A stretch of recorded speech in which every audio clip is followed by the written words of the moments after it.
Coming up on Global Business, financial boost. Fresh data from China's central bank shows continued strong support for the economy in February. Trade talks. Chinese Vice Premier He Lifeng will lead a delegation to France for trade talks with the United States. And smart vision. Guangdong's AI glasses industry emerges as a new growth driver for China's smart tech sector. Hello and welcome to this edition of Global Business on CGTN. I'm Lulu. Fresh data from China's central bank shows continued strong financial support for the economy in February. The broad M2 money supply, which covers cash in circulation and all deposits, expanded 9% year-on-year. Total social financing, which is a measure of funds channeled to the real economy, climbed 8.2% to exceed 451 trillion yuan. Both indicators posted relatively strong growth, supporting a favorable monetary environment for economic expansion. Outstanding yuan loans stood at roughly 277 trillion yuan by end of February. That is up 6% from a year earlier, with 5.6 trillion yuan in new loans extended during the first 2 months. The month of February also saw newly issued corporate and personal housing loans maintain low borrowing rates. Chinese Vice Premier He Lifeng will lead a delegation to France for trade talks with the United States. China's Ministry of Commerce said the talks will run from March 14th to 17th. The two sides will follow the important consensus reached at the Busan meeting and during previous phone conversations between the two heads of state, focusing on consultations regarding economic and trade issues of mutual interest. And China's Ministry of Commerce has criticized the U.S.-initiated Section 301 investigation against 16 economies, including China, on the grounds of excess capacity as typical unilateralist acts and seriously undermine the international economic and trade order. The ministry also said the world economy has long become an inseparable whole, and both production and consumption are global. The U.S. side cannot narrowly define the production capacity that exceeds domestic demand as overcapacity and label it as excess capacity. China urges the U.S. to correct its wrongdoings and return to the right track of resolving issues through dialogue and consultation. 24 U.S. states are suing to block the Trump administration's effort to impose 10% global tariffs. In a lawsuit filed with the Court of International Trade last week, the states called on the judges to invalidate the levies, and they argued that President Donald Trump did not meet the statutory requirements to impose them. It is TNC reports from Los Angeles. U.S. President Donald Trump had previously used the International Emergency Economic Powers Act to impose wide-ranging tariffs on trading partners. When the U.S. Supreme Court struck down Trump's signature economic policy, Trump invoked Section 122 of the Trade Act from 1974 to implement the 10% global surcharge on most imports to the U.S. I used these tariffs, took in hundreds of billions of dollars to make great deals for our country, both economically and on a national security basis. Everything was working well. Countries that were ripping us off for decades are now paying us hundreds of billions of dollars. The 1974 Trade Act allows for a president to impose 10% duties for 150 days to address balance of payment deficits. But a lawsuit brought by 24 states argued the administration is misusing the law because the U.S. is not facing the kind of balance of payments crisis the statute was intended to address. I think the decision is going to be, no, you can't do that again.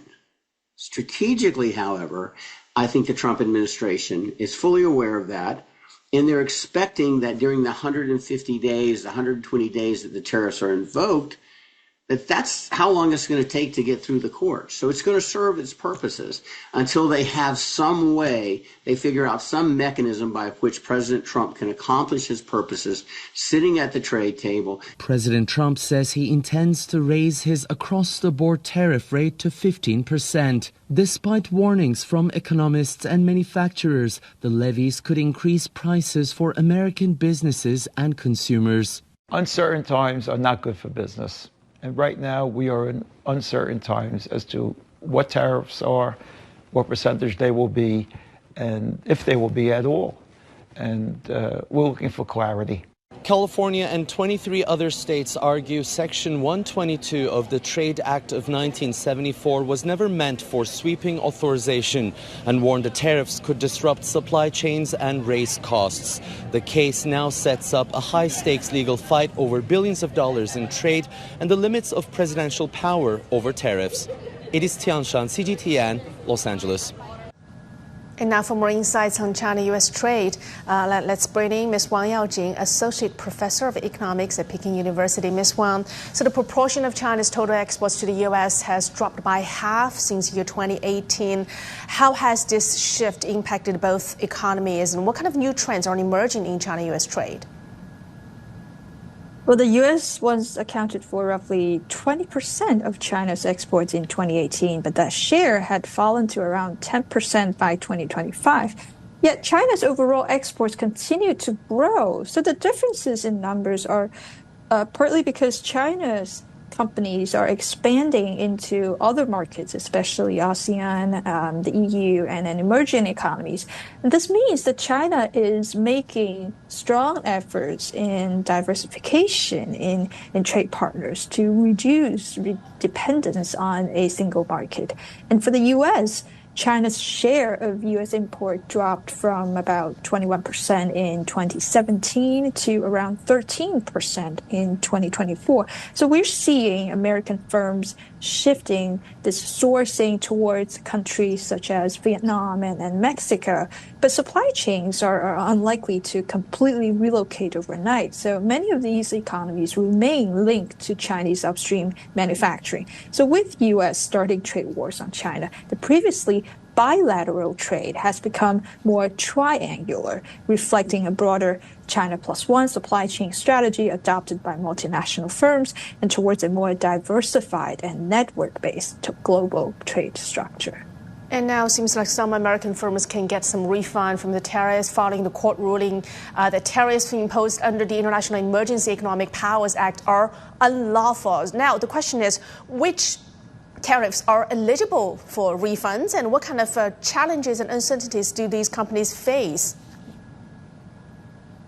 Well, I read about an estimation is that about $150 billion in total IEEPA-based tariff from January 2025 to January 26 could be subjected to refund. And this is potentially the largest single-country trade refund program in modern history, making it could be a logistical nightmare to the administration over documentation requirement, and you mentioned which ones are eligible. So eligibility disputes could be throughout the process. And to compare the previous high-profile tariff reversal, which is the steel and aluminum tariffs in 2018 to 19, and which only involved a few $1 billion, but still took months, even years to refund.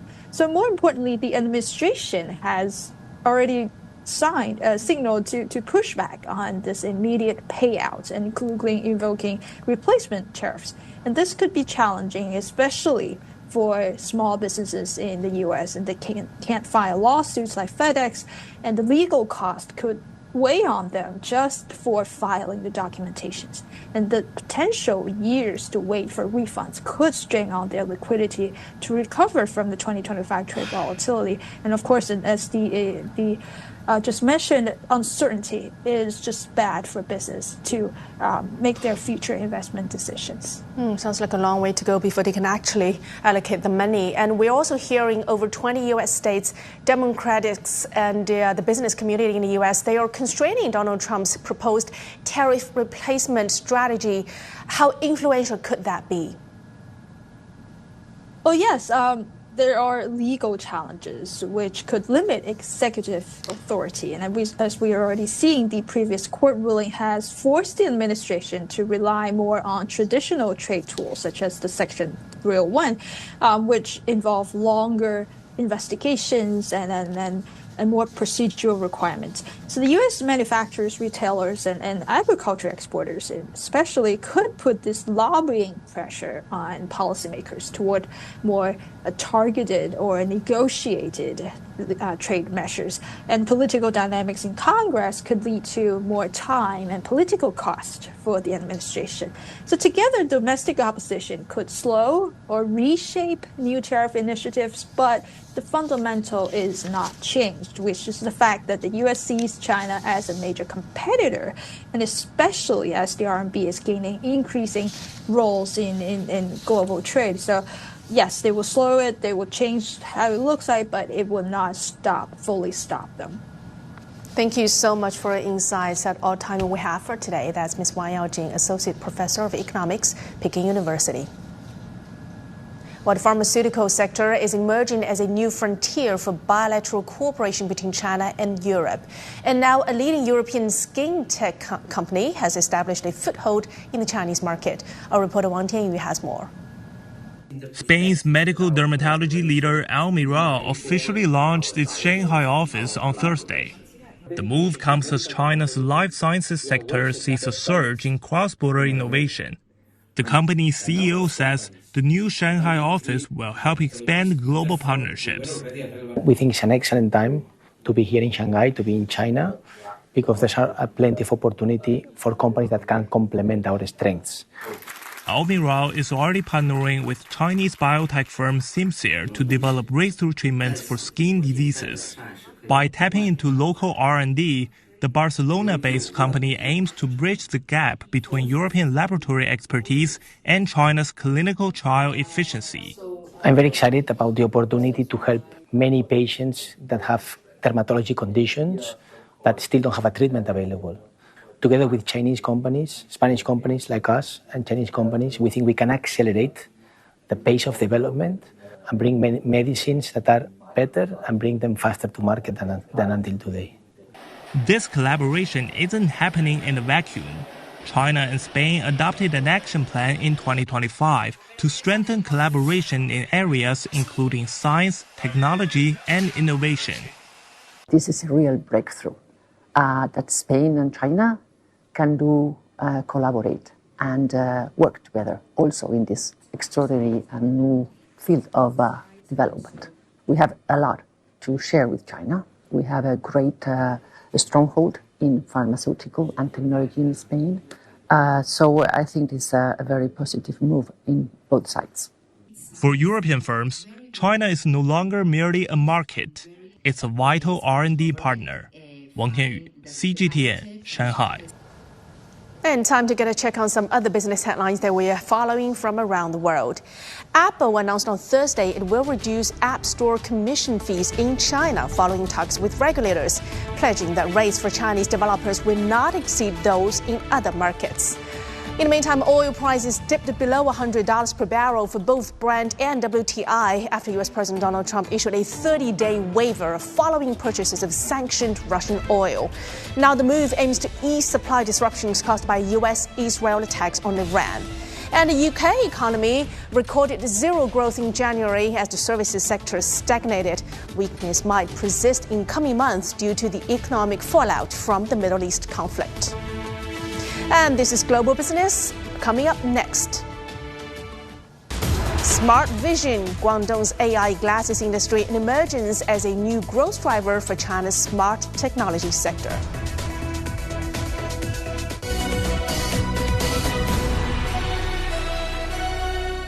The world economy as we know it is about to change. Global business reports highlight emerging markets, developing countries, and dynamic sectors worldwide. We feature top analysts and newsmakers to provide perspectives on every facet of business.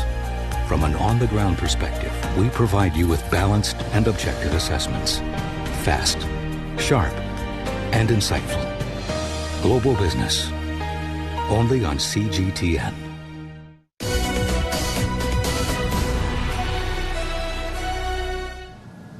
And after more than a week of meetings at the two sessions China's lawmakers are heading back to their home provinces. And among the list of priorities that they will be taking back with them, an emphasis on new quality productive forces. Our reporter Vivian Nunes has been investigating what the concept means for local industries and for international businesses based in China. Spend some time here at the two sessions, and it won't be long until you hear about new quality productive forces. We will channel more resources to new quality productive forces.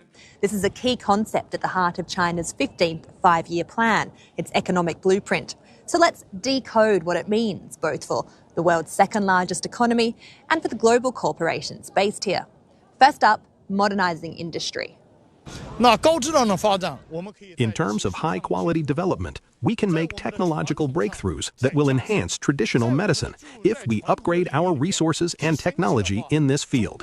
China will surely usher in a better spring. By modernising traditional industries and prioritising research, China hopes to lay the groundwork for new technological breakthroughs. Industry leaders, from agriculture to pharmaceuticals, are focusing on one thing: innovation. We aim to improve the regulations and standards for dairy processing and promote the industry to become intelligent and green. I suggest accelerating the application of AI in the textile industry to make small orders, quick returns, and for personalized customization. Second, nurturing industries of the future. China wants to find new applications for AI, drones and robotics. It plans to expand clean energy and advance next-generation technologies like advanced semiconductors and quantum computing. It's an ambitious list, but the future is already here, according to Tom Van Dillen, a Beijing-based consultant who helps organisations adapt. What you're seeing in China with the new quality productive forces is like a system-wide upgrade. How do we better society? How do we make the infrastructure more sustainable and resilient and everything around it?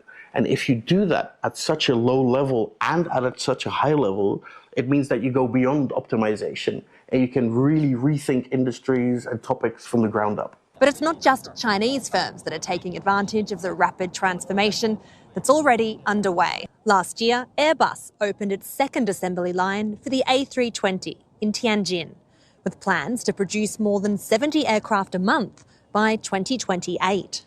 Whether it's technology, whether it's support from the government, it's a thing which makes sense. It's a thing which makes sense to be here and to assemble aircraft here. And that's why Airbus is here. And that's why also Airbus is extending the facility here. British medical firm Birmingham Biotech recently set up this plant in China. People have thought about China as being somewhere that very high volumes of product are produced, and that still is true, of course. But what we're seeing now is that more high-value manufacturing industries are opening up in China, and that's really because of the confidence that manufacturers have in the systems in China and the facilities that are available there now. Outside of China, it can be difficult to envisage what's happening here. But the industrial landscape is changing fast, and those new quality productive forces are pushing the world forward. China will continue down that road with the 15th five-year plan. And for reporters like me, it's an exciting time to see where it will lead. Vivian Nunes, CGTN, the Great Hall of the People, Beijing. Well, China aims to create new growth engines driven by smart technologies in year 2026. And that is according to the government work report released during the two sessions. China will expand AI applications and accelerate the use of new generation smart terminals and AI agents. The goal is to encourage large-scale commercialization of AI in key sectors and nurture new AI-driven businesses. The government will support AI open source communities and create a vibrant ecosystem. China will also invest in infrastructure projects including hyperscale intelligent computing and power grid upgrades. And the country is pushing forward with its AI Plus initiative, accelerating commercial applications and fostering new forms of AI native business. Now that vision is taking off in southern China, a major player in the global race to produce AI-powered smart glasses. From instant translation to navigation and video calls, these devices are changing how we see the future. CGTN's Huang Fei takes us inside the companies powering the wearables boom. The world is embracing the AI revolution. right before our eyes. Glasses that translate. Glasses that navigate, record, stream. Great, I love this. And behind this global wave, China is the fastest growing market. At Shenzhen's Huaqiangbei, the world's largest electronics market and a window into consumer trends, sales jumped as much as 70% during the Spring Festival holiday. Here in Guangdong, AI glasses are flying off the shelves, and you can kind of see why. Priced at about $250, it's packed with many functions of a smartphone plus AI interaction, including real-time translation, adjusting the tint of the glasses, and counting calories. 这是3文鱼刺身，每100克含有208千卡能量。 The market is taking off. Global smart eyewear shipments reached about 4.3 million units in late 2025, up 74% in a year. China alone shipped more than 620,000 units during that period. And 4 of the world's top 5 best-selling brands are Chinese. Analysts expect China's market to nearly double again to about 4.5 million units by the end of 2026. Our orders are consistent and we're booked through the next 5 months. Right now, our business is mostly OEM exports, but our own brand is doing well too. Orders are exploding. Even this past Sunday, we hosted 4 groups of clients. Right now, it's about 60% overseas, 40% domestic. This year, we're putting in an automated production line. It could replace up to 80% of our manual labor, but a lot of small business owners only order 500 or 1,000 units. The flexibility of manual lines are great for small batches. Automation will handle mass production. China's robust supply chain keeps production moving fast. A single pair of AI glasses may rely on dozens of suppliers, from chips and sensors to displays and optics. And according to Bank of America Securities, more than 80% of the global smart eyewear supply chain is based in China. Will Wang left his Silicon Valley job to start a company in Guangdong, drawn by the region's manufacturing ecosystem. His smart glasses are sold exclusively overseas to high-end clients. We wanted to really sharpen up our supply chain and also our brand and the product before we really enter the China market. Moving into future, there's going to be more and more capability building to the glasses, and also it will be able to help more people on a daily basis. So we really expect more adoption happening like really quickly, and we definitely don't think it's just another gadget. China's AI glasses boom is more than just hype. Its supply chain's moving at remarkable speed, breakthroughs in key components, and a massive consumer market eager to try new technology. As the world races to develop the next interface, how China builds and scales these devices may define how the world sees AI, quite literally. 黄飞 CGTN 东莞广东 Province.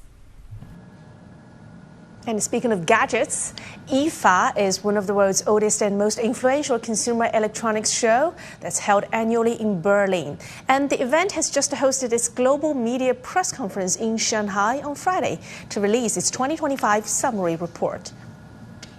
A standout highlight revealed that Chinese exhibitors accounted for 35% of total participants, approximately 700 companies, that is, underscoring China's growing dominance in global tech innovation. And IFA CEO Liv Lindner embraced this shift, stating that the high representation of Chinese firms is the inevitable result of market competition. The pace in robotics, in AI, but also here and there in consumer electronics, Chinese companies are leading the way, not following. And that means we are not looking for nationalities, we are looking for innovation. We had to mirror the most innovative companies and products in the world. That's our job. I don't care that the number of participating companies are that high from China. I love it because we have the right companies at our show. There had to be a clear value. I have no joke, a message on my mobile this morning because some organizer was complaining why a company could not join our show. It's not because we are resistant. No, it doesn't matter again where the company is coming from. When it's a copy company or Me Too company, then there is no additional value. They pay money, but in a moment I didn't need that money. I need innovation and strategic fundament. And fortunately, a lot of Chinese companies delivering that. China remains an important innovation hub, and that collaboration with China and Germany and Europe leads to global success. Formula One returns to Shanghai this weekend, putting the Chinese Grand Prix back in the global spotlight. F1 says its fan base in China has reached over 221 million in 2025. That is up 39% on a year, making it one of the sport's fastest growing markets. Oracle Red Bull Racing CEO and team principal Laurent Mekies says that the surge is only the beginning, unlocking new engagement opportunities. Take a look. We think it's only the beginning. As much as the numbers are extremely impressive, we see an extraordinary transformations into the Chinese fan base. We came back to the country a couple of years ago. We see that not only the number of fans have increased dramatically, but also the fan base is now a lot more gender balanced, but it's nearly 50-50 between female and men. And it's also a much younger fan base. So there have been an incredible transformations in China, and we think it's only the beginning of that transformations. So as impressive as this number feels right now, we are probably looking at something much, much bigger in the years to come. And what it means for us as Oracle Red Bull Racing with our partners is an incredible potentials in connections, in businesses with the country. So how do you engage with this young and dynamic fan base? We have been scratching our heads for many, many years on how to engage with the next generations. You know, if you think back 10 or 15 years ago, we had no idea how to talk to that younger generations. We felt they were less interested into taking the driving license. We felt they were less interested in cars, and we had no idea how to do that. And then a combination of a million factors, from the social medias to the efforts we have done in the broadcastings, having opened the doors of their facilities and of their operations to the drivers themselves, having been driven that engagement with the next generations.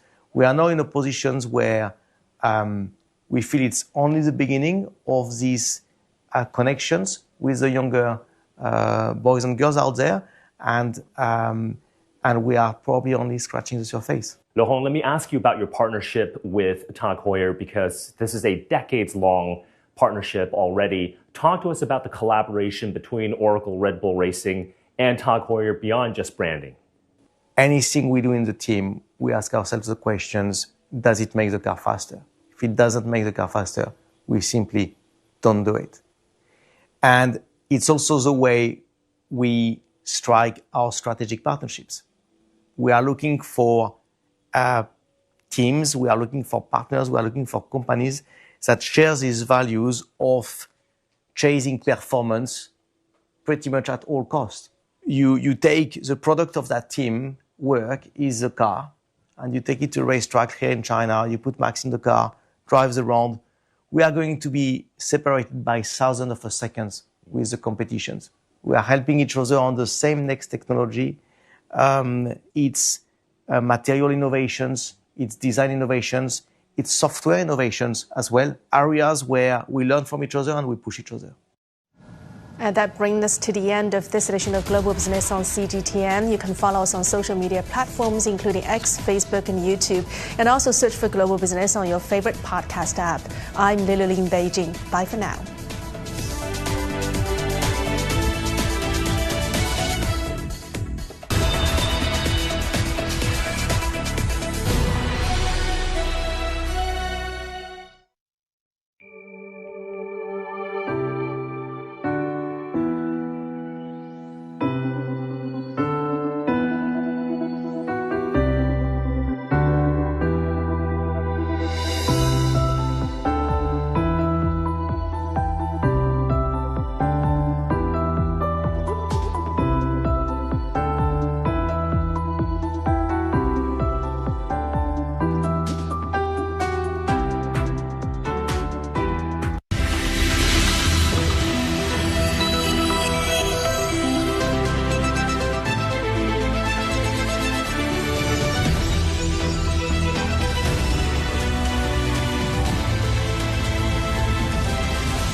China's biggest annual political event, the Two Sessions, has now wrapped up. How has it been interpreted in the mainstream international media? And in his first public message, Iran's new supreme leader, Mojtaba Khamenei, vows to continue resistance against the US and Israeli aggressions. How will this impact the situation in the region? Welcome to this edition of The Point, an opinion show coming to you live from Beijing. I'm Li Xin.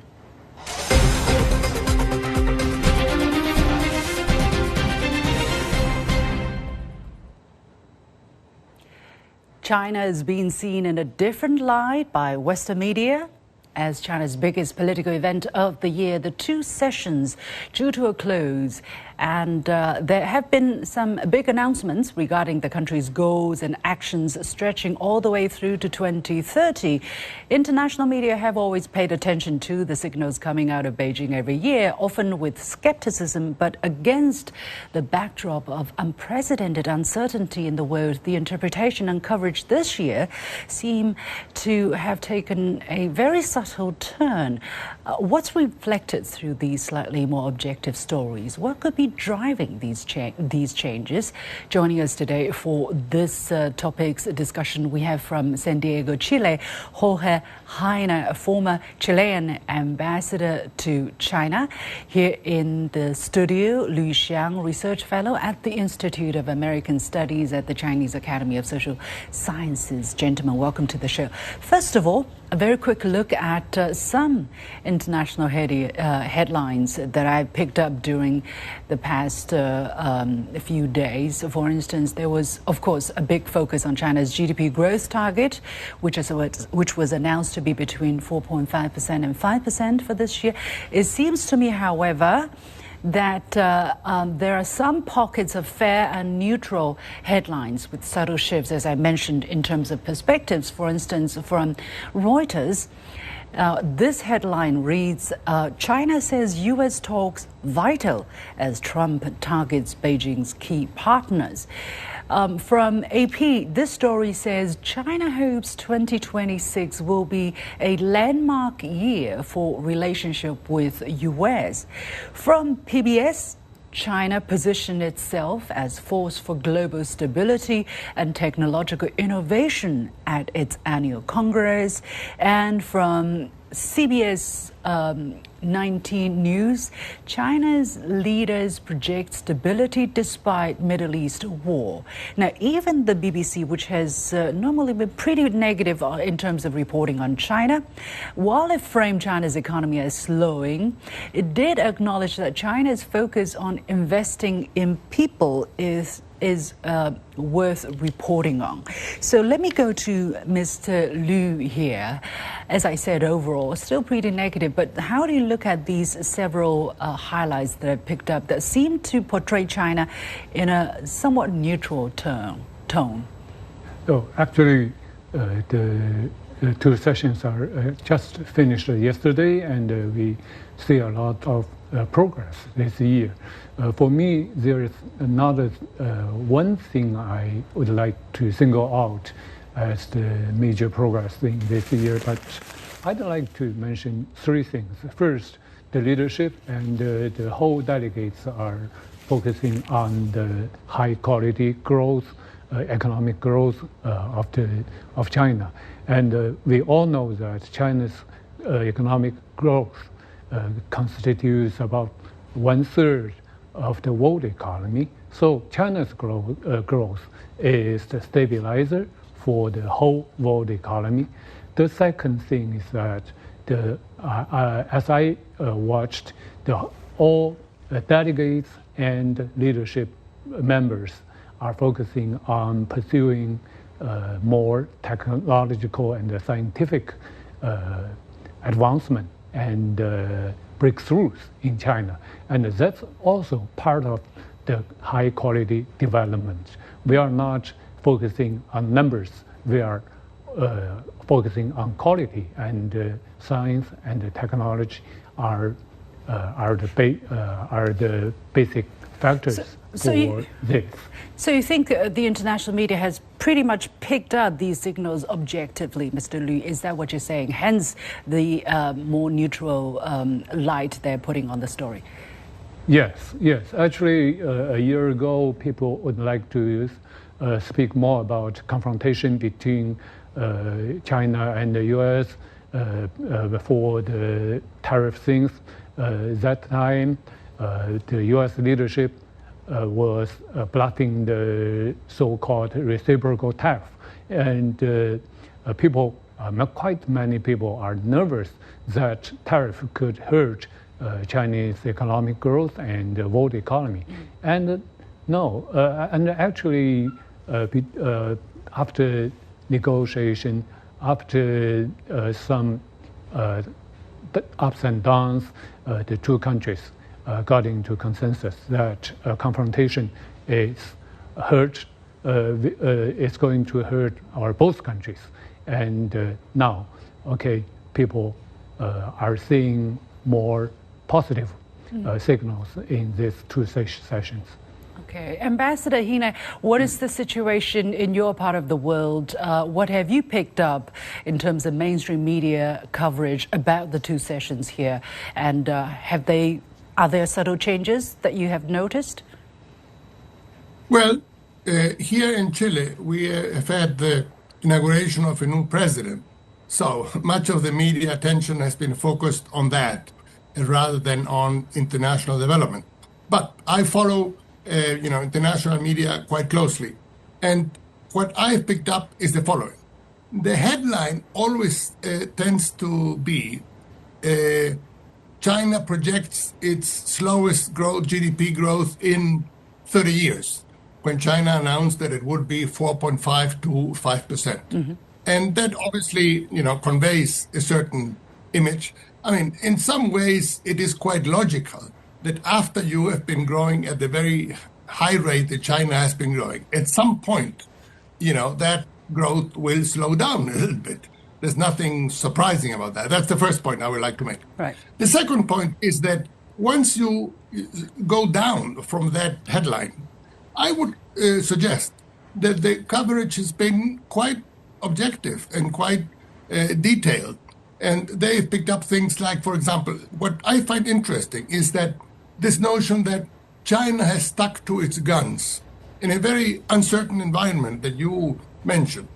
China says, we will, for example, stick to free trade. Other countries in the Northern Hemisphere are embracing protectionism. China is not doing that. China keeps its commitment to free trade, and that is very important. And here I've picked up a very interesting term, that China wants to move from being the factory to the world to being also the market to the world, opening its huge market to the products from elsewhere, as well as becoming, and this is the third point I want to make, as well as becoming a very significant technological hub for the world. And here the emphasis I would put is on innovation, the commitment that China has shown to R&D, reaching almost 3% of GDP. Only the United States spends more on R&D in the world today than China. The commitment to the energy transition, to a green economy, in wind, solar, and very importantly, in e-mobility, which is such an important point. So it seems to me those are the factors that lie behind this very solid economic performance that China has had, that led last year to have a 1.2 trillion trade surplus, which is quite remarkable, given the protectionist tendencies that we have seen in so many in northern markets.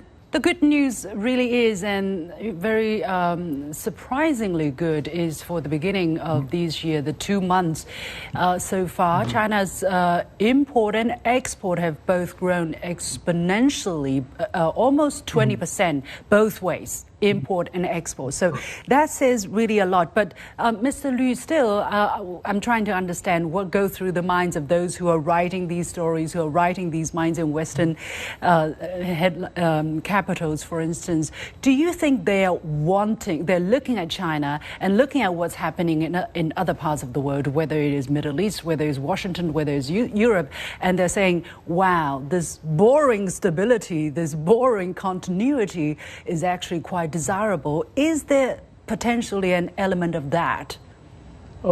Actually, China now takes the opportunity of green energy transformation. That's the greatest deal we have seen in the past years.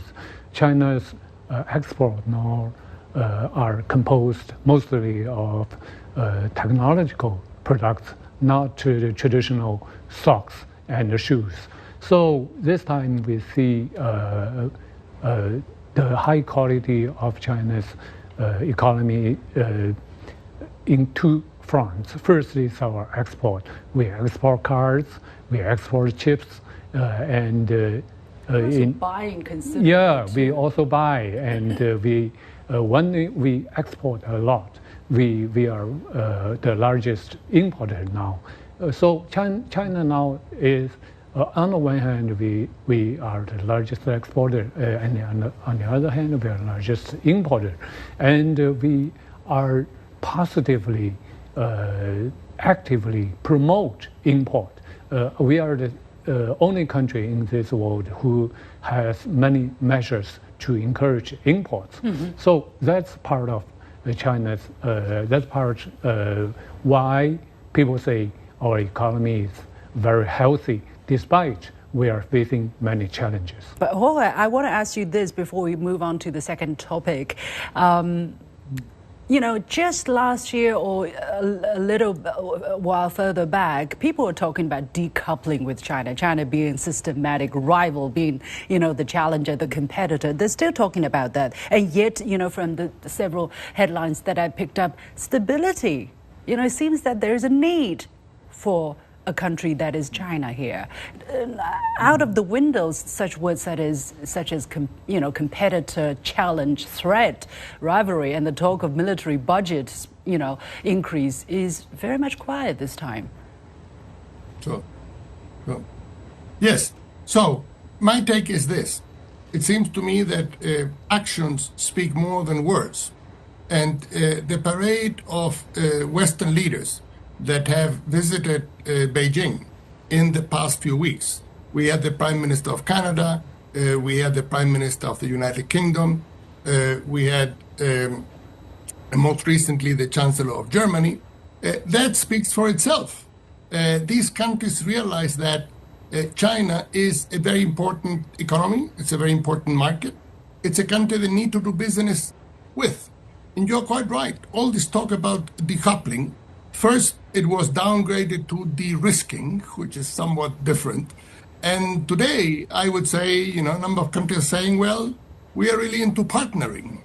And in that sense, in this very uncertain environment, which has been increased exponentially by the attacks of Israel and the United States on Iran in the past few days, China, as you quite rightly said, is a bastion of stability in this very complex and turbulent world. We'll take a very short break. Please stay with us, Ambassador Hine and Mr. Liu, as we move on to a much heavier topic, which is the conflict in the Middle East. Stay with us. We'll be right back after this. Making sense of the overwhelming wave of information means cutting through the noise to shine a light on the heart of the story and making room for new perspectives. True understanding means the ability to see events from more than one side. I'm Liu Xin, and this is The Point. Iran's new supreme leader, Mojtaba Khamenei, issued his first public message since taking office on Thursday, outlining the country's key strategies in its ongoing war against the United States and Israel. In his message, Mojtaba Khamenei called for continued military resistance, vowing to revenge for those who have been killed, and issued a stern warning against governments that continue to host U.S. military bases in the region. So, what to make of the signals sent out in the message, and what could it mean for the region going forward. Let's continue the discussion with my panelists from San Diego, Chile, Jorge Hine, former Chilean ambassador to China, and Mr. Li Xiang, research fellow at the Institute of American Studies at the Chinese Academy of Social Sciences. But we're joined also from Northwest China's Xi'an by Professor Wang Jing of Middle Eastern Studies at China's Northwestern University. Welcome, Professor Wang. But before moving on to the discussion, just want to very quickly summarize some of the key points. 7 key points from the new Iranian leader's first public message. He offered condolences for those who have been killed, including his father, actually. He vowed revenge for all Iranians killed in the attacks. And he promised free medical care for the wounded and ordered compensation for property damage, requiring his officials to report back on implementation. He thanked the Iranian people and called for unity going forward. He pledged to continue military defense and maintain leverage over the Strait of Hormuz, warning of opening potentially new fronts against adversaries in vulnerable areas. He warned Iran's neighbors hosting U.S. military bases that these installations will remain targets, urging their closure, while reaffirming a desire from Iran to develop warm relations with all 15 neighboring states. You were looking at some pictures of the new supreme leader that's released also by his official social media account, although it is unknown when and where these photos were taken. So let me go to Professor Wang first of all. What do you make of this first public message in terms of the significance of him speaking to the Iranian people and to the world indirectly for the very first time? Wow, Liu Xin, you are right. This is a very crucial statement because on the one hand, it was the very first statement released by the Supreme Leader that after the former Supreme Leader, Ali Khamenei, was assassinated at the end of the last month. So everybody wanted to listen what really the new Supreme Leader, his words and what his kind of intention, what kind of strategy. And also on the other hand, we have to know that during the past days, a lot of rumors came out, maintaining that, okay, the Mujtaba Khamenei, the new Supreme Leader, after he was just selected, he was also attacked by the United States and Israel strikes, and he was very seriously wounded, and whether or not he can still work as the Supreme Leader is still casted in doubt. So that's why his statement was very crucial, because we know that today is a Friday, and then yesterday was a Thursday, and inside the Iranian Islamic political culture, the new elected or new selected Supreme Leader has to give kind of the statement or have to be appeared in front of the public every Friday. I mean, so-called the day of the Jummah, the very religious important day. So that's why he has to be appeared. Or he has to give a statement. So that's why the statement become very, very important. And he released a statement. According to the statement, as you mentioned, that we could see a lot of detailed about his strategy, a lot of detailed about his intention, about the possible ambitious plans. But this is very important. Whether there were still a lot of ambiguities about his attitudes about the war, about a lot of ambiguities about the possible end of for example, the closure of the Hormuz, about the future status of the relations between Iran and the United States. But anyhow, this is very crucial. It suggests that Iran's political system is still working well, and the political transition still goes well. So I think it's a very positive sign, Liu Xin. Positive in terms of clarifying the Iranian position, giving the Iranian nation the kind of backbone, the kind of message the people needed to rally behind a leadership that's intact. Ambassador Hine, how do you look at the first public message itself, the tone and the content of it? Yes, well, what this message tells us is that what has happened in the case of Iran and the war being waged by the United States in Iran in Israel against Iran is that this is a war, was and is a war of choice. There was really no need for this. There was no immediate threat on the part of Iran to these other two countries. And yet there was this notion that somehow they would prevail. Yes, they decapitated the regime, but that doesn't mean that the regime was fall apart. It somehow, the hope was expressed by various authorities in the US government that there would be some sort of popular uprising in Iran and that somehow that would bring to an end the existing regime. That, of course, didn't happen. This is not the way the world works. Aerial bombings on countries have generally the effect of having the people rally around the flag. And obviously, Iran is very much a divided nation. The regime is not necessarily very popular.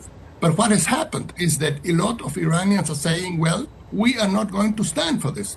Our leader has been killed. We don't want this. And the last thing we're going to do is to surrender.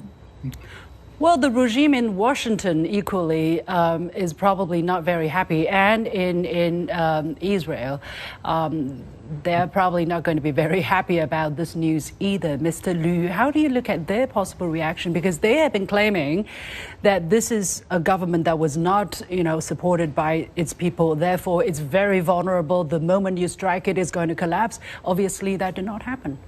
Oh, actually, yes. According to President Trump and Israeli leaders, they think that this scale of strike against Iran could make the Iranian government collapse. But the rise of the new supreme leader, Mujtaba Khamenei, means that the government is still there. And the country, the region, the government is still there, and the leaders and their people are still unified. So for the U.S., actually, they don't like to see the emergence of this new leader. But for Iranian people, it shows the consistency, spiritually and politically, the consistency of the Iranian government and its policy, its foreign policies. So in the coming days, we will see Iran will keep their counterattacks, and we cannot expect the war will end in a short time. I think we have to be absolutely clear that, however the government, whether they're popular, whether the leader is popular support, it does give any foreign country the right to strike this country, whether its people like the government or not. I mean, it's just totally out of the question, but we're talking about it, but I don't want to lose sight of that fundamental fact. Outside interference is just illegal and just totally horrendous in this world and must be named, but must be called out. But I want to go to Professor Wong, knowing that this is a very hardline message and is going to be a very hardline position. How is it going to impact the situation going further? Are we seeing a full-blown regional war? Are we already looking at it, or even a global war, as some people may be warning against? Liu Xin, you are very right that it is very crucial to mention, as you just talked, that it is a very direct violation of international law and the sovereignty of the other independent state that the strikes launched by United States and Israel against Iran recently. So that's why we have to be clear. And also, when we're talking about the possible future consequences, I think it is just the beginning of a new phase, because in his first very statement, he has to stress the very fundamental principles inside Iran. I mean, Mujtaba Khamenei, who is the son of the former the supreme leader Ali Khamenei, and now he's the new supreme leader. So that's why in his very first statement released to the public, he has to stress and he has to maintain the very hard line, or maybe a very assertive stance, because Iran now is facing the very serious internal and external challenges. So that's why his tone, his rhetoric should be, to some extent, very rhetoric. But also, we cannot forget that during his statement released yesterday, that he mentioned that Iran wants to cherish the so-called, according to his term, friendship with the neighboring Arab states, which actually I think to some extent downplay the kind of the worries about the worries from the neighboring Arab states, because now we know that during the past more than 1 week, Iran actually is striking the targets, the military bases of United States military bases in neighboring Arab states, but that further could lead to possible escalation of the war inside the region. So that's why when the Mujtaba Khamenei mentioned that Iran still want to maintain the friendship with the neighboring countries, I think it's the good news. It's maintained that, it suggested that Iran does not want the war be further escalated, be further expanded.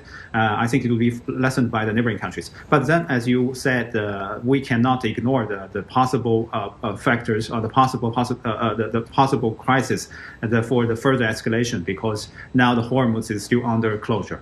The war is still continuing, and the attacks and the counterattacks that affected the neighboring countries is still continuing. So that's why we cannot ignore the fact that there is still some crisis, possible factors that could lead to further escalation. And that's why international assistance for mediation, for peace back, are highly needed and necessarily needed right now. Ambassador, I have about 1 minute for you. Do you see a possible off-ramp for, especially the Trump administration, because they were talking about regime change, then he was talking about Mujtaba Khamenei not being acceptable, that he had to kind of approve or handpick the supreme leader of Iran. Now that this is, the Iranian choice seems to have been made, and the resolve is very strong. How could there be any off-ramp for the Americans, at least?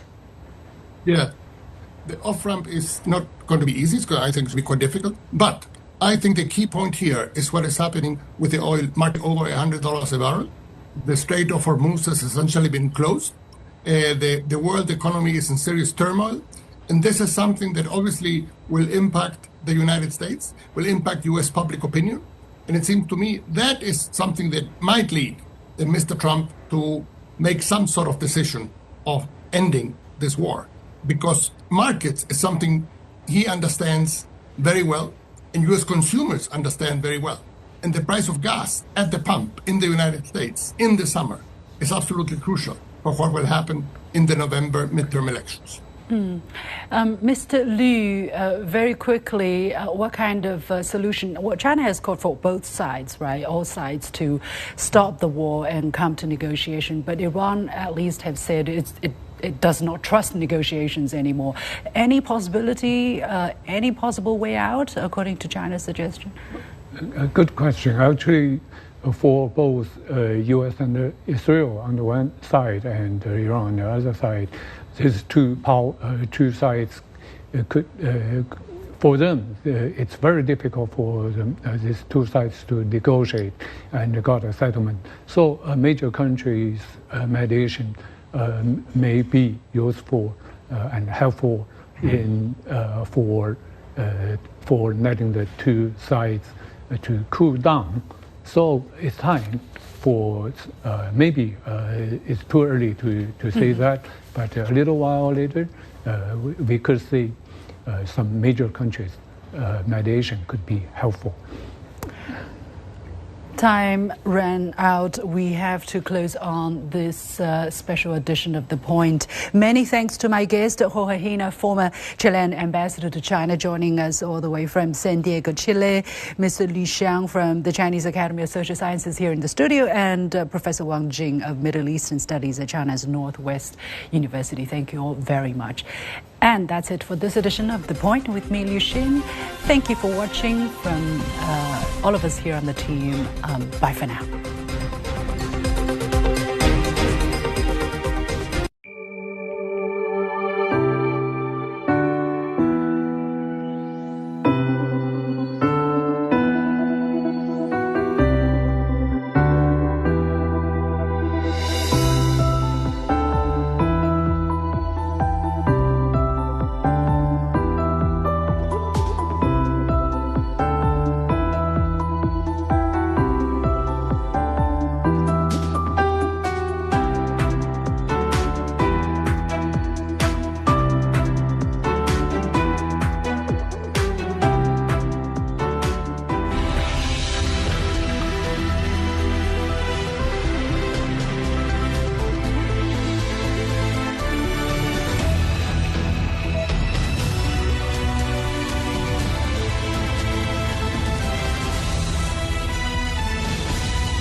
from London, this is The World Today. Hello, I'm Jamie Owen. Welcome to the programme. Our top stories. Israel launches a new wave of strikes across Iran as tens of thousands of protesters take to the streets. On the headlines, smoke hangs over Dubai as Iran continues to hit Gulf countries, vowing to keep the Strait of Hormuz closed to international shipping. The European Union says it's deeply concerned as the United States removes sanctions on Russian oil to try to ease energy prices. And a new round of talks is scheduled in Paris between the world's two largest economies to try to settle their trade disputes.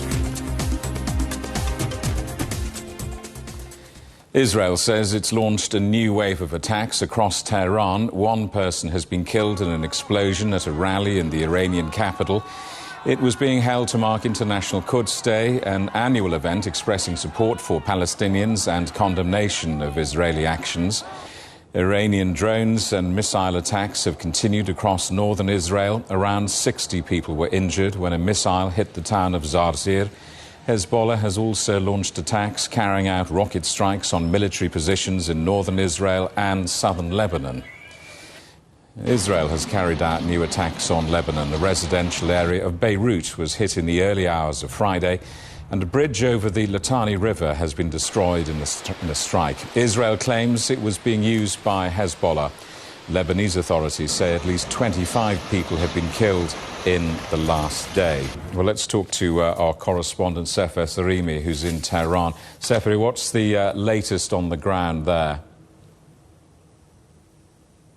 Yeah, Jerry, thank you for having me. Today was one of the most difficult days Tehran has seen in the last 2 weeks. Why? Because today, for the first time, I felt the war in a tangible way. There were massive explosions in west of Tehran, where I live, and it shattered the glass on our door. So that was the first time that I saw something happening to my house, my apartment, during the war. And second thing is that because after the incident in the morning, I had to go to city center to cover the rallies of Al-Quds Day. It's a day that Iranians take to the streets to support the Palestinian cause. While I was going there, I heard massive explosions. And I have to say, I didn't see anything, but I heard massive explosions. And after a few minutes, I heard the reports that one woman was killed in those rallies. So the significant issue is that the places in city center were targeted while people were marching. You know, but there were thousands of people. I was there. After a few minutes, I was there. I was near Ghalaba Square to talk to people, to see how they are reacting. Most of them told me that this year is not only about Palestine, it's about Iran, because, you know, we are in conflict with Israel and U.S. And also I have to mention that in those rallies, there were so many high-ranking Iranian officials, including Pezeshkian, the president, Ali Larijani, the secretary of National Security Council, AJ, the head of judiciary. You can see a video circulating on social media when AJ is walking with his bodyguards, and there is an explosion just in his vicinity. So, as I said, today was a very difficult day for Tehran, as so many places in different areas were targeted. And as you mentioned, one woman was killed in the rallies, and several others were killed and injured in other areas of this city. Sefer, thank you for that. Our correspondent, Sefer Sarimi, in Tehran. Well, Iran has vowed to keep the Strait of Hormuz closed as it continues to hit back after United States and Israeli strikes. Attacks have been launched across the Persian Gulf and the Gulf of Oman. The Associated Press correspondent Philip Crowther is in Dibba in the UAE. Philip, no sign then of the Iranian blockade ending? No, absolutely not. We are here at the mouth of the Strait of Hormuz on the side of the United Arab Emirates, right next to the Omani border. Oman and Iran essentially share control over the Strait of Hormuz, but it is Tehran that has decided to essentially create a blockade. What that means is, well, that Tehran has attacked several ships attempting to get through the Strait of Hormuz since U.S. and Israeli attacks on Iran began. And shipping companies and insurance companies also, whose rates have gone up wildly in the recent past, well, they've just decided it's too risky to even attempt a passage through the Strait of Hormuz. So we are seeing a lot of tankers, but also other ships basically idling here, waiting to get through from this side, through to the Persian Gulf, to be able to get oil on board and bring it out to the wider world and inside the Persian Gulf. Well, there are hundreds of those ships waiting to be allowed out, or waiting until it is safe enough. There has not been any mining of the Strait of Hormuz from what we can gather, and there has also been no U.S. intervention. There had been mention from the Trump administration that they might be able, through its Navy, to escort some ships in and out of the Strait of Hormuz. That's not happening yet. Right now, things are at a standstill here. Iranian strikes continuing, notably hitting the Dubai financial district. What more can you tell us about that? Yeah, that's maybe the most notable and maybe the most visual show of Iran still having quite some firepower left. Still ballistic missiles and drones available to Iran, and every night and every day, in fact, there are new attacks on the surrounding Gulf countries. Dubai, for example, well, there were debris from one drone that hit one of the skyscrapers in the financial area in Dubai, but there have been other such situations. Oman says that 2 people were killed in a drone crash there. That's another of the countries on the Gulf that is receiving retaliatory attacks from Iran. Saudi Arabia as well. It says that it has been able to down almost 50 drones over the last 24 hours or so. More tragically, France says that in Iraq, 1 French soldier was killed in a drone attack. So the Iranian retaliatory strikes, as the United States and Israel keep on hitting Tehran and other targets around Iran, well, those retaliatory strikes, they continue across the board. Here in the United Arab Emirates, which is, of course, home to Dubai and Abu Dhabi as well, here close to the Omani border, we were able to hear fighter jets in the sky. And of course, as we mentioned earlier, what we see here also is a direct impact of that war. The Strait of Hormuz essentially blocked. Philip, thank you for that. Philip Crowther from the Associated Press in the UAE. The United States Defense Secretary Pete Hegseth has dismissed concerns that the Strait of Hormuz will continue to be a problem.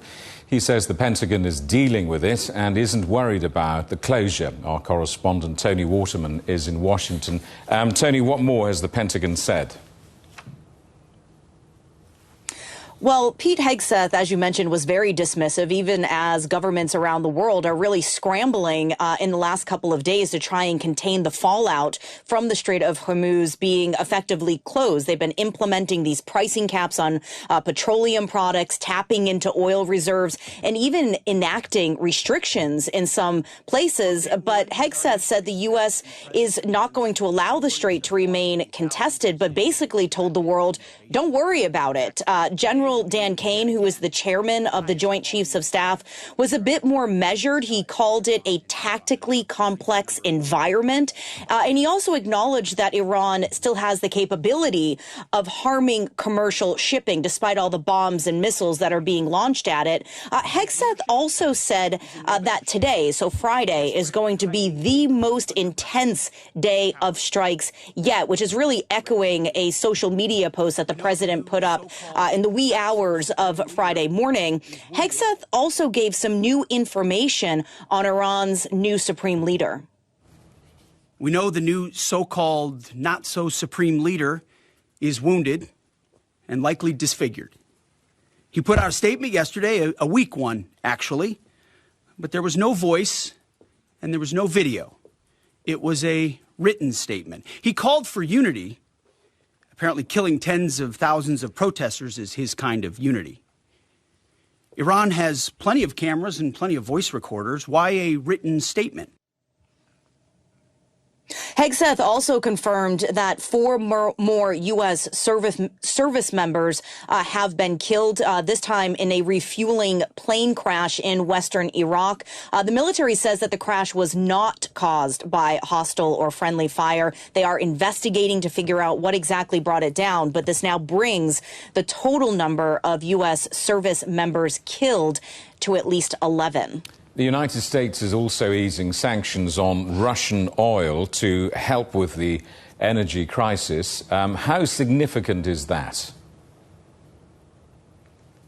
Well, that's going to be really big for Russia, of course. I mean, its economy is hugely dependent on energy exports, and it has been under immense strain due to these sanctions. But now the U.S. is going to be issuing a waiver to allow countries to buy Russian oil. And the Kremlin says that this is going to affect about 100 million barrels of Russian crude, which is about a day's worth of global output. And because supplies are really tight right now, there could be even more demand for Russian oil. So this is going to open up this new financial revenue source for Russia to fund its conflict in Ukraine. And the move is garnering a lot of criticism from the U.S.'s European allies. The White House is trying to frame this as a short-term measure, just 30 days. So perhaps an indication there, Jamie, of how much longer the administration believes this war will continue.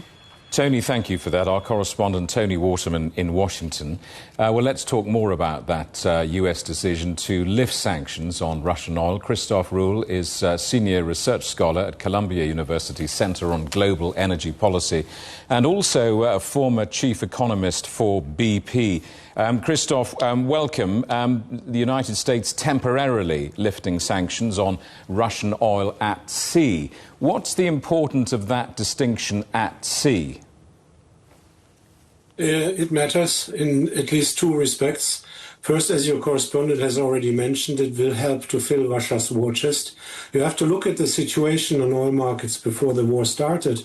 And that particular angle of the oil market, Russian exports, was in trouble for two reasons. Because oil prices had come down and were falling, because the world was very well supplied with oil, still is actually.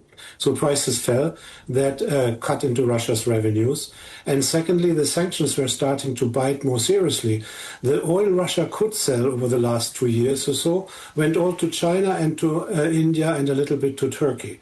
And India had just, under pressure from the US, said we will no longer take sanctions oil from Russia. And as a result, there was a huge fleet building up, essentially tankers sailing around on the high seas, trying to find a home for that oil. And now two things have happened. The US has said, okay, fine, go ahead and sell it. And these tankers now much quicker than without having a safe place to sell it, can go back to India and to other places to sell it. And secondly, over the last 2 weeks, the price of that oil has doubled. So whatever they're selling now will bring in twice the revenue it would have brought in before the war. And that is the biggest financial economic benefit for Russia. There is, one should not hide it, another benefit, which Mr. Putin was quick to exploit when he suggested we may even sell to Europe. And that is that, of course, the Europeans are fuming because they are having these sanctions in place. And the US, by allowing Russia to sell its sanctions oil elsewhere, is undermining this sanction regime just at a point where it seemed at least to have started to work. And to what extent will it really help address this energy squeeze caused by this conflict? It will help, but energy squeeze, I would be careful. So we again look at the market, how it was before the war and how it still is.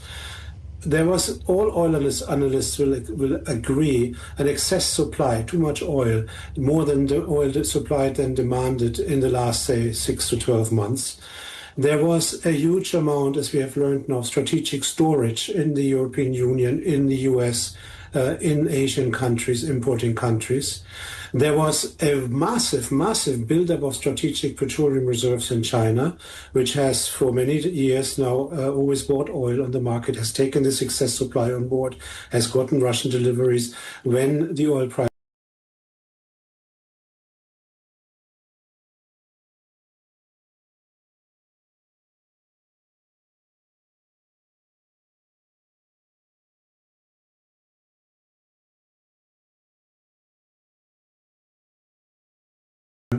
And the point of that is that it makes you wonder, why was it so important to put a lid on the prices by using such a heavy gun as sanctions relief and the biggest release of strategic reserves ever by the International Energy Agency?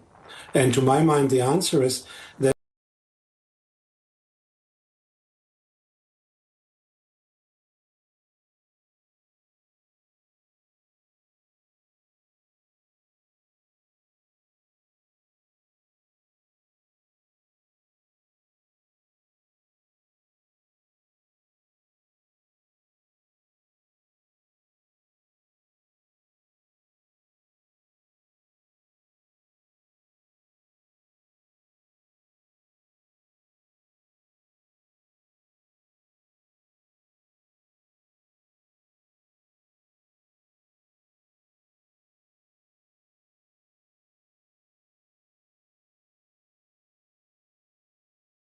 which are very exuberant, very highly priced, have taken off. And when you remember in your show and elsewhere, there was always already a lot of head scratching. Said, what will lead to these markets to adjust? Is AI a bubble?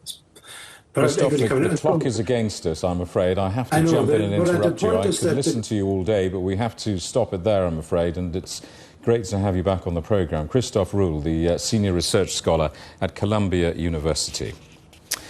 China's Red Cross Society is to provide $200,000 of humanitarian assistance to the Iranian Red Crescent Society. The donation comes after a girls' elementary school in Iran was hit by a missile, killing more than 160 people. The United States is investigating the attack. The Red Cross Society of China has decided to provide the Iranian Red Crescent Society with $200,000 in emergency humanitarian assistance to be used specifically to offer condolences and bereavement support to the parents of the deceased students. China stands ready to continue in the spirit of humanitarianism to provide necessary assistance to the affected Iranian people and support them in overcoming the difficulties. You're watching CGTN. Still ahead, we're in Paris next, where the United States and China are meeting to try to resolve their differences over trade.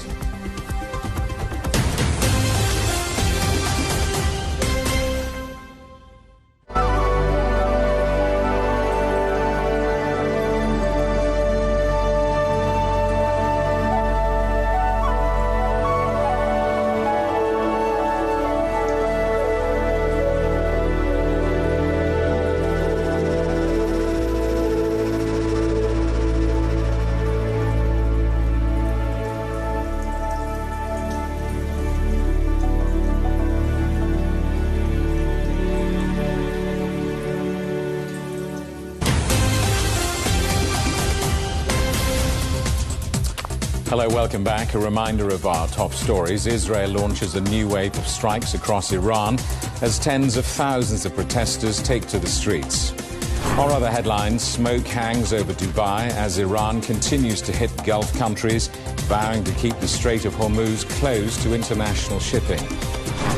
And the European Union says it's deeply concerned as the United States removes sanctions on Russian oil to try to ease energy prices.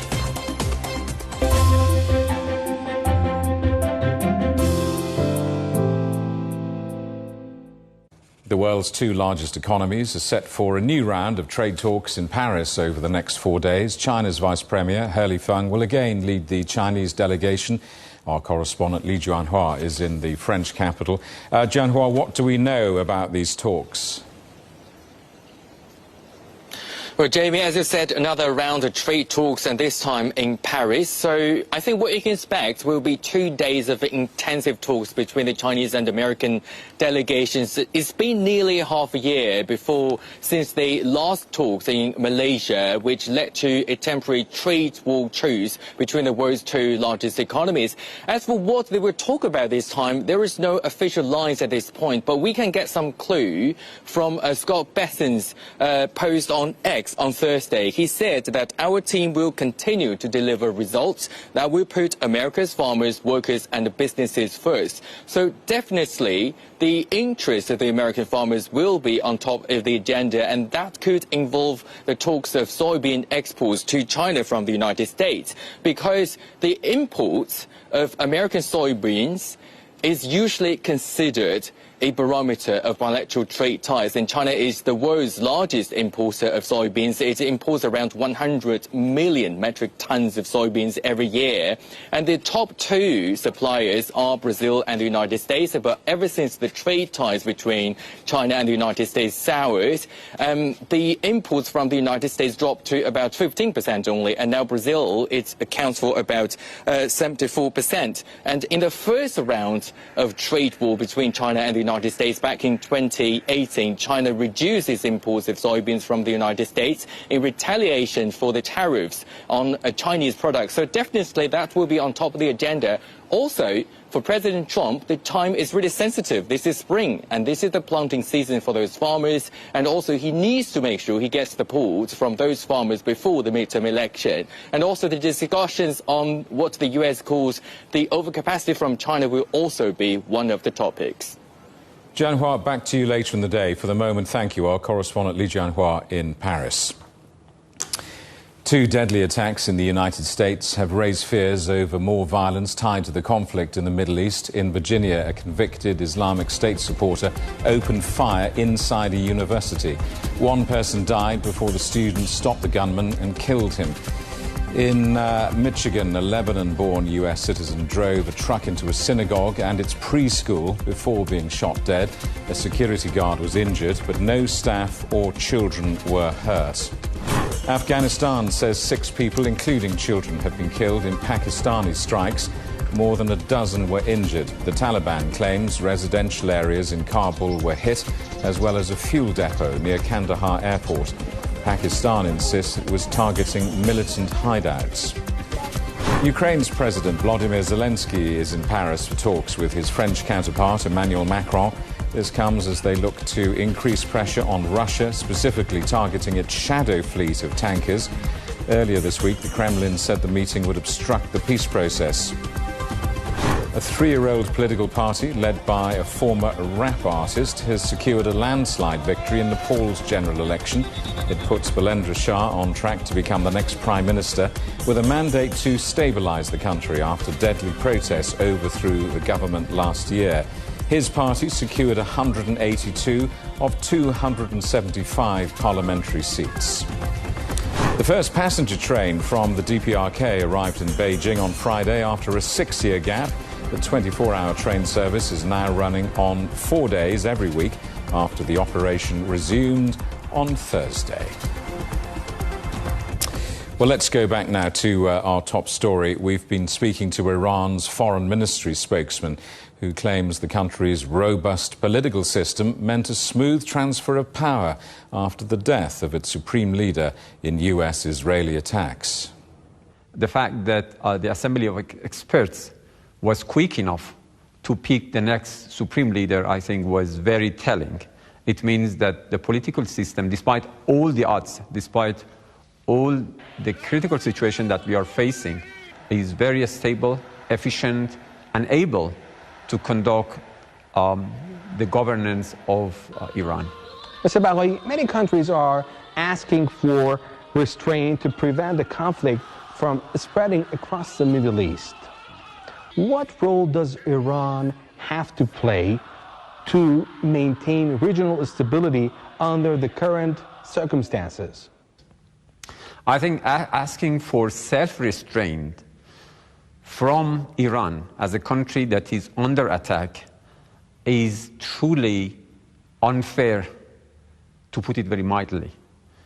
Those countries, especially outside the region, some European countries that request Iran to restrain, in a way they expect Iran to give up its inherent right of self-defense. We are under attack, and no country, no responsible system can afford to restrain from defending its people. And what we are doing right now is just defending our dignity, our sovereignty against this unlawful, brutal attack. I think those who are used to just call both sides on an equal footing and do not distinguish between the victim and the aggressors should really take a responsible position. They have to call a spade a spade. They have to address the aggressors. They have to make them accountable for the brutal war they have launched. And please do not forget the fact that we were in the middle of negotiations. We never rejected diplomacy. This was the second time during the past 9 months that Iran came under this attack by the United States while we were negotiating. You remember June negotiations also led to the United States attack against Iran with the Israeli regime. But now it's a time of war, a war that is imposed on Iran, and the whole system, the whole population are united to defend Iran.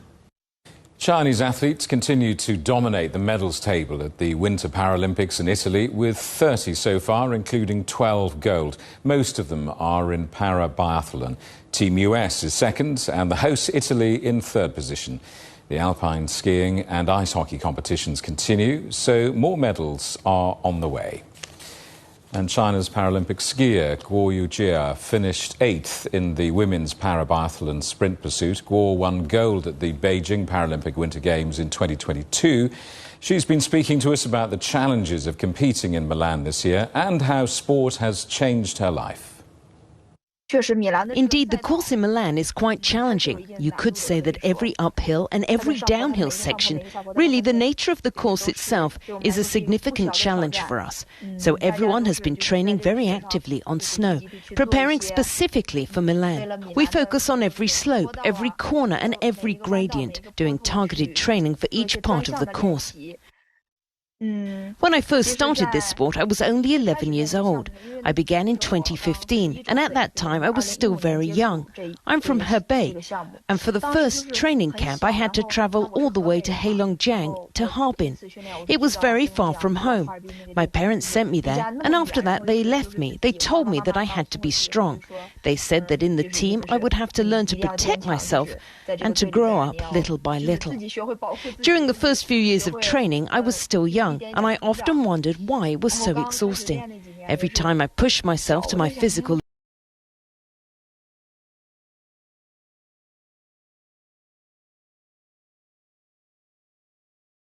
limit, I would think to myself, did I choose the right path? I felt confused and sometimes doubted myself. It was really tiring. This sport truly requires strong willpower. But the first time I truly felt that choosing this sport was the right decision was during a holiday when I went back home. As a Paralympic athlete and as a person with a disability, I sometimes felt a bit insecure when I was younger. Because of my physical condition, people around me might look at you differently. But when I returned home, people told me that I seemed more confident. I hope that when people watch my competition,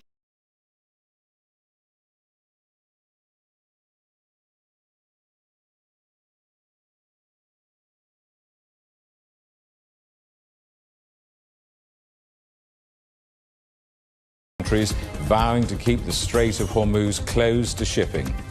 And the European Union says it's deeply concerned as the United States removes sanctions on Russian oil to try to ease energy prices.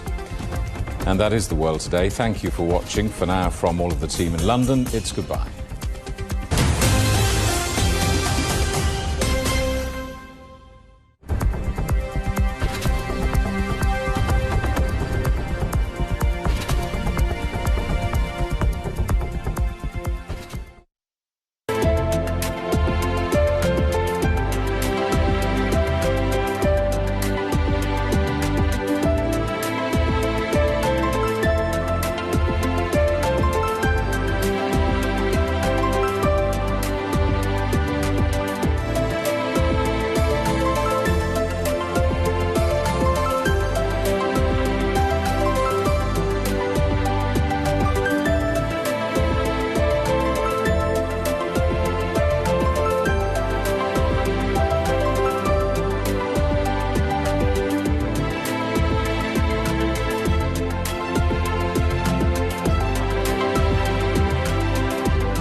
CGI is trying to do what humans can do without a book knowledge. China has to build its own technology stack. Then for educators, we want to consider what kind of education we provide to our students so that they are not replaced, but they are able to enjoy the benefits of AI. For us to recruit talent, it's not just the world-renowned, scholars, but also young talent.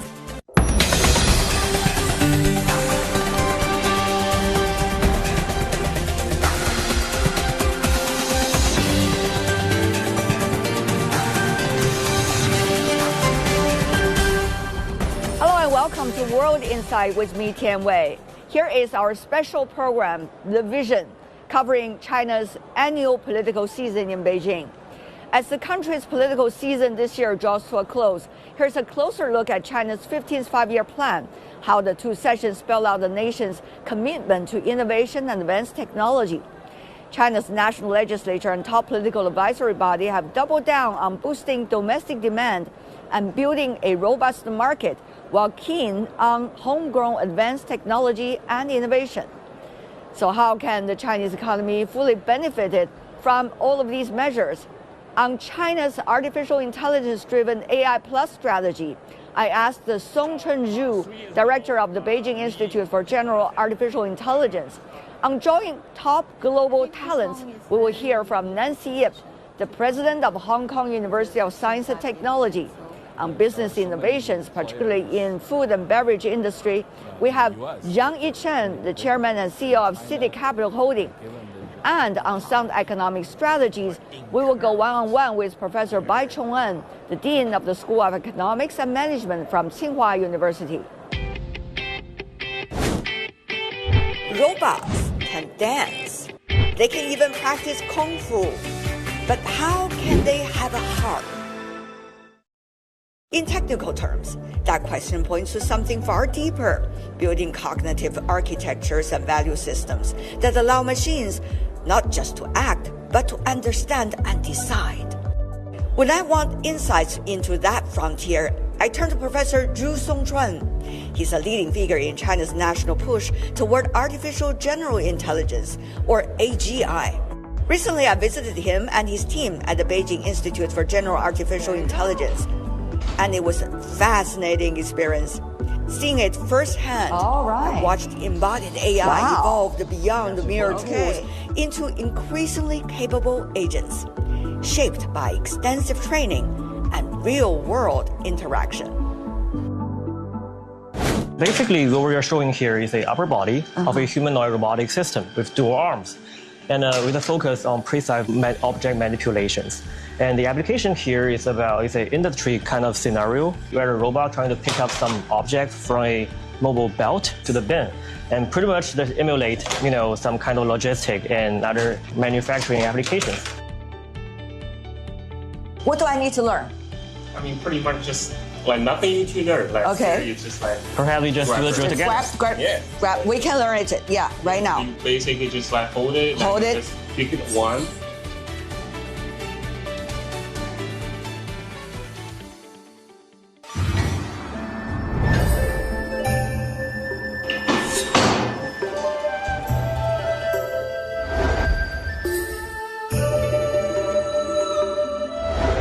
I would love to meet him every morning in the park. That's right. People are loving it.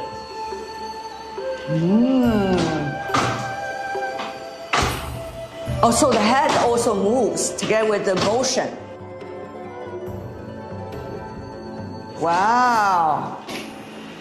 Okay, thank you.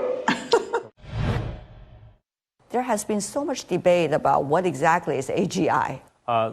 There's no clear definition what is really AGI, but roughly you can think about it. It's like a human-like.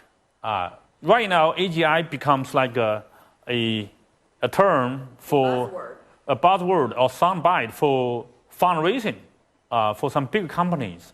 So therefore, they define something like a deep mind. They define, of course, they are very competitive, and they they define AGI as, for example, beat the smartest person in the world. For example, in AlphaGo, right? They beat the Go game champion. That's 10 years ago, exactly 10 years ago. AGI is trying to do what humans can do without a book knowledge, the knowledge from the book, right? Just being street smart. Be street smart, yeah, how to deal with people, daily life. And yet we have not found out all the secrets about our own brain. We don't quite fully understand how the brain functions because the implementation has neural aspects, which is complicated.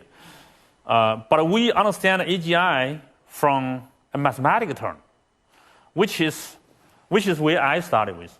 So, okay, let's come back to the question of what is AGI? Is there a mathematical theory for intelligence as a phenomenon? You know, intelligence, because intelligence are just all kind of phenomena.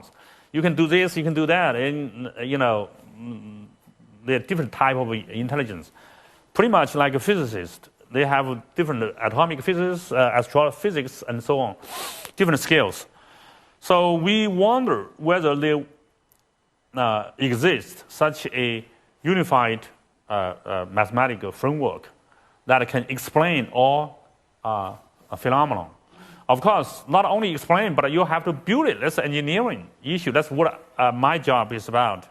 Try to build it. Only when you build it, and you can confirm all those phenomena. Are you trying to imitate every stage of life of humans, or are you just trying to create an AGI that's eventually going to be able to finish the tasks?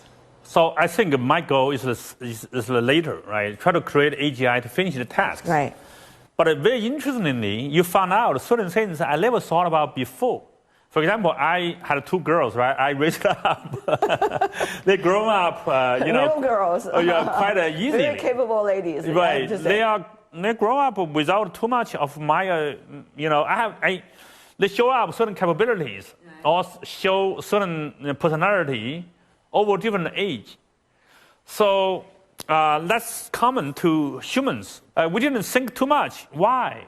As you just said, usually at the infancy, at 2 or 3 years old, they develop this called embodied physics, playing with toys and then biting things and eating, grasping, play with water and so on. So this is physics, which currently robotics is really missing, the first part. And then by 3, 4, they began to learn, as I said, to social interacting with people, but sometimes they are annoying. In China, they thought when you are 3 years old, that's the most annoying time of a child, right? Because they are very capable of moving around, but they don't respect other people's. That's because they don't know, they don't have the reflection of how other people watch them. So, but then they learn that, the social aspect, embody the social. Then realize, how people, are bothered by them. So by 6 to, they go to kindergarten and then go to elementary school, they are very kind of mimicking, they quite learn things, knowledge. But all of a sudden to like 13, teenage, they become rebellious, right, in a way of not listening, following orders anymore, and try to explore new spaces. So these things happens. You can think about it, maybe it's through evolution. This is an optimal way to grow agents. So therefore, come back to the early question, like only when we build it, when this is Feynman, the great physicist, said, I can only understand if I can reconstruct.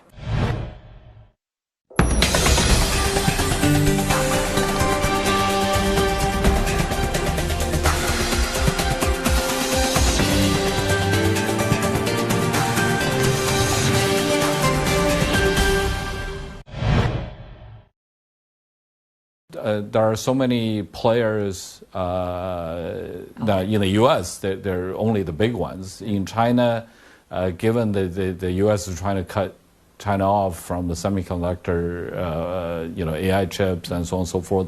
So obviously China has to build its own technology stack, and so unfortunately you can't designate someone, as China's NVIDIA. So you have to let them compete, and in that process, if you have 10 of them competing to be the NVIDIA, maybe 1 or 2 will win, but the other 8 will drop. So you can call the other 8 bubble. But without their competition, you may not end up with the 2 that in the end survive. So that's how market works. Right. In any bubble, you're gonna have players who pretend, to be a real, AI or internet company, but in fact it may be just a company in name only. That's for the investors to, to identify and decide for for themselves. But you can't, just because, again, just a couple of companies are maybe somewhat, fraudulent in their claims, and you try to shut down the whole market. We see AI has been used in so many different places. Of course, some describe the U.S. approach as reaching for the stars, so to speak, developing AGI, but others say this is also bubble. China AI Plus, mainly to put it into so many different industrial sectors and make it work. But how do you see this trend?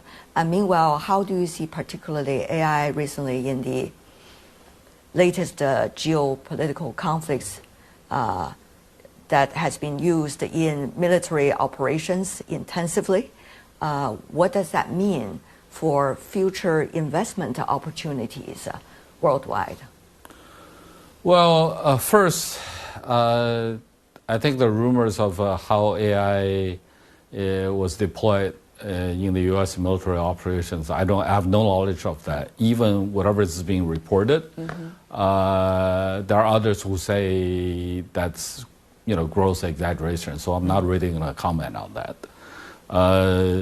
In terms of different approaches to AI, clearly the U.S. is leading on the cutting edge of big language, large language models, and with huge computing power, the whole AI tech stack, they are able to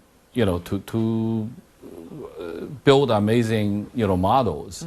But China, I think in some ways is following very closely. And a year ago we had DeepSeek, which shocked the world, was very limited, much more limited computing power than the U.S., but was able to achieve results comparable. And in some ways on large language model, that's what Chinese players basically position themselves. They're followers, but they at the same time follow a open source system which will benefit the whole world. And China overall is much more focused on applications because at the end of the day, they have to create value. The U.S. is creating the big models are clearly creating value in software, but China is using them for hardware, and largely because China produces has the largest industrial capacity and has a complete industry chain and a very comprehensive system. So in some ways, China is trying to be much more targeted. In some ways, actually much more sort of a value focused as well as profit focused, because that's how, in some ways, how the AI revolution can sustain, because ultimately it has to generate value. Right. Thank you so much. As always, I learned a lot. You might might think you are better informed in an information age. The fact is, people are more often misled by misinformation. You might think every voice is heard in a digital world. The fact is, many nations and peoples are still underrepresented. And data poverty shuts out many. We at CGTN are committed to transcending the information gap and the digital divide. CGTN, bridging nations and civilizations. CGTN, see the difference. 15th five-year plan, if you look at the draft earlier, the outline already illustrated very clearly on the innovation. Right. You, Professor Bai, argue about giving more space for innovation to happen. Right. Can you explain to us what it means? There are several points that can be made. One is that actually the central government also very much emphasized that when we develop new quality productive force, local government should take the local conditions into consideration. It shouldn't be the case that everybody does the same thing. 因地制宜, right? But if you are not giving local governments the autonomy or encourage their initiatives to explore different areas, then a natural thing to do for them to do is that if the central government emphasizes this, everybody does the same thing. So we want to prevent that. That is very damaging to the economy. When everybody does the same thing, the so-called involution problem becomes very bad. So we want to prevent that. But in order to do that, to make local government willing to do that, to adapt to local conditions, they should be given more room for experiment. They may fail. Artificial intelligence is developing very fast. Professor Bai, you are leading an important institution within Tsinghua University, certainly one of the most celebrated universities in the world. But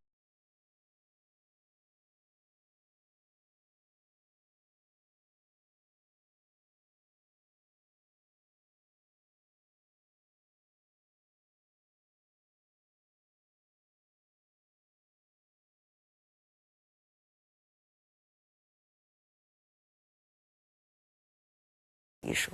Okay, yeah, this is a very important issue. Some of our students were anxious. They were afraid that their future jobs may be replaced by machines. It's everywhere, this concern. And I see AI have two effects on employment. One is employment destroying. It makes the efficiency of performing certain tasks so high that you don't need so many people to do the stuff. And so this aspect of AI may destroy jobs. At the same time, AI enables people to do things they couldn't do otherwise. Without the help of AI, they wouldn't be able to do it. There are many examples of this. So these activities previously couldn't happen. Now they can happen. That will create employment. So it's not clear which one is more important. In the short run, this employment creation may be slow. The employment displacement may be large, so the transitional issue is a big issue. Then for educators, we want to consider what kind of education we provide to our students so that they are not replaced, but they are able to enjoy the benefits of AI. They become better enabled. So that's a question we have to answer. So in this university, starting from the school, we very much emphasize three aspects of education. One is capability, the second is knowledge, the third is value. So using this framework, let's consider the impact of AI. For knowledge, AI can do really well. I don't think anybody is doubting that. They can possess a lot of knowledge. Capabilities. Then what kind of capabilities? Problem solving, probably AI can do very well. But raising the right questions is something that humans can do better. So for this, in our education, we are changing some aspect of it so that we help our students to be able to ask better questions. Ask the right questions, design the right products that satisfy needs that were not identified before. So those are all very important capabilities. So we want to develop those capabilities. This is one area. So knowledge, machines can do really well. Capabilities, depending on what kind of capabilities, we want to develop capabilities that machines don't have. Finally, value judgment. The machines can give you many solutions. You need to make value judgment about which ones can be adopted, which ones shouldn't be adopted. So the ability to ask questions, the ability to make value judgment, to make moral judgment are very important. So that's going to be our focus of education. We still want the student to possess basic knowledges, more importantly, to seek knowledge from technology.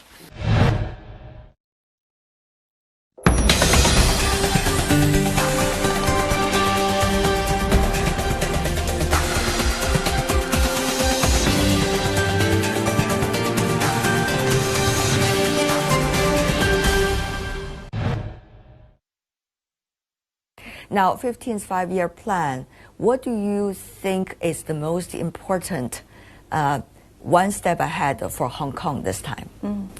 I think Hong Kong is very uniquely positioned to contribute to the 15th five-year plan. So Hong Kong is right next to the mainland and is also connected with the world.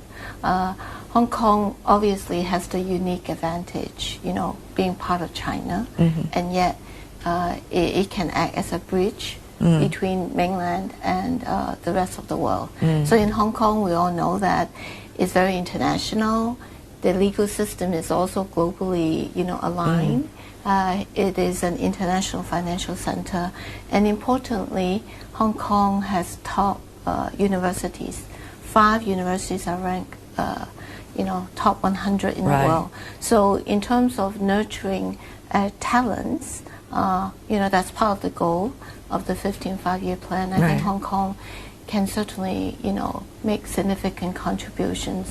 I just want to add that, for us to recruit talents, it's not just the world-renowned, scholars, but also young talents who are interested to come to Hong Kong to pursue further studies. And the Hong Kong SAR government, they really have the foresight to establish a university town in the northern metropolis. So I do think that the university town, together with the surrounding plan, such as the medical school, I think that whole area will become a melting pot for talents. You see this world campaign of trying to attract the international best talents, right? Whether it's in North America, Middle East, Asia, you name it. So I'm really wondering, when you are trying to create a space for the top talents of the world in basic science and applied science particularly, what would be the most attractive factor that some of them already told you that they're here for? I think that a lot of these top talents, they would like to, leverage all the platforms that are now available in Hong Kong, given that, we have top research universities and that provide them with a vibrant research environment for them to excel. Because, basic research to translational research to ultimate, implementation to benefit society is a long journey. Right. And basic research, curiosity-driven research, sometimes we don't know what's the outcome, right? So, and it requires really long-term investment. And so for these scholars, they would like to, work in an environment that support basic research. And when it comes to opportunities for translation, it also requires that kind of ecosystem to support them. It has to have, for example, technology transfer support, IP management, collaboration with industry, and of course talent, right? So our students, will contribute to that. And since Hong Kong is part of this, Greater Bay Area cluster, and we know that in the recent ranking, actually, Hong Kong, Shenzhen, and Guangzhou, this is the innovation cluster that is being recognized. So for top scholars, if they're interested not only to do research, not only to publish papers, but also to translate the research discoveries towards commercialization, I think this is the ideal place, so that they not only can do world-class research, but they also have the opportunity to get VC funding, even have startups if they wish, and that can also facilitate the translation of their research. So it is, like the best of both, right?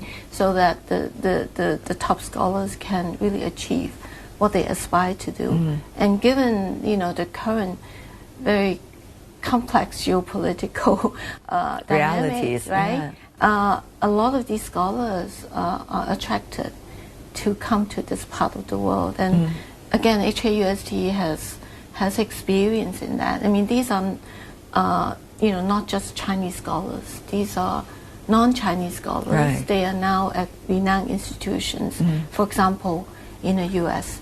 And they are very enthusiastic. Artificial intelligence obviously is transforming already across sectors at this moment. And with further development down the path, nobody knows what the picture will be like. That's right.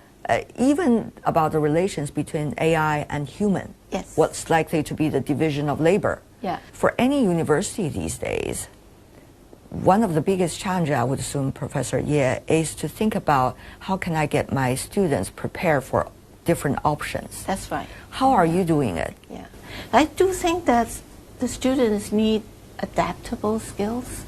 I mean, I think for them to serve society after they graduate, it's not just the academic aspect. Of course, students will receive, excellent training in that. But we also want them to have other skill sets, which in my view are extremely important. Like? Their communication skills, critical thinking skills, teamwork. Right. I mean, all these, these are soft skills, that we must, nurture our students or provide that kind of opportunities. And that is all the time we have for today. From the Great Hall of the People, on behalf of the team, thanks so much for being with us. If you'd like to know more, search World Insight, check out our YouTube channel. Follow us on X and Facebook. I'm Tian Wei. Bye for now.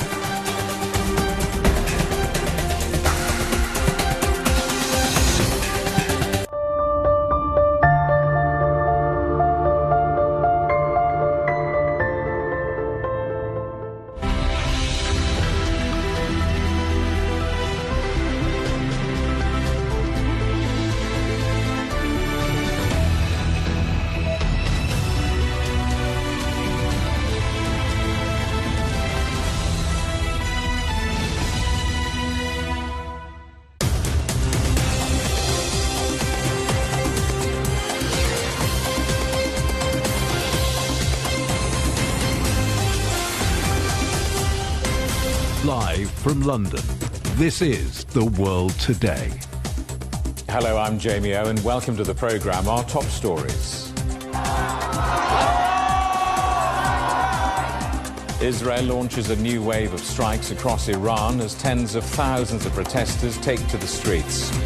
Our other headlines: smoke hangs over Dubai as Iran continues to hit Gulf countries, vowing to keep the Strait of Hormuz closed to shipping. The European Union says it's deeply concerned as the United States removes sanctions on Russian oil to try to ease energy prices.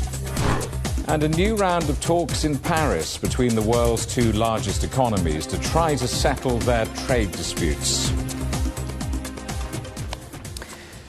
Israel says it's launched a new wave of attacks across Tehran. One person was killed in an explosion at a rally in the Iranian capital. It was being held to mark International Quds Day, an annual event expressing support for Palestinians and condemnation of Israeli actions. Iranian drones and missile attacks have continued across northern Israel. Around 60 people were injured when a missile hit the town of Zarzir. Hezbollah has also launched attacks, carrying out rocket strikes on military positions in northern Israel and southern Lebanon. Israel has carried out new attacks on Lebanon. A residential area of Beirut was hit in the early hours of Friday, and a bridge over the Litani River has been destroyed in a strike. Israel claims it was being used by Hezbollah. Lebanese authorities say at least 25 people have been killed in the last day. Our correspondent Sefer Sarimi reports now from Tehran.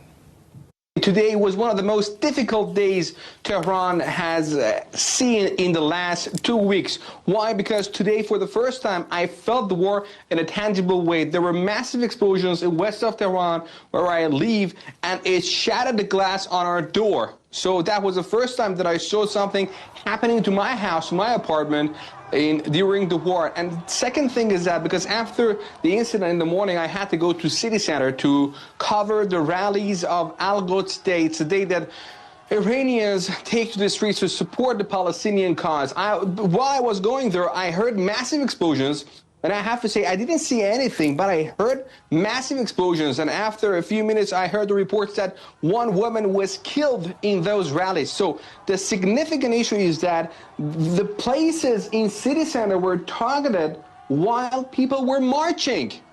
You know, but there were thousands of people. I was there. After a few minutes, I was there. I was near Ghalaba Square to talk to people, to see how they are reacting. Most of them told me that this year is not only about Palestine, it's about Iran, because, you know, we are in conflict with Israel and U.S. And also I have to mention that in those rallies, there were so many high-ranking Iranian officials, including Pezeshkian, the president, Ali Larijani, the secretary of National Security Council, Ejei, the head of judiciary. You can see a video circulating on social media when Ejei is walking with his bodyguards, and there is an explosion just in his vicinity. So, as I said, today was a very difficult day for Tehran, as so many places in different areas were targeted. And as you mentioned, one woman was killed in the rallies, and several others were killed and injured in other areas of this city.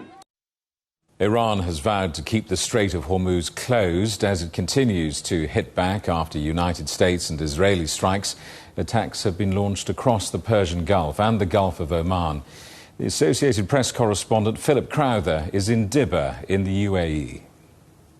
We are here at the mouth of the Strait of Hormuz on the side of the United Arab Emirates, right next to the Omani border. Oman and Iran essentially share control over the Strait of Hormuz, but it is Tehran that has decided to essentially create a blockade. What that means is, well, that Tehran has attacked several ships attempting to get through the Strait of Hormuz since U.S. and Israeli attacks on Iran began. And shipping companies and insurance companies also, whose rates have gone up wildly in the recent past, well, they've just decided it's too risky to even attempt a passage through the Strait of Hormuz.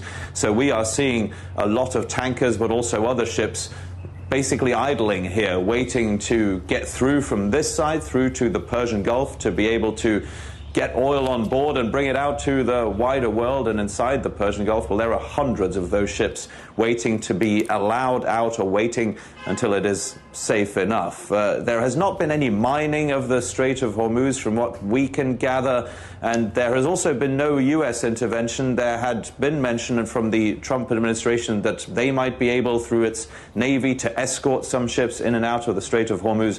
That's not happening yet. Right now, things are at a standstill here.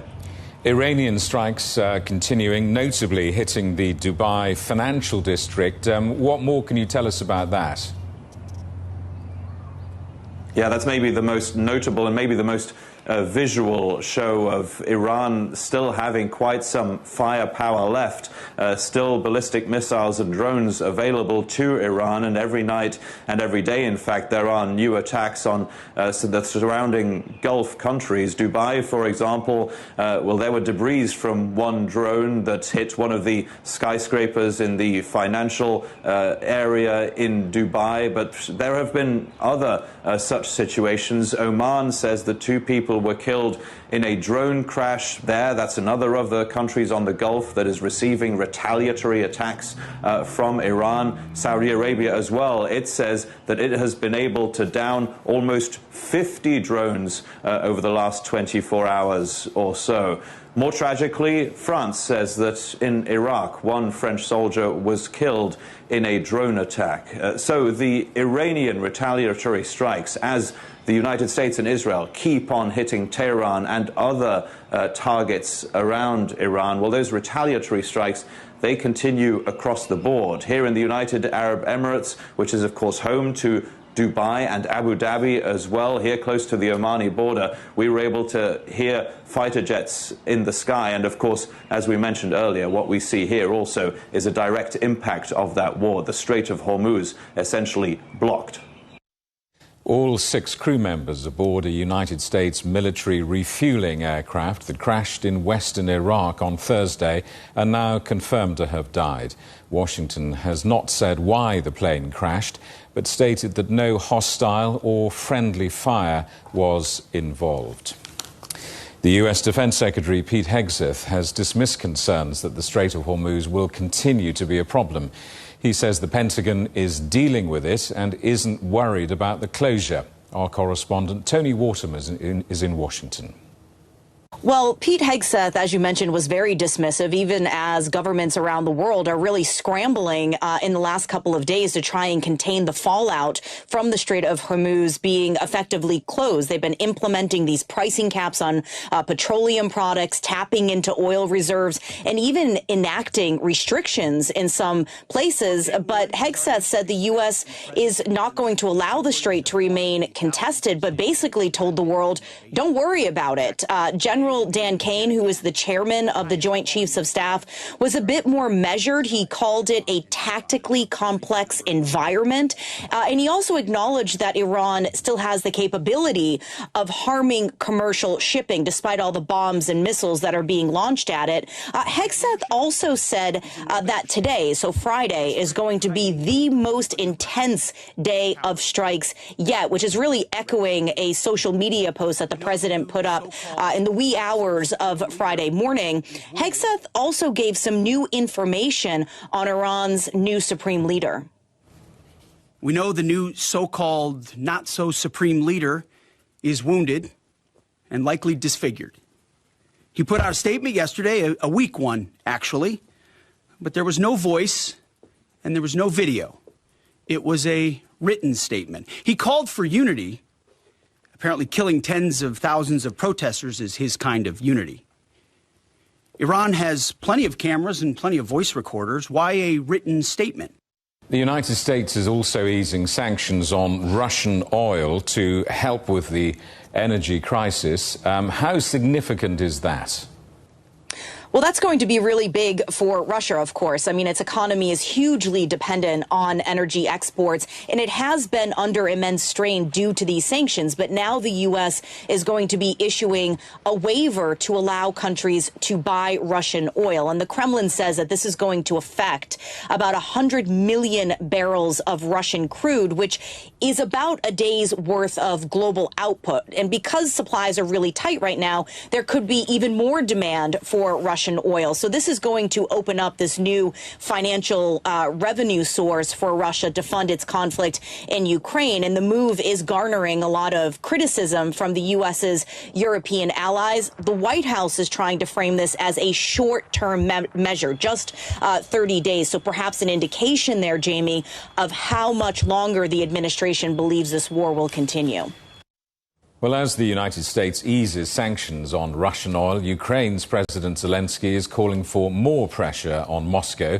He's in Paris for talks with his French counterpart Emmanuel Macron, specifically on how to target Russia's so-called shadow fleet. This single easing of sanctions by America could provide Russia with approximately $10 billion for the war. This certainly does not help peace. Well, Israel and the United States are fighting Iran together, but do they share the same war objectives? Daniel Levy is a former advisor to the Israeli government. Daniel, welcome back. What do you make of the United States and Israel's objectives in this conflict? Are they the same? Well, Jamie, it's an important question to ask. And I think, broadly speaking, the answer would be yes, with a really significant caveat, namely that Israel has a strategy, and I at least, and I think many would be hard-pressed to know whether that is true of the Trump administration. Israel knows what it wanted to achieve in launching this war and in pulling America into this war. And what it wants to achieve is not narrow, nuclear-related, missile-related. It wants to collapse the regime. It doesn't believe in regime, happy, clappy regime change. It wants Iran to implode as a state. It's happened elsewhere in the region. It wants chaos in Iran, where there is no functioning central state, and that begins to dismantle and be fragmented. That's how Israel could assert regional military domination, continue with its eradicationist project against the Palestinians. Now, where does that leave the Trump administration? I think what we've seen from the Trump administration is a great deal of incoherence as to what their actual objective is. He flails around, makes claims that are not backed up by reality, and you see an often quite uncomfortable-looking chair of the Joint Chiefs, Dan Kane, not entirely aligned with the administration position and probably not aligned with Israel's far-reaching goals. Donald Trump has said that the Iran war will end very soon. I wonder, to what extent is it up to him, or is it starting to go out of his control?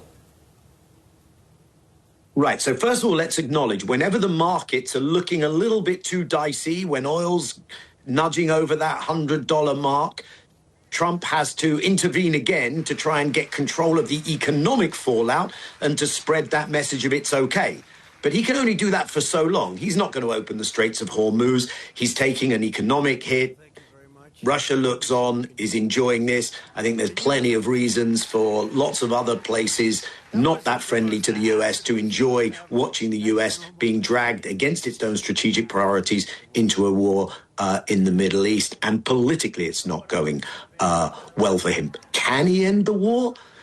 He has gotten himself and maneuvered the US and the region into a place where I wouldn't say Iran necessarily has escalatory dominance, but Iran has wanted this to be a war of endurance and attrition, and that is the direction it is going in. So the US could tomorrow say, let's finish this. It's going to have to convince Iran. I do tend to think that if the US wants out, a coalition could be created that might include countries closer to Iran and countries in the region that could bring Iran on board for that. There is no easy exit ramp for the US. There's no easy victory for the US. And one of the fears, Jamie, is that if Israel and the US say, we need one more victory image before we end this, then you escalate and Iran will do likewise. That's the unpredictability of war, alongside the unpredictability of the fragile ego and the incoherent American president, alongside the reality that Israel doesn't want this to end, and it will do everything to keep America into a more prolonged war. Daniel, good to talk to you. Thanks for coming on the programme again. Daniel Levy, the former advisor to the Israeli government.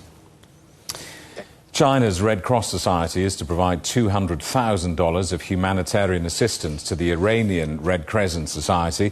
The donation comes after a girls' school in Iran was hit by a missile, killing more than 160 people. The United States is investigating the attack. The Red Cross Society of China has decided to provide the Iranian Red Crescent Society with $200,000 in emergency humanitarian assistance to be used specifically to offer condolences and bereavement support to the parents of the deceased students. China stands ready to continue in the spirit of humanitarianism to provide necessary assistance to the affected Iranian people and support them in overcoming the difficulties. You're watching CGTN. Still ahead, we're in Paris next, where the United States and China are meeting to try to resolve their differences over trade.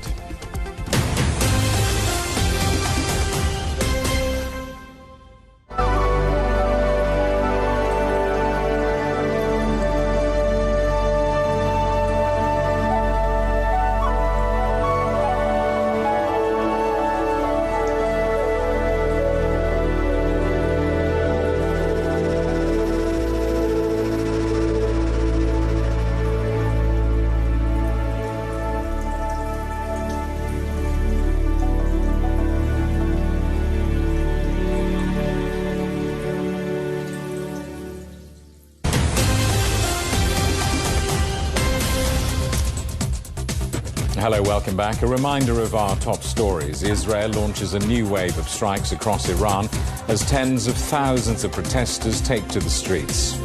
Our other headlines: smoke hangs over Dubai as Iran continues to hit Gulf countries, vowing to keep the Strait of Hormuz closed to shipping. And the European Union says it's deeply concerned as the United States removes sanctions on Russian oil to try to ease energy prices.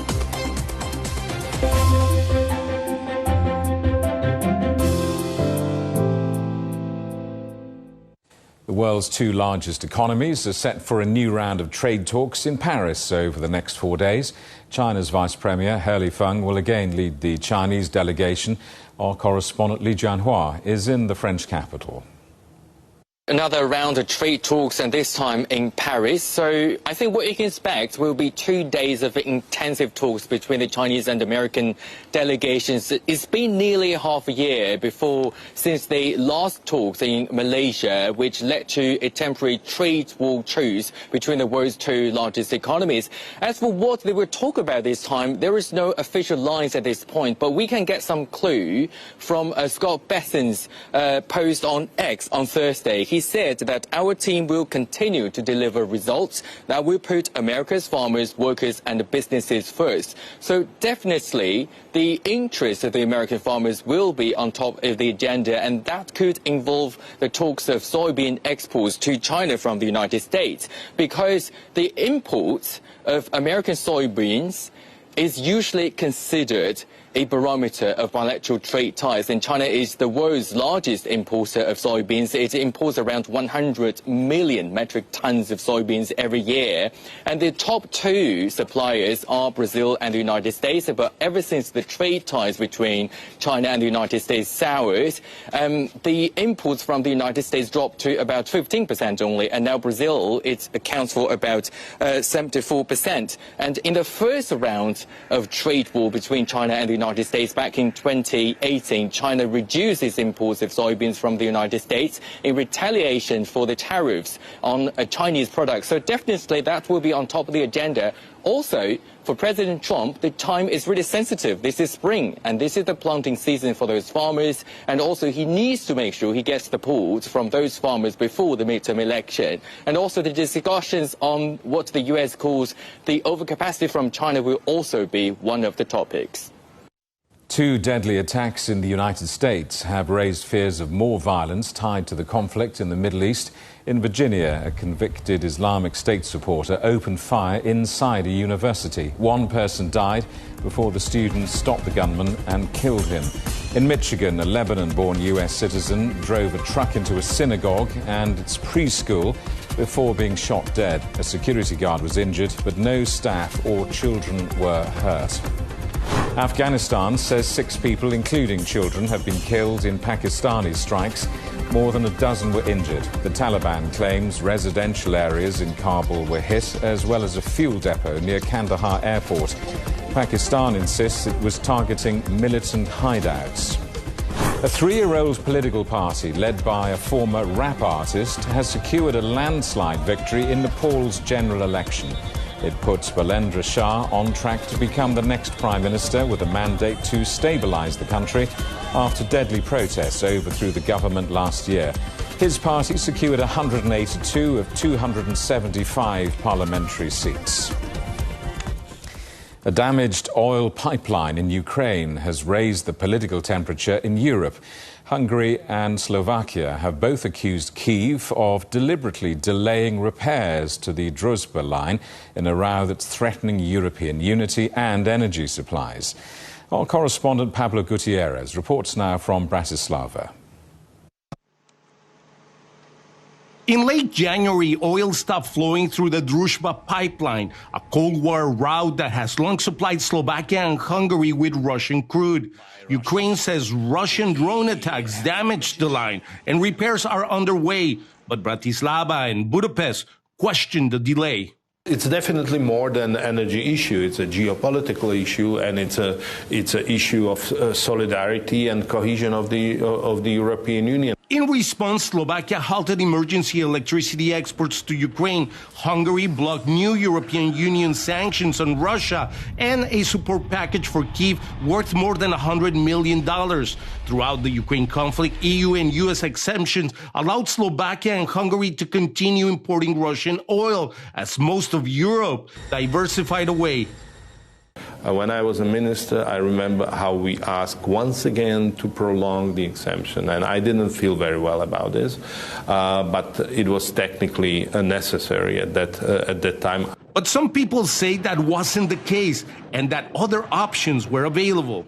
Relying on a single pipeline which crosses war territory, war zone, where political and economic tensions between the Russians and the Ukrainians are so high, from the supply security point of view, is ridiculous. According to Dr. Deak, Hungary and Slovakia could have reduced their reliance on Russian oil by shifting imports to the Adriatic pipeline, linking Central Europe to seaborne crude arriving in Croatia. So the Adriatic pipeline starts at the Adriatic Sea in Croatia and comes from Omišalj, this is a Croatian port, through Hungary to Slovakia. Both governments have long argued that switching routes is not simple. Russian oil is slightly cheaper. Specific refineries were built to process it, and shipments through the Adriatic can take longer to reach the region. For now, both countries are tapping into their strategic reserves to stabilize the supply. Each holds about 90 days of oil in reserve. Meanwhile, experts say refineries are changing their equipment to process non-Russian crude. To get the most use of our refinery, which is optimized on Russian oil, we have to mix these blends. And we need mixer units, other kind of storage. Slovakia has asked the European Commission to inspect the pipeline to determine the scale of the damage. I think it's unfortunate because at the end we will always be a neighbor to Ukraine. Slovakia says there's no fuel shortage, but tensions are rising. Opposition leaders accuse Prime Minister Fico of escalating the crisis by halting electricity exports to Ukraine, while the government says it's protecting its national energy security. Pablo Gutierrez, CGTN, Bratislava, Slovakia. Doctors in China are hoping to help millions of people living with severe spinal injuries to walk again. They're testing a new spinal cord brain interface. Our correspondent Rhea Al-Salahi's report includes surgery. 从这儿切这儿。 Globally, more than 15 million people are living with spinal cord injuries. 先放你们啊！ It's one of the most severe conditions affecting the nervous system. In the city of Hangzhou, doctors at the second affiliated hospital of Zhejiang University School of Medicine are leading a groundbreaking new trial called closed-loop spinal cord neural interface, helping people with spinal cord injuries to walk again. So for a normal people, when we want to do some movements, the signals will transport from the brain through the spinal and to the peripheral nerves and finally reach your muscles. If the patient has some spinal cord injuries, the transport of the signal will be interrupted or broken. So how can we get more cars through the broken highways? That was the function of the spinal cord stimulations. The closed-loop system uses electrical currents known as epidural electrical stimulation, or EES for short, to activate nerves and help restore movement and sensation. Patients have 2 devices implanted. First, a pair of electrodes with 8 contact points each attached to the outer membrane of the spinal cord, the dura.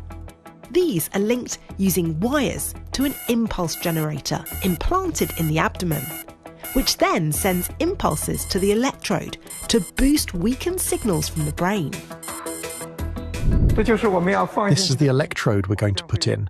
We'll place it in the epidural space of the spinal cord. Each electrode has 8 contacts, and we'll put in 2 of them for a total of 16 contacts. We can see his body is reacting now to the electrical signals, and that's a good sign? In 2024, construction worker Jin Yin Biao was paralysed below the waist after falling from the 3rd floor of a building he was working on. But after being offered spinal cord neural interface technology, everything changed.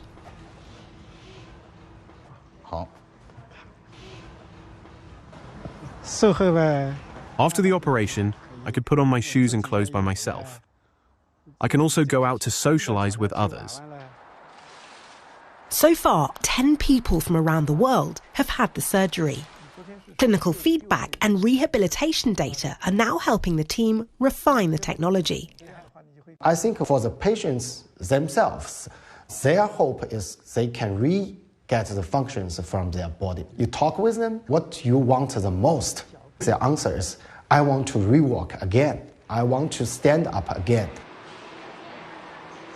That was Rhea El-Salahi reporting, and you can see more on that story this weekend in our Science and Technology series Razor at 16:30 GMT on Sunday. The headlines again. Israel launches a new wave of strikes across Iran as tens of thousands of protesters take to the streets. Our other headlines, smoke hangs over Dubai as Iran continues to hit Gulf countries, vowing to keep the Strait of Hormuz closed to shipping. And the European Union says it's deeply concerned as the United States removes sanctions on Russian oil to try to ease energy prices. And that is The World Today. Thank you for watching. We're back with more news at the top of this hour. Coming up next, it's The Vibe. For now, from all of the team in London, it's goodbye.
Today on The Vibe, as the NPC wraps up its 4th session, we speak with delegates about how the newly approved 15th five-year plan will shape their focus areas for the nation's future.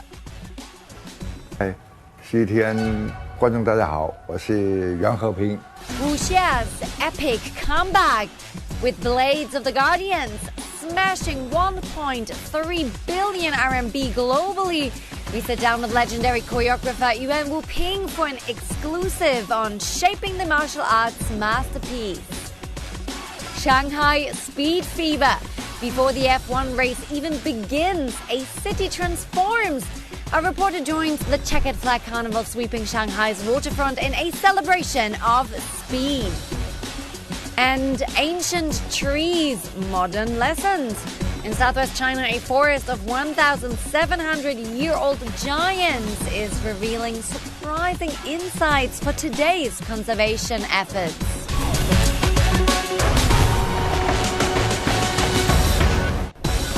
Hey there and welcome to The Vibe on CGTN. I'm your host, Liu Newsroom in Beijing. Thanks for tuning in. Here at The Vibe, where you go to destination for all things art and culture every weekday. The 14th National People's Congress, China's national legislature, held the closing meeting of its 4th session yesterday. Lawmakers approved the outline of the 15th five-year plan for the country's national economic and social development. CGTN's Yang Yan spoke with delegates about their thoughts on what the plan means for their focus areas. 代表老师，您是来自哪个省的？我是广西省的。哪一个行业的？戏曲行业。The 2026 two sessions have concluded with a major milestone, the approval of the 15th five-year plan. In a changing world, it offers a stable roadmap for China, prioritizing tech and green growth, not just for economy, but to improve people's lives. Here at the Great Hall of the People, I've been speaking with deputies about their expectations in the next 5 years. 那么我自己是来自教育行。 Coming from the education sector, we're also closely following national policies to attract more foreign students to study in Guangxi Zhuang Autonomous Region. The emergence of AI drama could inject new vitality into our folk operas. This helps with preservation and dissemination. The 15th five-year plan outlines great expectations and plans for green development. As someone who works in the electric power industry, we will work in accordance with this plan. The launch of the 15th five-year plan is especially positive for public welfare. With the integration of artificial intelligence, I believe people's lives will become better. My proposal on domestic service has been included in the agenda this year. I'm positive that the domestic service and elderly care industry will move forward in a standardized, systematic, and professional manner. Each spring, the London Book Fair turns Olympia in West London into a marketplace of ideas where publishers scout new authors and search for the next global bestseller. This year's event has brought together more than 30,000 publishing professionals from over 90 countries. Among them are Chinese writers and publishers hoping their stories can reach readers beyond China's borders. Another year at the London Book Fair, another 3 days of buzzing activity at Olympia in central London. From best-selling novels to academic research, this is where books are introduced to new markets, publishers negotiate rights, and literary minds exchange ideas. China, widely considered the world's second-largest publishing market, is bringing thousands of titles to the fair, covering politics, history, fiction and culture. International publishers are also paying closer attention to Chinese voices, especially in genre fiction. Head of Zeus, which published the sensational Chinese science fiction Three-Body Problem by Liu Zixian, has been expanding its partnerships with Chinese authors, including the acclaimed author Mai Jia. Why do I think that Ma Jia and Cixin Liu might be particularly important? I think that their literature carries with it, some fundamental human truths. there's a lot of Chinese history, colour in the texts, but ultimately their appeal is because they ring true to people all around the world. There is something about humanity as a whole, some secret that these authors, managed to reveal to you in their writing. And that, I think, makes them universal. Some science fiction authors have made the breakthrough, but for decades, one challenge remained: how to connect Chinese literature with readers beyond China. Among the many publishers this year at the event is Xu Zhiyuan, a renowned Chinese writer. Actually, I have to say, Chinese literature or Chinese writing, thinking, still a bit on the edge of the global landscape. Maybe because we still more time and to articulate our thinking, our mentality. Also because we need a kind of more curiosity about the outside world. Official figures show China publishes more than 500,000 new titles every year, making it one of the world's largest publishing industries, though relatively few make their way across China's borders. Over the past century, Chinese literature has reached global readers in different waves, from classical works translated by sinologists to the current online fiction and the science fiction. Yet many publishers I've been speaking to agree that exporting books is only part of the task. Building real international interest in Chinese literature is still a work in progress. Li Jianhua, CGTN, London. Now, from policy to plate, innovation is redefining food safety at Shanghai's 6 More Food Expo. As China pushes for digital transformation, AI-powered inspections and smarter supply chains take center stage. The message is clear. The future of food is not just tastier, it's safer. You can't talk about food without talking about food safety. In recent years, concerns about additives and contaminants have put consumers on edge. So we are here at Food Expo to find out how innovation is empowering food safety. In recent years, pre-made meals have exploded in popularity as they offer convenience for people with busy lifestyles. But with that convenience comes growing concern. Are these meals nutritious? Are the additives safe? How fresh is the food really? For many consumers, trust is still the missing ingredient. Take frozen fried rice or rice balls, the quick meals we often grab at convenience stores or fast food chains. What goes into making them? Besta, a specialist in frozen rice products, has the answer. 我们所有选择的大米都是我们这个，首先是非转基因的大米，这是一个。那另外一个就是我们的这个加工的过程的管理，因为我们这个整条产线是全日本进口的，所以它的自动化程度非常高。一条产线的话，基本上三个人，那我每天呢我们可以生产20吨，所以它的这种人员接触基本上是比较少了，所以相对来说它的过程的管理就简单了。我们所有的这个产品都要经过出厂检验，从这个我们自己的管控到三方的监管，到这个政府的监管，其实我们都是三位一体做的还是比较好的。Another example, the seasoned roast chicken many of us keep at home, just heat and eat.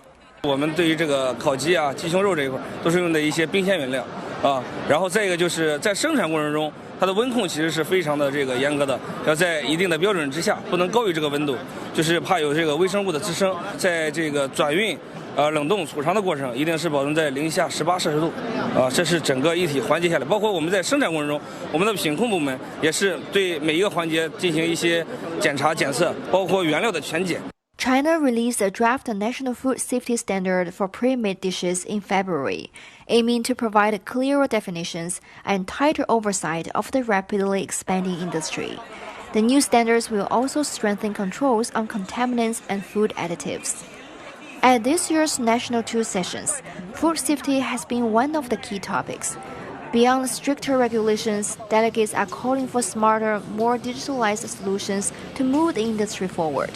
And at the expo, equipment suppliers are answering that call, showcasing their latest innovations in food processing technology. 鲜肉切片是比较难的，传统的切片99.99%都都是用圆刀切的，一个大圆刀往下砍，所以砍的时候呢，这个肉一定会有碎渣碎片，这个碎渣碎片呢会裹在这个肉里，然后在销售过程中，如果你超过了一定的时间，它会发黑，甚至变质。这款机器呢，它是用带形刀、圆刀，它不是砍的，它是这个肉往上挑的时候，这个锯自然的、非常非常自然的把它划掉，给这个肉连一丁点儿的压力都没有，所以呢，它切出来每一片都是很完美的。Some equipment even uses AI technology to boost productivity and improve inspection efficiency. 这面是我们看到的是我们一个 AR 一个图像识别，通过我们的智能相机和我们联科自主研发的视觉软件，通过我们自己训练一个图像一个模型，来通过识别那个产品的一个外观，比如缺陷啊，还有尺寸呀，然后进行一个外观检测。进行一个次品的一个剔除，它可能连续24小时的不知疲倦，对咱的挑拣率，对咱的成品率，绝对有很大一个提升，对食品安全是有保障的。More Food Expo has attracted nearly 2,000 exhibitors from home and abroad. Making its first appearance at the expo, the Italy Pavilion is showcasing a range of Italian delicacies, including pizza and gelato. You know that we have traceability about the food. It means that we follow how they produce these products. For some food, we need to conserve the cold chain. It means that we use cold container on fly with cold chain. For all the time, we follow that the right temperature is on the food and on the wine too. 中餐出海，然后包括我们的设备制出海，我相信未来就是3到5年，整个的中国的这个产业会很大的部分会走出去。我在想，就中国的任何的这个产业的这个升级就会形成内卷，因为中国就是产量过剩嘛，对吧？所以我们还是要出去。其实如果说放在5年前、10年前，我们去做出海的话，我们中国的企业是不够自信的。但其实以当下来讲，我们在海外的这种采购是瞬间拉大的。Now in this 6th year, the More Food Expo acts as a bridge for exchanges within the industry. With buyers from 16 countries, including the United States, Canada, Russia, and Italy, the expo connects Chinese food suppliers directly with overseas partners. 唐小帆 SMG International for CGTN 上海。Coming up next. CGTN 观众大家好，我是袁和平。With Blades of the Guardians smashing 1.3 billion RMB globally, we sit down with legendary choreographer Yuan Wu Ping for an exclusive on shaping the martial arts masterpiece. And as Formula One fever sweeps Shanghai, the city's checkered flag carnival is turning streets and waterfronts into a high-speed celebration for fans worldwide.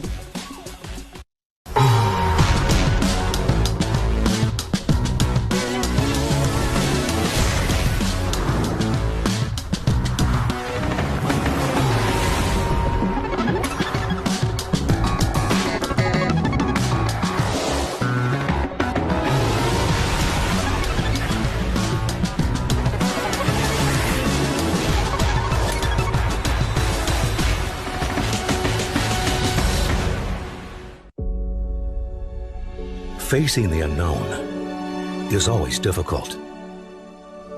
In a world in turmoil, it's easy to lose orientation. But when the storms come, we have to see the possibilities, reinvent, find new opportunities, discover a path forward. CGTN, see the difference.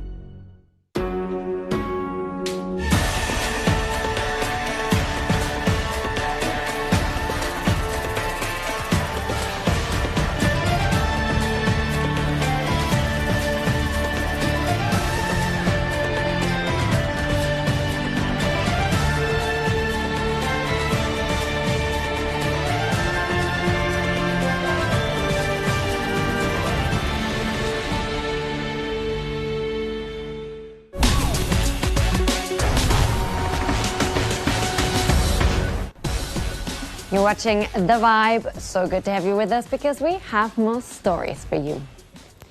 The martial arts action movie Blades of the Guardians has grossed over 1.3 billion RMB at the box office since its release. CGTN's Yu Han sat down with legendary martial arts choreographer and director Yuan Wuping to understand how he shapes stories one sword stroke at a time. The wuxia blockbuster Blades of Guardians has gained over 1.2 billion RMB since its debut. Now let's meet the man behind this remarkable film. Hi, CGTN 观众大家好，我是袁和平。Yuan Wuping has shaped modern action cinema for over 5 decades. From his early work with Jackie Chan to redefine Hollywood fight choreography. Now, at 80, he delivers Blades of the Guardians. 说武侠是一颗种子，江湖是一种情怀，我们最需要去守护的地方是什么呢？这武侠是中国固有的文化，是根来的，所以我们一定要守护把它传承发扬下去。年轻人。The story of Blades of the Guardians centers on a perilous escort mission to deliver the most wanted fugitive to Chang'an, the capital of ancient Chinese dynasties. 那又是什么让您有信心说，或者是某个瞬间让您决定说重新压一趟这样的重标？因为再一次集齐4代武侠人，其实是很困难的一个事情。信心就一定有了，没有就不用拍了。人漫画，所以利用这刀马其他人物性格都很热血，很有个性。我觉得可以把他们拍成一个很好看的武侠电影啊。我第一个就是找吴京，再找其他人。我觉得应该还是要找年轻一点的人来演一些角色的，因为怎么讲都有年轻人接班下去的啊。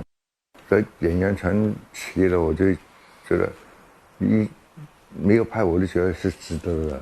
这4代人，每代人的在片里的每个人性格都不一样的比较好看一点的。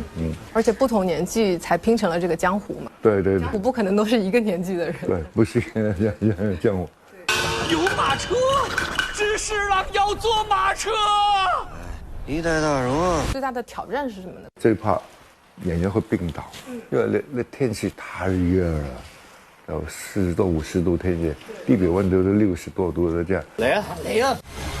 As more films embrace AIGC and virtual production, why did Blades of the Guardians remain committed to shooting on real locations? 我就想用比较全部真实还原真人。真的景的给观众看，就不要用 AI 做的，AI 就很快做完了，是吧？对啊，而且看起来还是有点分别的啊。我这表演的风格就要求比较真实一点的，又硬一点的，真的拳到肉，而且刀剑跟那个锤什么打得比较凶猛一点的，都不要我一言不合拔刀就干了，就这样，我觉得比较爽快一点点，这个实一点的，硬桥硬马。对The film has received strong international reviews. 7.4 on IMDb, 96% on Rotten Tomatoes, and a 95% popcorn meter. Does this feedback meet Yuan's expectations? 在我预期以外好一点的。他们就是看一些动作，还是说他也是懂中国人的江湖的？中国的电影能打出海外，第一个就是功夫电影，下来才武侠电影。武侠车真正的是中国的原有的文化打出去的。为什么观众看都一定看得很爽的？人物啊，跟戏里面的细节，我们还有英文字幕给他们看的，不然他们有点看不懂的。这中规文化有一点差异了。As a martial arts film enthusiast, I couldn't resist posing a few reasonable demands to this grandmaster of the genre. 就是您能不能教我一两招？很难哦。没有，或者一个亮相，就是不好惹的那种。一亮相就一定好惹，不好惹就不亮相了。不亮相的比较定一点眼神，这样看就很难讲。这亮相就很人家虚了已经了，亮相的根本人家不怕你，是吧？所以拿把刀出来还可以。那我没法坐地铁了，带刀的话，如何让自己看起来就是有高手的气势？高手看不出来的，真的看不出来，看这出来是高手，就电影才看出来。哦，本来还想说您能教我两招，然后有空教你。那要是要开始练的话，我要做哪些准备呢？还是也有准备受苦吧。那我先退下。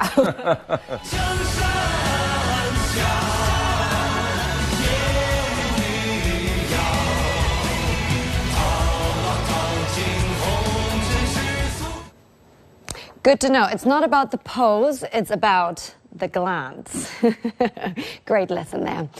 So what happens when Formula One fever takes over an entire city? Shanghai gave us the answer with its checkered flag carnival. Before the engines even roar at the circuit, fans from around the world are already celebrating at the West Bund, along the waterfront, and everywhere in between.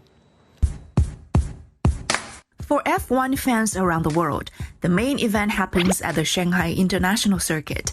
But in this city, the real action starts here at the Checker Flag Carnival. Xuhui's West Bund is the heart of the action, turning itself into the ultimate pit stop with live race broadcasts, film exhibitions, live music, and interactive games. We're pretty excited to come here. It's pretty amazing and encouraging, and we're just excited to see more. We live in Shanghai for a year now, and it still gives a lot of opportunities to enjoy different sports venues. Nice place, nice people. Shanghai is very beautiful, and I love it. 游戏也很多，然后吃吃喝喝都有，也有音乐节目，我觉得挺有意思的。Look around and you'll see why car lovers can't stop smiling. Rows of vintage cars just parked here for everyone to admire, like this Ferrari Testarossa. Testarossa means red hair in Italian. Some say it's the red engine, others say it's for the beautiful red-haired ladies. Either way, it's a legend.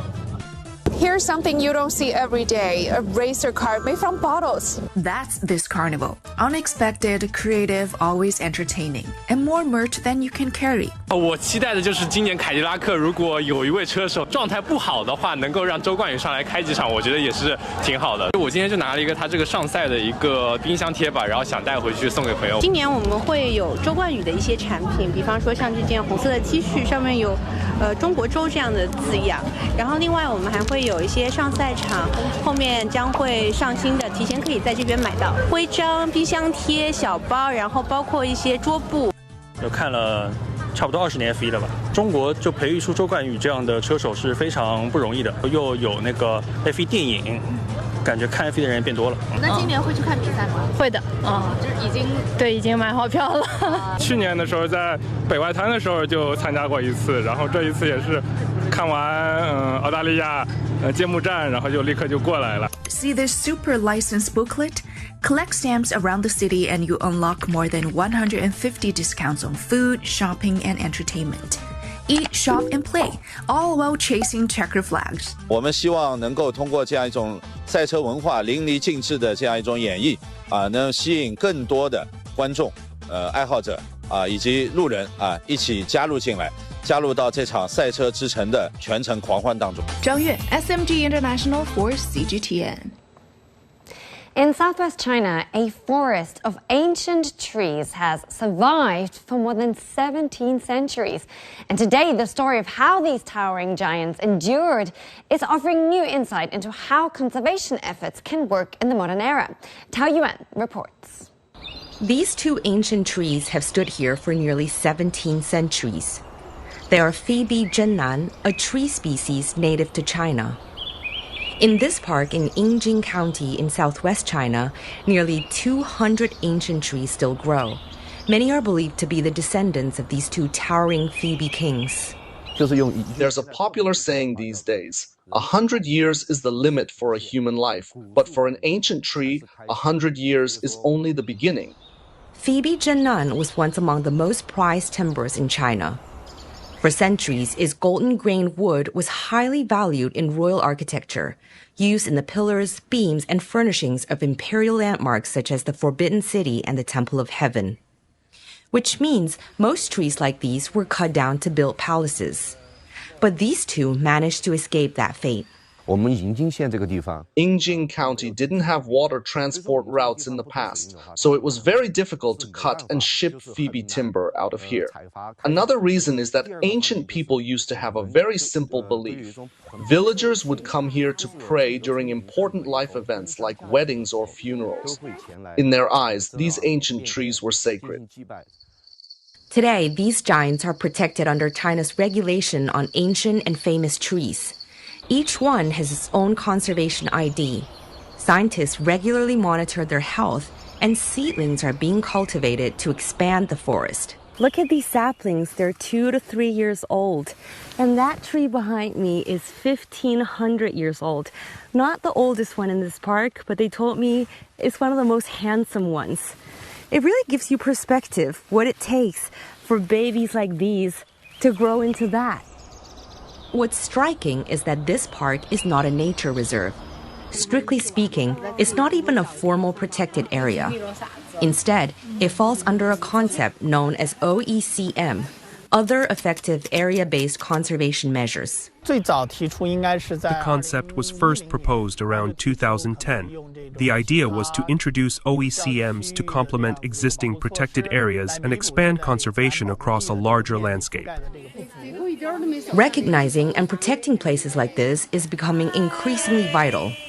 Under the Global Biodiversity Framework, countries have pledged to safeguard 30% of the planet's land and ocean by 2030. But experts say this target cannot be met through national parks alone. Returning to a state where humans and nature coexist may be the normal way for humanity and the planet to live together. In China, we sometimes call these places nature coexistence areas, drawing on the traditional philosophy of harmony between humanity and nature, which helps the public understand the idea more easily. Over the past 2 years, the Shanshui Conservation Center has worked with government agencies and conservation groups to identify dozens of potential OECM sites nationwide, including community conservation areas, city parks, university campuses, and tourist attractions like the Phoebe Park in Yingjing. I feel very lucky and very happy to see a tree that's 1,700 years old. It feels almost spiritual, and it really makes you realize how small humans are. Protecting nature doesn't always look like drawing new boundaries on a map. And places like this, where people and nature have guarded each other for generations, may play a growing role in global conservation efforts. Taoyuan, CGTN, Yingjing County, Sichuan Province. And that's it from The Vibe today. Thanks for watching and goodbye for now.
Live from London, this is The World Today. Hello, I'm Jamie Owen. Welcome to the programme. Our top stories. Israel launches a new wave of strikes across Iran as tens of thousands of protesters take to the streets. Our other headlines: smoke hangs over Dubai as Iran continues to hit Gulf countries, vowing to keep the Strait of Hormuz closed to shipping. The European Union says it's deeply concerned as the United States removes sanctions on Russian oil to try to ease energy prices. And a new round of talks in Paris between the world's two largest economies to try to settle their trade disputes. Israel says it's launched a new wave of attacks across Tehran. One person was killed in an explosion at a rally in the Iranian capital.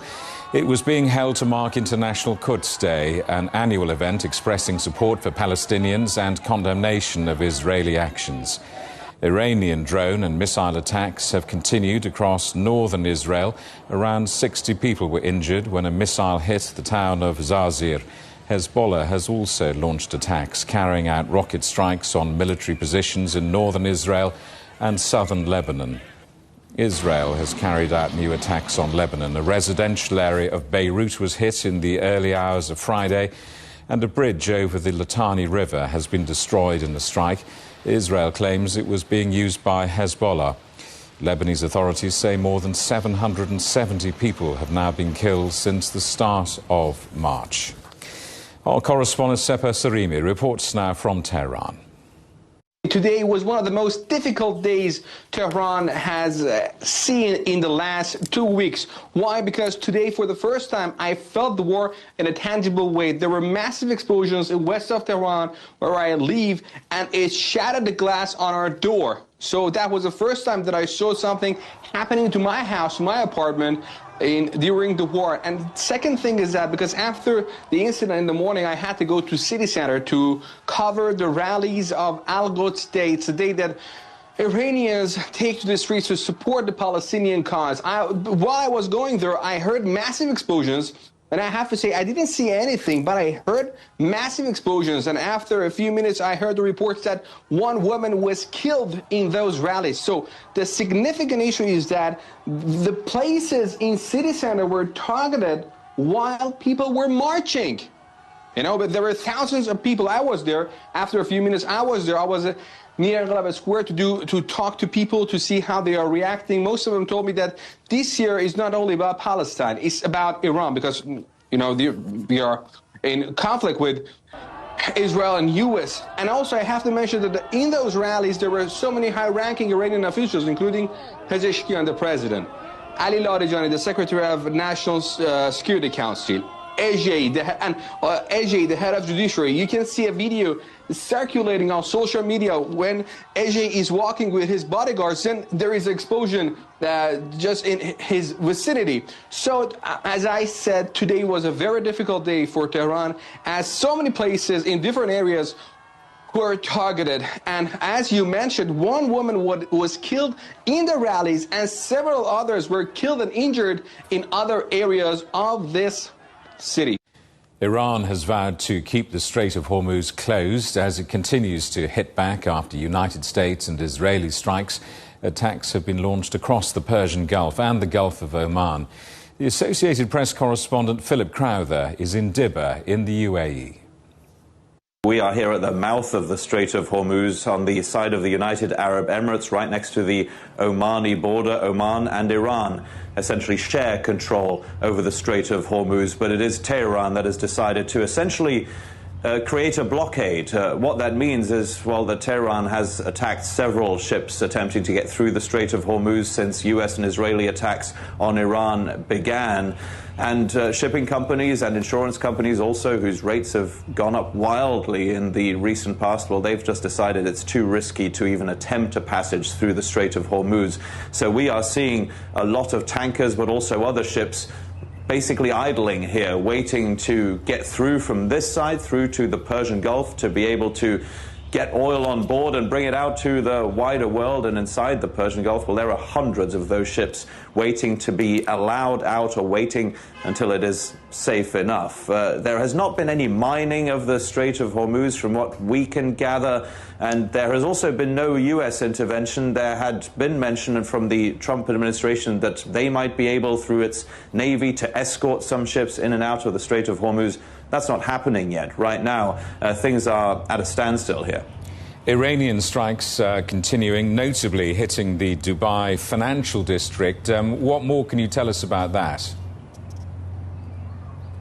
Yeah, that's maybe the most notable and maybe the most visual show of Iran still having quite some firepower left, still ballistic missiles and drones available to Iran, and every night and every day, in fact, there are new attacks on the surrounding Gulf countries. Dubai, for example, well, there were debris from one drone that hit one of the skyscrapers in the financial area in Dubai, but there have been other such situations. Oman says that 2 people were killed in a drone crash there. That's another of the countries on the Gulf that is receiving retaliatory attacks from Iran. Saudi Arabia as well. It says that it has been able to down almost 50 drones over the last 24 hours or so. More tragically, France says that in Iraq, 1 French soldier was killed in a drone attack. So the Iranian retaliatory strikes, as the United States and Israel keep on hitting Tehran and other targets around Iran, well, those retaliatory strikes, they continue across the board. Here in the United Arab Emirates, which is, of course, home to Dubai and Abu Dhabi as well, here close to the Omani border, we were able to hear fighter jets in the sky. And of course, as we mentioned earlier, what we see here also is a direct impact of that war. The Strait of Hormuz essentially blocked. All 6 crew members aboard a United States military refueling aircraft that crashed in western Iraq on Thursday are now confirmed to have died.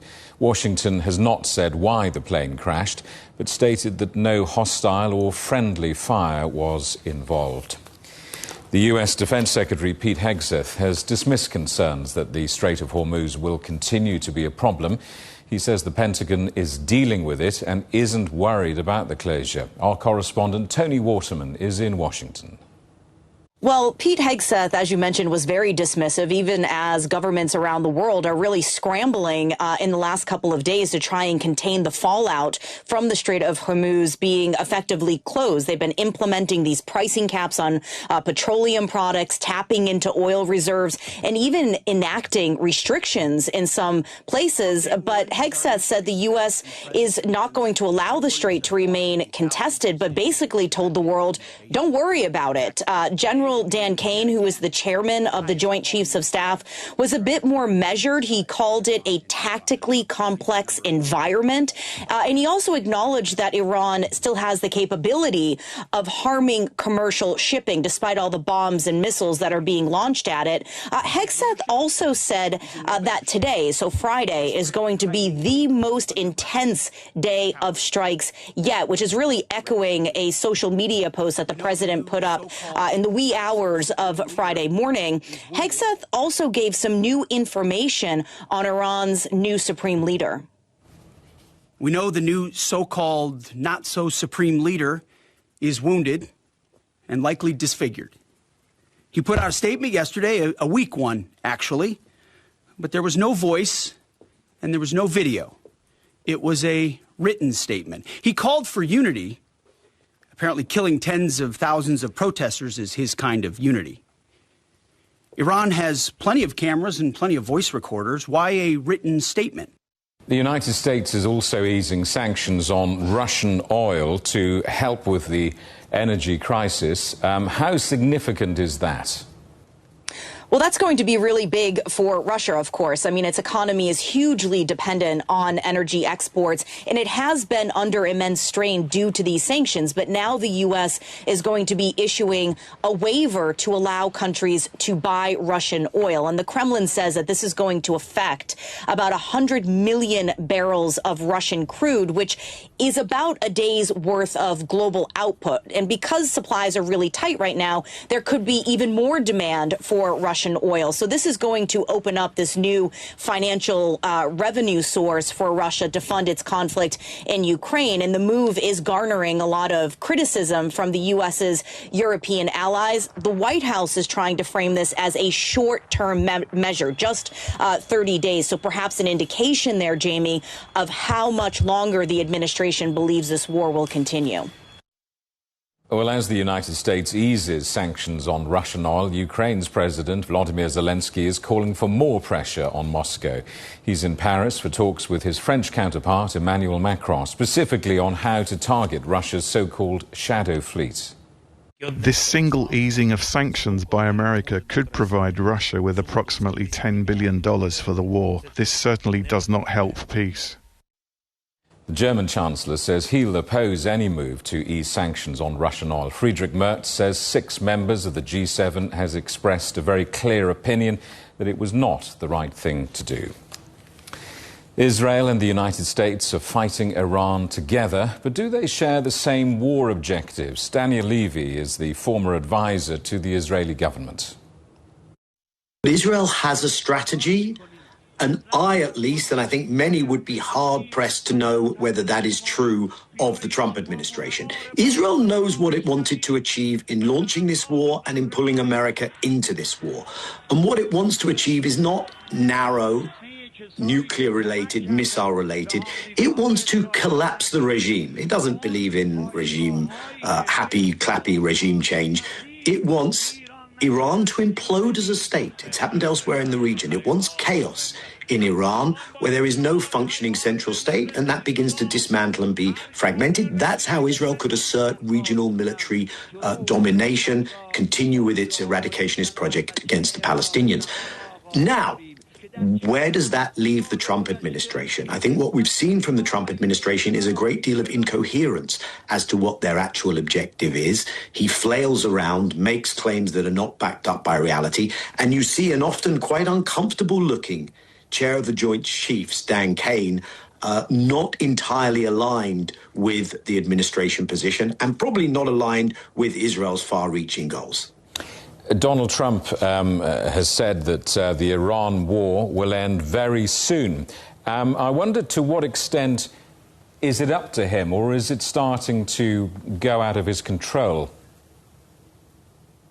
Right, so first of all, let's acknowledge whenever the markets are looking a little bit too dicey, when oil's nudging over that $100 mark, Trump has to intervene again to try and get control of the economic fallout and to spread that message of it's okay. But he can only do that for so long. He's not going to open the Straits of Hormuz. He's taking an economic hit. Russia looks on, is enjoying this. I think there's plenty of reasons for lots of other places not that friendly to the US to enjoy watching the US being dragged against its own strategic priorities into a war in the Middle East. And politically, it's not going well for him. Can he end the war? He has gotten himself and maneuvered the US and the region into a place where I wouldn't say Iran necessarily has escalatory dominance, but Iran has wanted this to be a war of endurance and attrition, and that is the direction it is going in. So the US could tomorrow say, let's finish this. It's going to have to convince Iran. I do tend to think that if the US wants out, a coalition could be created that might include countries closer to Iran and countries in the region that could bring Iran on board for that. There is no easy exit ramp for the US. There's no easy victory for the US. And one of the fears, Jamie, is that if Israel and the US say, we need one more victory image before we end this, then you escalate and Iran will do likewise. That's the unpredictability of war, alongside the unpredictability of the fragile ego and the incoherent American president, alongside the reality that Israel doesn't want this to end, and it will do everything to keep America into a more prolonged war. China's Red Cross Society is to provide $200,000 of humanitarian assistance to the Iranian Red Crescent Society. The donation comes after a girls' school in Iran was hit by a missile, killing more than 160 people. The United States is investigating the attack. The Red Cross Society of China has decided to provide the Iranian Red Crescent Society with $200,000 in emergency humanitarian assistance to be used specifically to offer condolences and bereavement support to the parents of the deceased students. China stands ready to continue in the spirit of humanitarianism to provide necessary assistance to the affected Iranian people and support them in overcoming the difficulties. You're watching CGTN. Still ahead, we're in Paris next, where the United States and China are meeting to try to resolve their differences over trade.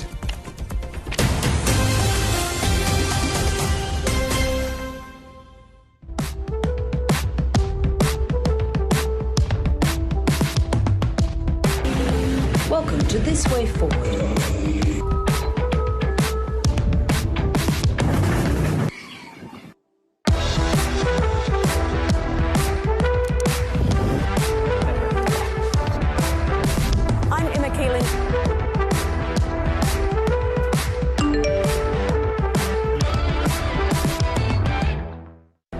What do we mean when we talk about the difference? Brazen axe. The difference is in the detail, the background, defense ministers from the wider angle and perspective of every story, wherever the story may be. CGTN. See the difference. We are all connected. Across borders, across continents, connected by ideas, a shared humanity. Stay connected.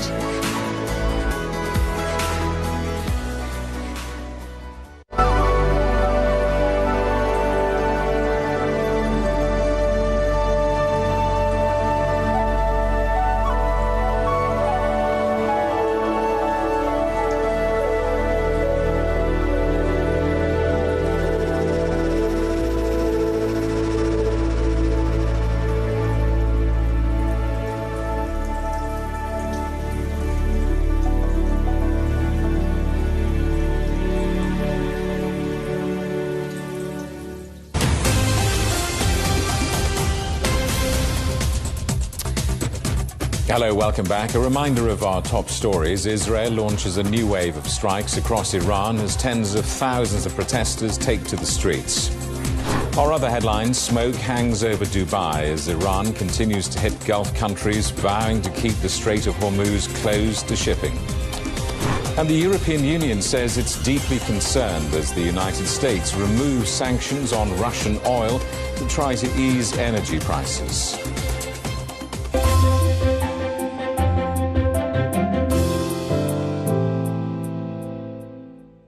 The world's two largest economies are set for a new round of trade talks in Paris over the next 4 days. China's Vice Premier He Lifeng will again lead the Chinese delegation. Our correspondent Li Jianhua is in the French capital. Another round of trade talks, and this time in Paris. So I think what you can expect will be 2 days of intensive talks between the Chinese and American delegations. It's been nearly half a year since they last talked in Malaysia, which led to a temporary trade war truce between the world's two largest economies. As for what they will talk about this time, there is no official lines at this point, but we can get some clue from Scott Besson's post on X on Thursday. He said that our team will continue to deliver results that will put America's farmers, workers and businesses first. So definitely the interests of the American farmers will be on top of the agenda, and that could involve the talks of soybean exports to China from the United States, because the imports of American soybeans is usually considered a barometer of bilateral trade ties, and China is the world's largest importer of soybeans. It imports around 100 million metric tons of soybeans every year, and the top two suppliers are Brazil and the United States. But ever since the trade ties between China and the United States soured, the imports from the United States dropped to about 15% only, and now Brazil, it accounts for about 74%. And in the first round of trade war between China and the United States. Back in 2018, China reduced its imports of soybeans from the United States in retaliation for the tariffs on Chinese products. So definitely that will be on top of the agenda. Also, for President Trump, the time is really sensitive. This is spring, and this is the planting season for those farmers. And also, he needs to make sure he gets the support from those farmers before the midterm election. And also, the discussions on what the U.S. calls the overcapacity from China will also be one of the topics. China's foreign minister has welcomed what he says are positive signs shown by the new Dutch government. Wang Yi has been talking to his counterpart on the phone, urging him to support normal economic and trade exchanges. Relations have been strained after The Hague seized the chipmaker Nexperia from its Chinese parent company Wingtech in October. 2 deadly attacks in the United States have raised fears of more violence tied to the conflict in the Middle East. In Virginia, a convicted Islamic State supporter opened fire inside a university. 1 person died before the students stopped the gunman and killed him. In Michigan, a Lebanon-born U.S. citizen drove a truck into a synagogue and its preschool before being shot. A security guard was injured, but no staff or children were hurt. Afghanistan says 6 people, including children, have been killed in Pakistani strikes. More than a dozen were injured. The Taliban claims residential areas in Kabul were hit, as well as a fuel depot near Kandahar airport. Pakistan insists it was targeting militant hideouts. A 3-year-old political party led by a former rap artist has secured a landslide victory in Nepal's general election. It puts Balendra Shah on track to become the next Prime Minister, with a mandate to stabilise the country after deadly protests overthrew the government last year. His party secured 182 of 275 parliamentary seats. The first passenger train from the DPRK has arrived in Beijing after a 6-year gap. The 24-hour train service is now running 4 days every week after the operation resumed on Thursday. A damaged oil pipeline in Ukraine has raised the political temperature in Europe. Hungary and Slovakia have both accused Kyiv of deliberately delaying repairs to the Druzhba line in a row that's threatening European unity and energy supplies. Our correspondent Pablo Gutierrez reports now from Bratislava. In late January, oil stopped flowing through the Druzhba pipeline, a Cold War route that has long supplied Slovakia and Hungary with Russian crude. Ukraine says Russian drone attacks damaged the line and repairs are underway, but Bratislava and Budapest question the delay. It's definitely more than an energy issue. It's a geopolitical issue, and it's an issue of solidarity and cohesion of the European Union. In response, Slovakia halted emergency electricity exports to Ukraine. Hungary blocked new European Union sanctions on Russia and a support package for Kyiv worth more than $100 million. Throughout the Ukraine conflict, EU and US exemptions allowed Slovakia and Hungary to continue importing Russian oil as most of Europe diversified away. When I was a minister, I remember how we asked once again to prolong the exemption, and I didn't feel very well about this, but it was technically necessary at that time. But some people say that wasn't the case and that other options were available. Relying on a single pipeline which crosses war territory, war zone, where political and economic tensions between the Russians and the Ukrainians are so high, from the supply security point of view, is ridiculous. According to Dr. Deak, Hungary and Slovakia could have reduced their reliance on Russian oil by shifting imports to the Adriatic pipeline, linking Central Europe to seaborne crude arriving in Croatia. So the Adriatic pipeline starts at the Adriatic Sea in Croatia and comes from Omišalj, this is a Croatian port, through Hungary to Slovakia. Both governments have long argued that switching routes is not simple. Russian oil is slightly cheaper. Specific refineries were built to process it, and shipments through the Adriatic can take longer to reach the region. For now, both countries are tapping into their strategic reserves to stabilize the supply. Each holds about 90 days of oil in reserve. Meanwhile, experts say refineries are changing their equipment to process non-Russian crude. To get the most use of our refinery, which is optimized on Russian oil, we have to mix these blends. And we need mixer units, other kind of storage. Slovakia has asked the European Commission to inspect the pipeline to determine the scale of the damage. I think it's unfortunate because at the end we will always be a neighbor to Ukraine. Slovakia says there's no fuel shortage, but tensions are rising. Opposition leaders accuse Prime Minister Fico of escalating the crisis by halting electricity exports to Ukraine, while the government says it's protecting its national energy security. Pablo Gutierrez, CGTN, Bratislava, Slovakia. Sally, next with Global Business Europe. What have you got? Well, we're looking at the oil price. It's currently hovering around $101 a barrel for Brent crude. Of course, the news today is that the United States is temporarily lifting sanctions on Russian oil already on the water. We're going to be speaking to a Moscow analyst about what impact that's going to have within Russia and beyond. And of course, we look ahead to the Paris talks between China and the US. Sally, see you in a minute. Thank you for that. The headlines again. Israel launches a new wave of strikes across Iran as tens of thousands of protesters take to the streets. Our other headlines, smoke hangs over Dubai as Iran continues to hit Gulf countries, vowing to keep the Strait of Hormuz closed to shipping. And the European Union says it's deeply concerned as the United States removes sanctions on Russian oil to try to ease energy prices.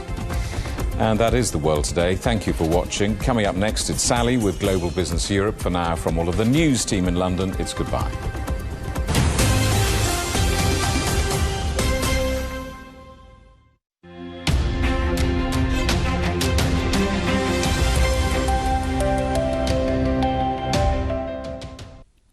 Hello and welcome to the latest weather update. I'm Tierney. Well, over to Europe. Low pressure system is likely to push further down into the south, indicating more rain and snow to develop here, particularly here for the western portions of the continent during this coming weekend. And rain will probably be pretty intense here for the majority of France and Germany on Saturday. And meanwhile, we're also looking at winter precipitation to persist for another couple of days here for the areas around the Alps. And the situation will become even more dangerous by the time we get into Sunday, as more heavy intensive snow is likely to develop, so please take a necessary precaution to stay safe. And meanwhile, probably here for the north and the eastern portions of the continent will experience some temporary clear conditions from Sunday into early next week. Enjoy the clear weather as well as you can. And temperature-wise, though there could see some increasing rain and snow, we're still looking at an uptick in maximum temperatures for the majority of the western portion of the continent. And here for the western portion of Russia, we'll also experience an uptick in maximum temperatures. Most of the daytime highs will be back up into the positive readings, and even warmer here for the northern portion of the Balkans, where most of the maximum temperatures will be above 15 degrees Celsius. And about business and travel, showers for both London and Paris with the high temperatures in the lower teens, but notice that minimum temperatures will be pretty cold. Dress up accordingly.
Hello, I'm Sally Baudet. Welcome to Global Business Europe. Our top stories. The United States gives the green light for Russia to sell sanctioned oil stranded at sea as it battles to bring down prices. A new round of talks is scheduled in Paris between the world's two largest economies to settle their trade dispute. Growth down, inflation up. The latest data sounds alarm bells for the US economy.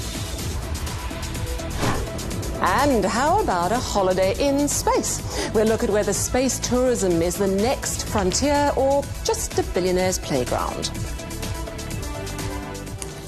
Now, the United States has issued a 30-day emergency waiver allowing countries to purchase sanctioned Russian oil currently stranded at sea. An estimated 100 to 128 million barrels of Russian oil are currently in transit. Analysts reported that ships, including so-called shadow fleet tankers designed to avoid sanctions, immediately began to move on the announcement.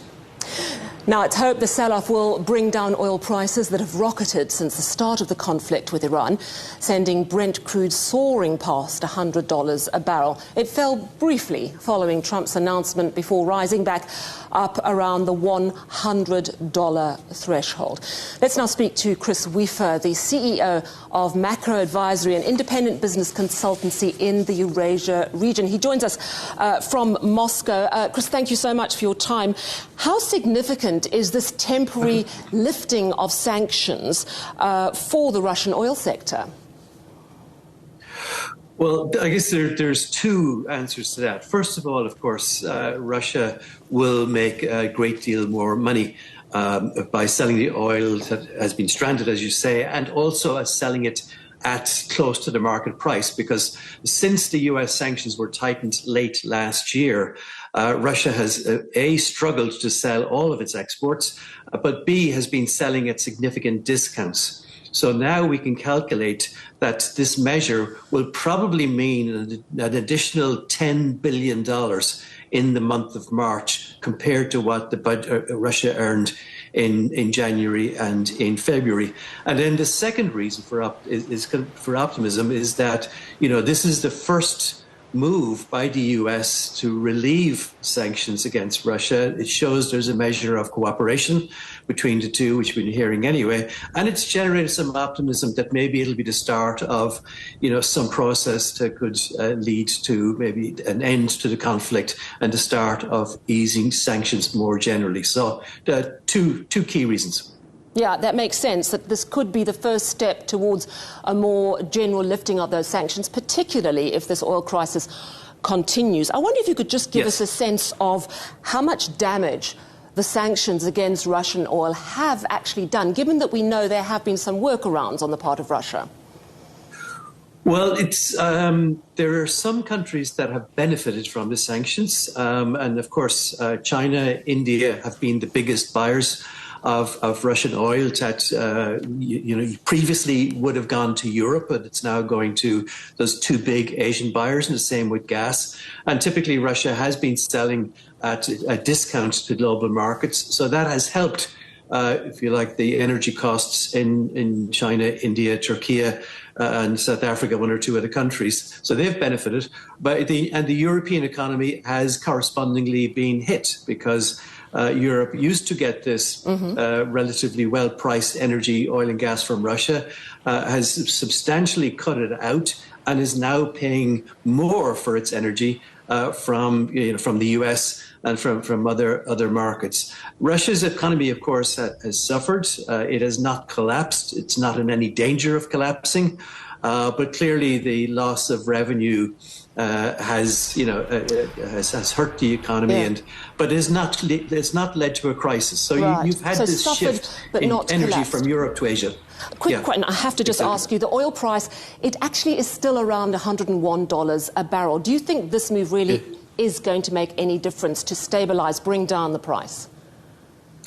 No, it's not going to bring it down, but it may prevent it from climbing, higher over the short to medium term. But you remember, you're talking about maybe 150 million barrels of oil, but the world consumes 100 million barrels of oil a day, and about 20 million barrels a day would have usually come out of the Strait of Hormuz, and that's now blocked. So traders and buyers of oil are looking beyond this. And they're generally fearful that if the blockage of Hormuz continues, then there will be a much more significant loss of oil. And remember, the real damage will be when the storage tanks in Saudi and in Qatar and the Emirates are full, then those countries will have to stop producing. They will have to significantly slow producing.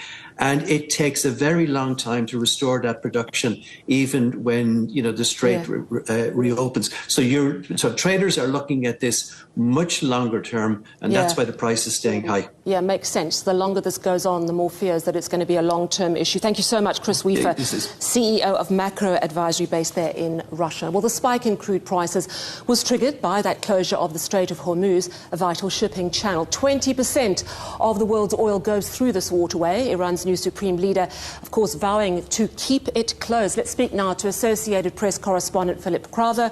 He's in Dibba in the UAE. Philip, thanks so much for joining us. Any sign that this blockade is going to be lifted anytime soon? No, we've been looking right at it here at the entrance of the Strait of Hormuz all day during the daytime and now during the nighttime. You probably can't make this out, but we can see the lights of a lot of those ships that are waiting to enter the Strait of Hormuz. There are dozens we can see on the horizon, and in the Persian Gulf, waiting to exit through the Strait of Hormuz. There are hundreds of ships right now. Some of them might well be filled with oil, ready to exit and bring that to the wider international market, but none of that is happening right now. We have seen zero movement. What we have noticed over the last few days are tiny exceptions. Of course, Iranian ships are still being allowed through the Strait of Hormuz by Iran, and there are one or two ships linked with China who appear to have made their way in and out as well. But essentially, this is a blockade right now. These ships are not going to get through anytime soon, and through the Persian Gulf they won't be getting out to deliver that oil largely to Asia, by the way. A very large percentage of that oil goes to China and other countries in Asia. It is a fifth of the world's seaborne oil and natural gas supply that usually comes through the Strait of Hormuz, and that is currently entirely blocked. You know, the US War Secretary earlier, Pete Hegseth, seemed somewhat unperturbed by it, said, oh, they always knew this was, it's all sort of under control. They're even suggesting the possibility of escorts for ships. Do you think that's realistic? Not right now, and we have seen no signs thereof. There had been one member of the Trump administration, in fact the Energy Secretary, saying that there had already been some escort happening by the US Navy. He had to retract that pretty quickly. This is not happening right now. It's unfeasible. It's a huge logistical challenge, and of course it's a dangerous one too, because while Iran is attacking tankers and other ships attempting to go through the Strait of Hormuz, well, if any US Navy ships getting any closer, you could imagine Iran trying to attack those too, while the United States and Israel is attacking targets inside Tehran and around the country. It's not feasible right now, though the Defense Secretary Pete Hegseth did speak about it today. He believes that the Strait of Hormuz essentially is open for business and that it's only Iran's attacks that are keeping it from functioning. Well, that is precisely what is happening. These shipping companies, oil companies, insurance companies, they all believe that it is simply too risky to send ships through the Strait of Hormuz, precisely because of those past Iranian attacks on over a dozen ships in the past. And this is something that if ever any further ships attempt to get through the Strait of Hormuz, well, you could expect Iran to try and attack them too. Right now, what we're seeing is a standstill. Yes, there has to be either an end to this war, an end to Iranian attacks on ships, or maybe, yes, some kind of an escort. But that is very, very difficult to put in place. Thank you so much. That's AP correspondent Philip Crowther in Dibba in the UAE. So how are US investors reacting to Trump's decision to ease Russian sanctions? Our correspondent Tony Waterman joins us now from Washington. How are the stock markets doing? Well, investors are really shrugging off this latest move by the Trump administration to try to ease those concerns about rising oil prices. We see all three of the main indices trading to the downside, and we're now on track for a third straight week of losses, which would be the first time we have seen this sort of extension or extended loss period for about a year. Investors just not buying that the Trump administration is going to be able to open the Strait of Hormuz, whether it's through these naval escorts that they keep talking about, or whether it's through blowing up these mine-laying ships or destroying the Navy or taking down rocket launchers. They just don't believe that this is going to open that strait up as soon as possible. And of course, once things start running again, it's going to take a while for the shipments, especially of oil, to get back up to normal flows. And of course, we heard earlier this week from the International Energy Agency saying that this war has triggered the largest supply disruption in history. The new supreme leader in a statement earlier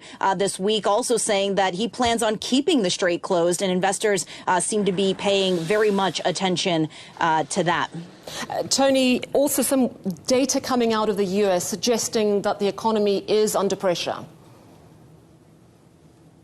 Yeah, so we got some new data this morning showing that the U.S. economy heading into this war was actually in a much weaker position than originally reported. The growth figures for the fourth quarter of 2025 showing that growth was just 0.7%. So that is half the previous reading, and the full year growth was also lower than thought. That revision is mostly on the back of weaker consumer and government spending. We, of course, had the government shutdown last fall. Tariff costs are being passed along to consumers. And in that vein, new inflation numbers for January, they were mostly in line with expectations, but they were up 0.3% for the month. That's a 2.8% annual rate. So we're getting further and further away from the central bank's 2% target. The Fed is meeting next week. There's no rate cut that is expected, but everyone is going to be keenly listening to any sort of words that come out on this ongoing conflict in Iran and the impact it could have on their decision making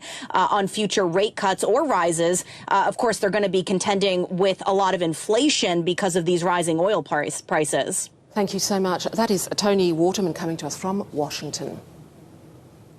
Let's take a quick look at other business headlines now. The UK economy didn't expand at all in January. The zero GDP growth for the month was weaker than expected. Apple has agreed to reduce its App Store commission fees in China. That's a win for Chinese developers.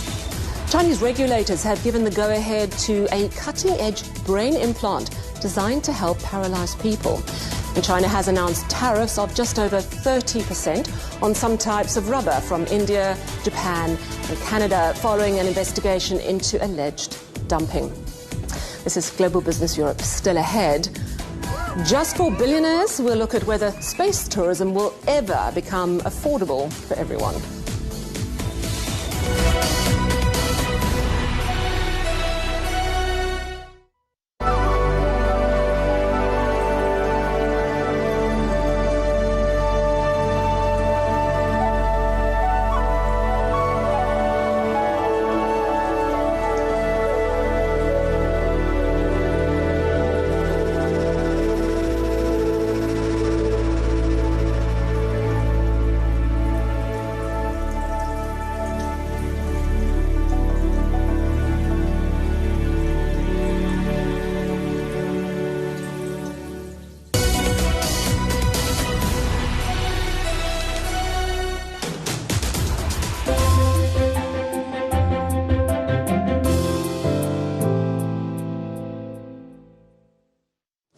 Welcome back to Global Business Europe with me, Sally Burdett.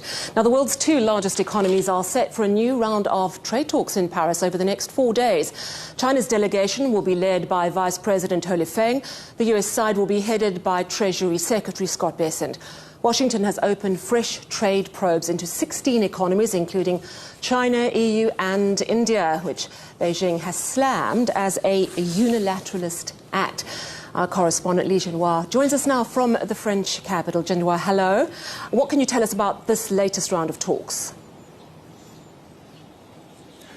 Well, Sally, another round of trade talks between the world's two largest economies. And again, I'm pretty sure that you can expect 2 days of intensive talks between the two delegations. As you said just now, the Chinese delegation will be led by Vice Premier He Lifeng, and the American delegation will be led by Scott Bessent, the U.S. Treasury Secretary. It's been nearly half a year since the two delegations met in Malaysia last time, which led to a temporary trade war truce between the two economies. And this time, as to what they will focus on, there is no official line as of yet.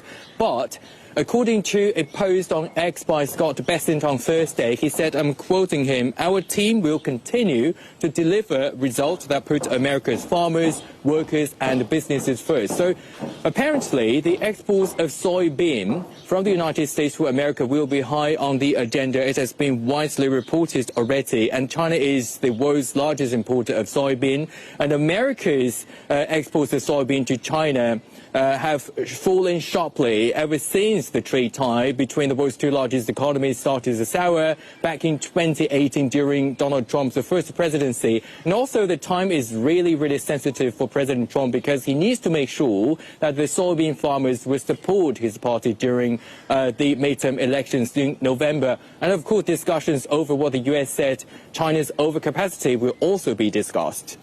Also, China has criticised a US trade investigation into that alleged overcapacity, threatening countermeasures. Do you think this is going to cast a cloud over the meetings in Paris?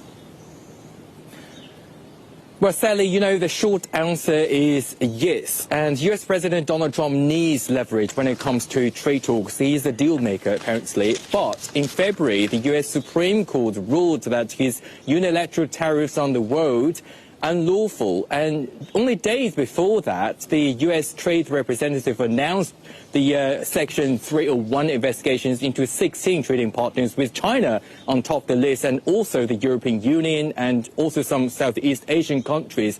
And the Commerce Ministry of China said this today, I'm quoting it, it said the United States cannot unilaterally determine whether its trading partners have overcapacity, and production and consumption are global in nature. If countries were to produce only for the domestic markets, there wouldn't be cross-border trade anymore. So basically, this is one of the thorniest issues they are expected to address this time. Now back to you, Sally. Thank you so much. That's our correspondent Li Jinhua in Paris.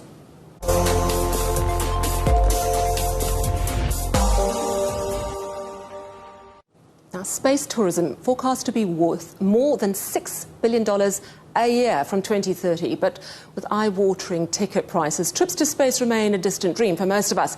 Our correspondent Siobhan McCall has the story.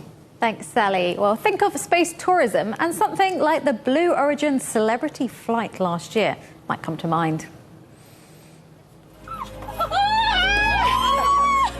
1, 2, 3, take me up space! Tamir's in space!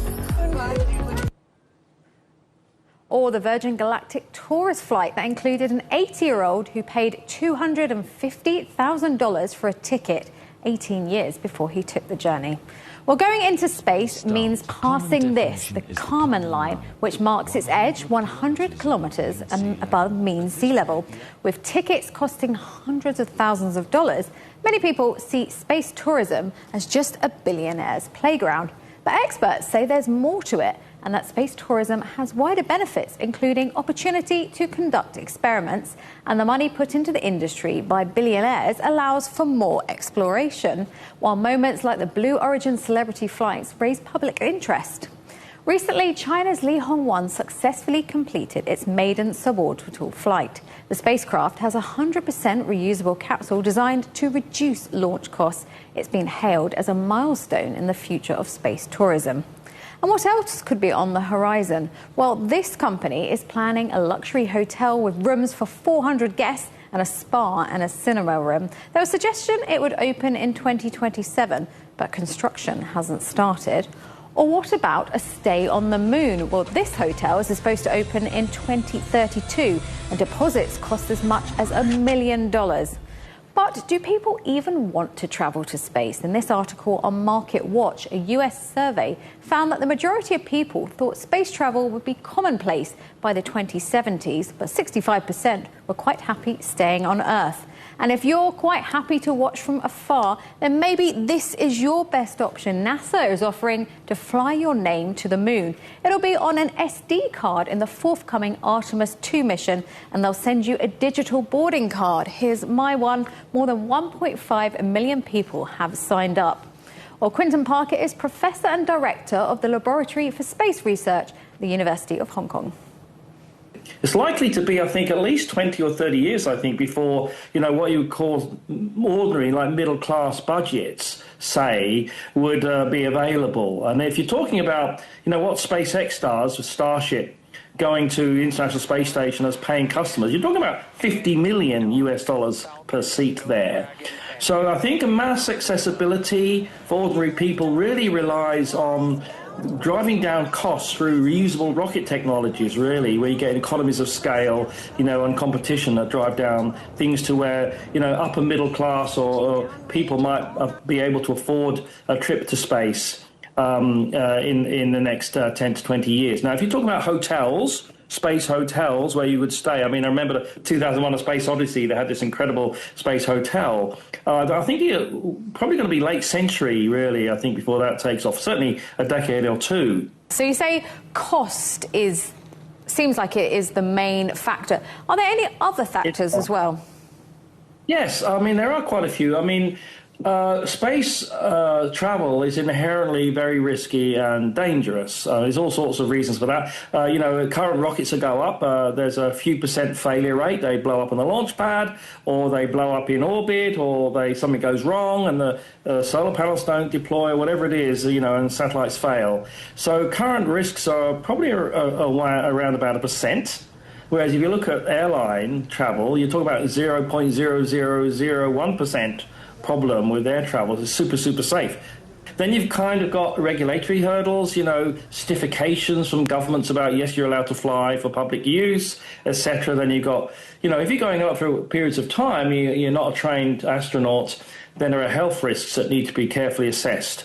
And so there's a lot of other factors beyond mere cost. It's practicalities as well that need to be overcome. China has unveiled its plans for its space tourism sector. Do you think this extra competition to the likes of Blue Origin, SpaceX and Virgin Galactic can accelerate the sector? If you start to have competition, then competition spurs innovation. So innovation spurs development, and turnaround speeds can improve. The worst part of competition, if you go to the extreme, is war, where you have warring nations, and the competition there for survival is so extreme. You get massive technological breakthroughs occurring. But if you're talking about commercial competition, yes, that does spur on growth. It spurs on innovation, and it spurs on new ways of doing things, and that can actually accelerate the whole process. And Quinton, how do you think the space tourism industry will look over the next decade? Not much different to it looks now, probably. There might be a few more flights. If China emerges with its reusable rocket technologies, they're still behind what Elon Musk has done, but they're really trying hard. Landspace is a company that's looking at that. Other companies are too, using similar kinds of ideas to what SpaceX has done, catching things on towers and reusing. Once you can do that, you're driving down costs very considerably for launching, not just to take tourists up, I would say, but, for satellites and for the commercial exploitation of low Earth orbit. We've also been looking at reusable rockets, satellites and space IPOs as part of our Orbital Economy series. And if you'd like to find out more about all these topics, scan this QR code for a link to the CGTN Europe YouTube account. Fascinating. Thanks, Siobhan. Now, the race is on to also house, wait for it, data centers in space. Vast warehouses with racks of computers that process information and require huge amounts of energy. Both China and the US are forging ahead with plans to put AI infrastructure into orbit to address resource limitations on Earth. Our correspondent Ray Addison spoke to the man known as the godfather of Data Center Alley, Buddy Reiser. I think that there's some real opportunity there. You start to think about, the ability to actually power in space and use today's technology. You know, I think we're still probably a decade or more away from that. But I think in today's world, we have to take advantage of every opportunity we can find. And you've been called the godfather of data centers. How do you feel about that title? Well, I don't run to it, but I don't run away from it either. You know, we were out in front on the data center infrastructure build. I've been doing it for about 20 years. We're doing what data centers was. So now I travel the globe just talking about data centers and try to get other communities ready for. It's been described as one of the world's largest data centers.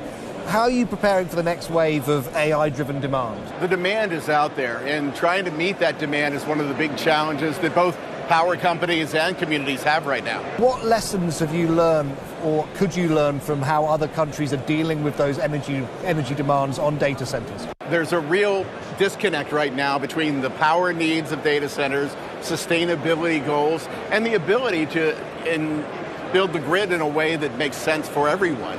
So we're trying to figure that out, but it's going to be a real challenge for the next probably decade. We're seeing this need for more compute, just to keep up with everything. So trying to make sure that data centers are running as efficiently as possible with the best equipment, the best cooling, just to make sure that everyone is doing their part to conserve as much energy as you can at a time when we're using energy like we've never used it before. China's 15th five-year plan elevates high technology and innovation to a central strategic priority. What advantages does that coordinated approach offer, and how does China's approach compare to the US's?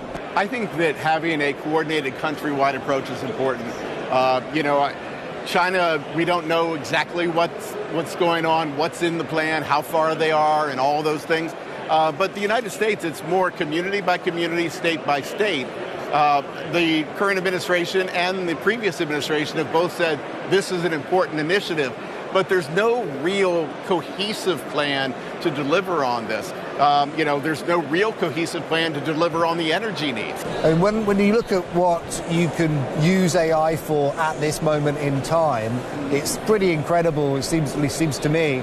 Where do you think we could go with this? Is the sky the limit? I don't think we've begun to even scratch the surface yet. And I think that's part of the challenge, right? You're building for something while you're still inventing it.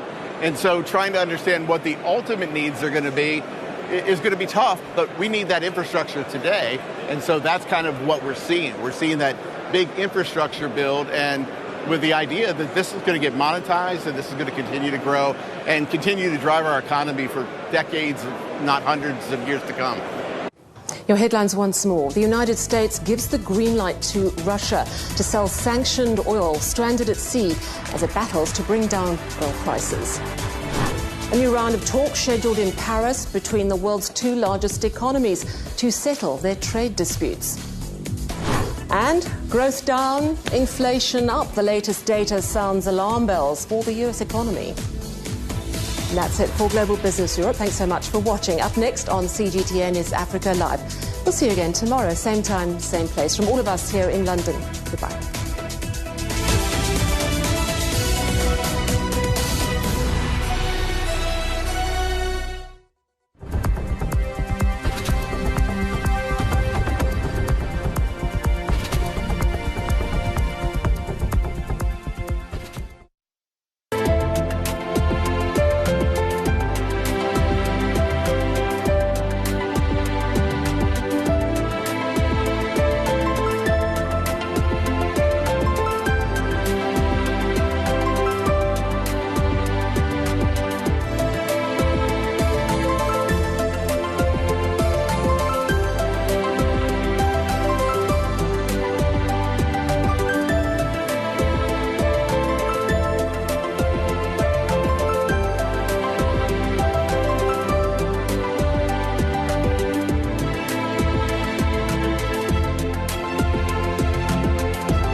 The global oil crisis deepens as Iran's new supreme leader, Mojtaba Khamenei, threatens to keep the Strait of Hormuz closed.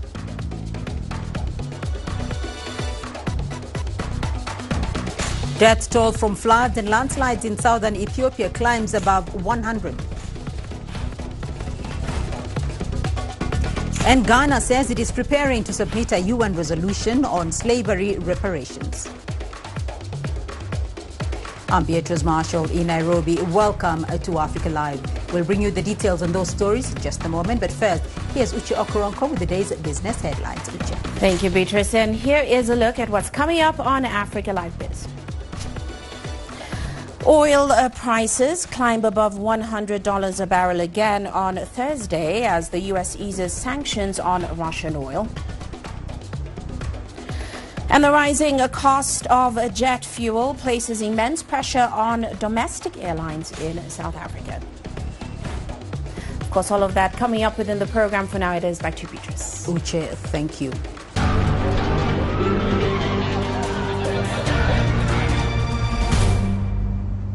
Let's go first to the conflict in the Middle East. There have been multiple explosions in Tehran as large crowds mark Quds Day. Iranian state media says a woman was killed from the explosion shrapnel in the vicinity of the rally. Yesterday, Iran's new supreme leader, Mojtaba Khamenei, issued his first statement since taking office. That message called for strong public participation in the rallies, framing them as demonstrations against Iran's enemies. Meanwhile, attacks across the region are intensifying, with Israel and the U.S. pounding Iranian targets. Iran continues to target Israel, U.S. bases in the region, as well as tankers in the Strait of Hormuz, sending oil and gas prices soaring. Elsewhere, Israel continues its attacks against Tehran-backed Lebanese paramilitary group Hezbollah. Lebanese authorities say Israel has now killed over 600 people in the latest strikes. Earlier on, we spoke to Isan Kivani in the Iranian city of Yazd. He talked about the events unfolding in Tehran, including the multiple explosions and reactions to the new supreme leader's statement. Quds Day, in fact, primarily it was designed by the founder of the Islamic Revolution and the first supreme leader, Ayatollah Ruhollah Khomeini, more than 4 decades ago.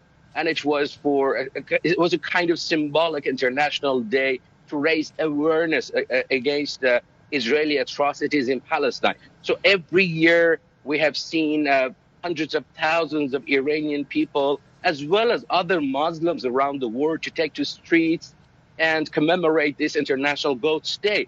This year it was of particular importance considering the fact that Iran is under severe attacks by Israel. What we saw today in Tehran was multiple explosions very, very close to the pro-government ralliers in Tehran. And while we saw that many of them, of course, they were scattered and frightened, but in many cases we saw people standing and chanting anti-Israeli slogans. Another important point is that it's been 2 days that in Tehran, in the evenings, we have Israeli airstrikes by drones against the checkpoints in the streets, which are controlled by IRGC security officers, and it has frightened civilian people in Tehran. CGTN spoke to an Iranian foreign ministry spokesperson about developments. Ismail Beghai says the appointment of the country's new supreme leader demonstrates constitutional stability. He also says Iran is asserting its right of self-defense against U.S. and Israeli attacks. Doctor, following the death of the former Iranian supreme leader, Iran has moved quickly to ensure leadership continuity. What message does this transition send about Iran's political stability at this moment? I think it's very clear to everyone, to our nation, more than anyone else, that the system works on the basis of a firm constitution. We are a system that has originated from a popular revolution in 1979. So the government, the political system is based on our identity, our history, and the will of the people. the fact that the Assembly of Experts was quick enough to pick the next supreme leader, I think, was very telling. It means that the political system, despite all the odds, despite all the critical situation that we are facing, is very stable, efficient, and able to conduct the governance of Iran. Mr. Baghoui, many countries are asking for restraint to prevent the conflict from spreading across the Middle East. What role does Iran have to play to maintain regional stability under the current circumstances? I think asking for self-restraint from Iran as a country that is under attack is truly unfair, to put it very mildly. Those countries, especially outside the region, some European countries that request Iran to restrain, in a way they expect Iran to give up its inherent right of self-defense. We are under attack, and no country, no responsible system can afford to restrain from defending its people. And what we are doing right now is just defending our dignity, our sovereignty against this unlawful, brutal attack. I think those who are used to just call both sides on an equal footing and do not distinguish between the victim and the aggressors should really take a responsible position. They have to call a spade a spade. They have to address the aggressors. They have to make them accountable for the brutal war they have launched, not only against Iran, but also against the whole region. Look, from day one, and even I think 2 or 3 months before that, we said that if Iran is attacked, the consequences would be for the whole region and beyond. That doesn't mean that we voluntarily wanted to expand this fire. The reason is very clear and logical. We are defending ourselves. The Americans are abusing the territories and installations of the neighboring countries to attack Iran, so we have to fight back. So the instability, the insecurity of the region is the direct result of the United States and Israel violation of the UN Charter. So the whole world, the whole international community should really blame the United States and its proxy in the region for this crisis that they have brought upon the region. It is not Iran's fault. Iran is simply defending its people, defending its sovereignty and territorial integrity against this attack. Looking ahead, what conditions would Iran consider necessary for tensions to de-escalate and for diplomatic channels to reopen? I think for a country that is under constant bombardment by 2 aggressors, number 1 priority is to defend its borders, defend its territory, defend its population. So for the time being, I think we are focused, we are concentrated on using all our capabilities and capacities to defend Iran against this cruel war. And please do not forget the fact that we were in the middle of negotiations. We never rejected diplomacy. This was the second time during the past 9 months that Iran came under this attack by the United States while we were negotiating. You remember June negotiations also lead to the United States attack against Iran with the Israeli regime. So Iran has proved its good faith, its good intention, its seriousness in diplomacy, but now it's a time of war, a war that is imposed on Iran, and the whole system, the whole population are united to defend Iran. The war in Iran has thrown global energy flows into chaos, and some commentators say the European Union is struggling to respond. The U.S. has announced that countries will be able to buy Russian oil for the next 30 days. This goes against the EU's previous push for Washington to strictly enforce the G7 price cap on Russian oil. The bloc is already facing internal pressure, with citizens saying they are worried about rising prices and inflation. Our correspondent Ross Cullen has more from Brussels. Well, one EU official said on Thursday that it's rapidly becoming a situation where the next meeting of EU leaders will have to be an emergency energy summit. Next Thursday, there will be presidents, prime ministers and chancellors from all of the EU member states here in Brussels for a European Union Council meeting, and they will have to address the energy crisis. Ahead of that meeting, an official letter has been sent by the president of the EU Council to all of the heads of government who will be attending next week. Antonio Costa said, I'll read out a short part of that letter he sent on Thursday, saying that the military escalation in the Middle East is causing global instability and its negative consequences are already being felt in Europe. We will therefore discuss the situation in Iran and the region and our response to the geopolitical and economic fallout as regards energy prices and energy security. The EU will also want to focus on the possibility of trying to have a coordinated response, as well as the decisions that are taken unilaterally by single member states. For example, France, in response to the conflict, sent an aircraft carrier to the Eastern Mediterranean. The French president was there, present on that aircraft carrier just a few days ago. And France has already now suffered its first fatality in the conflict when there was an Iranian drone strike on an airbase where French military forces are inside Iraq providing counter-terrorism training, one soldier losing his life. We do know that France has said when Cyprus was attacked, it felt as though Europe was being attacked. So Emmanuel Macron trying to take somewhat of a lead on this. What European Council leaders want to try to discuss is whether they need a more coordinated response or whether they can have their own response and let states like France, member states, pursue their own reply as well.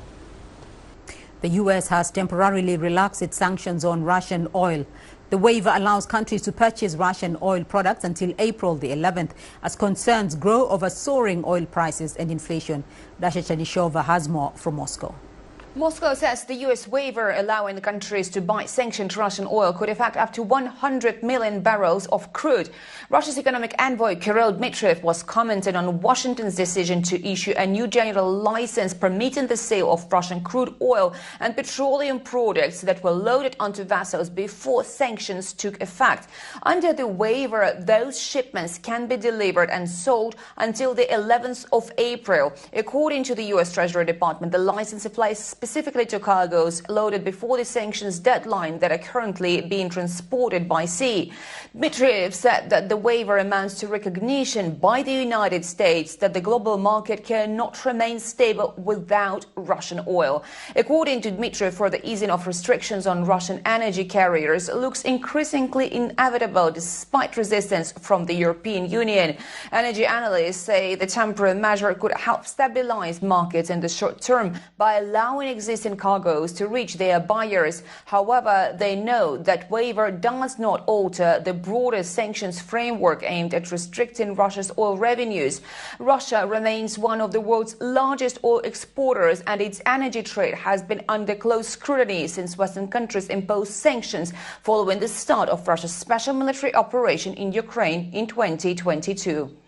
Dasha Chernysova, CGTN, Moscow.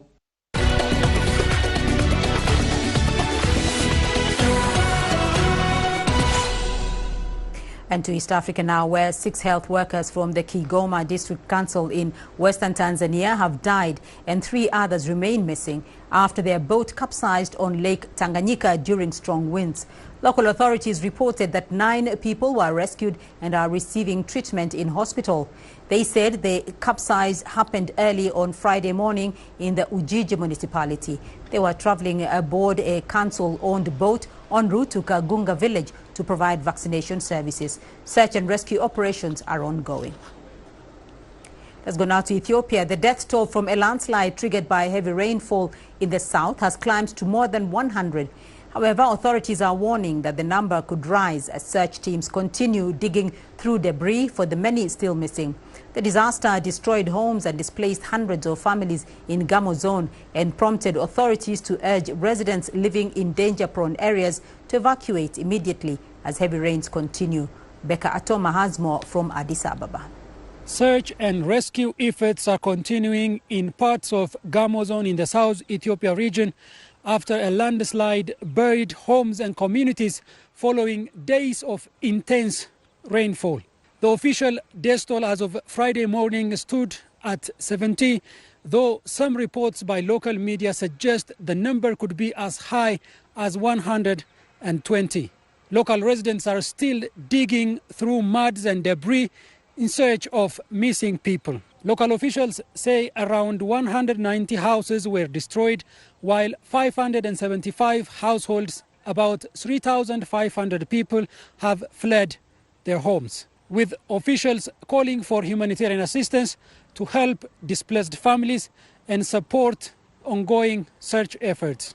Officials have also issued urgent warnings for residents in high-risk areas to evacuate, as heavy rains are expected to continue in the mountainous parts of Gamo zone in the coming days.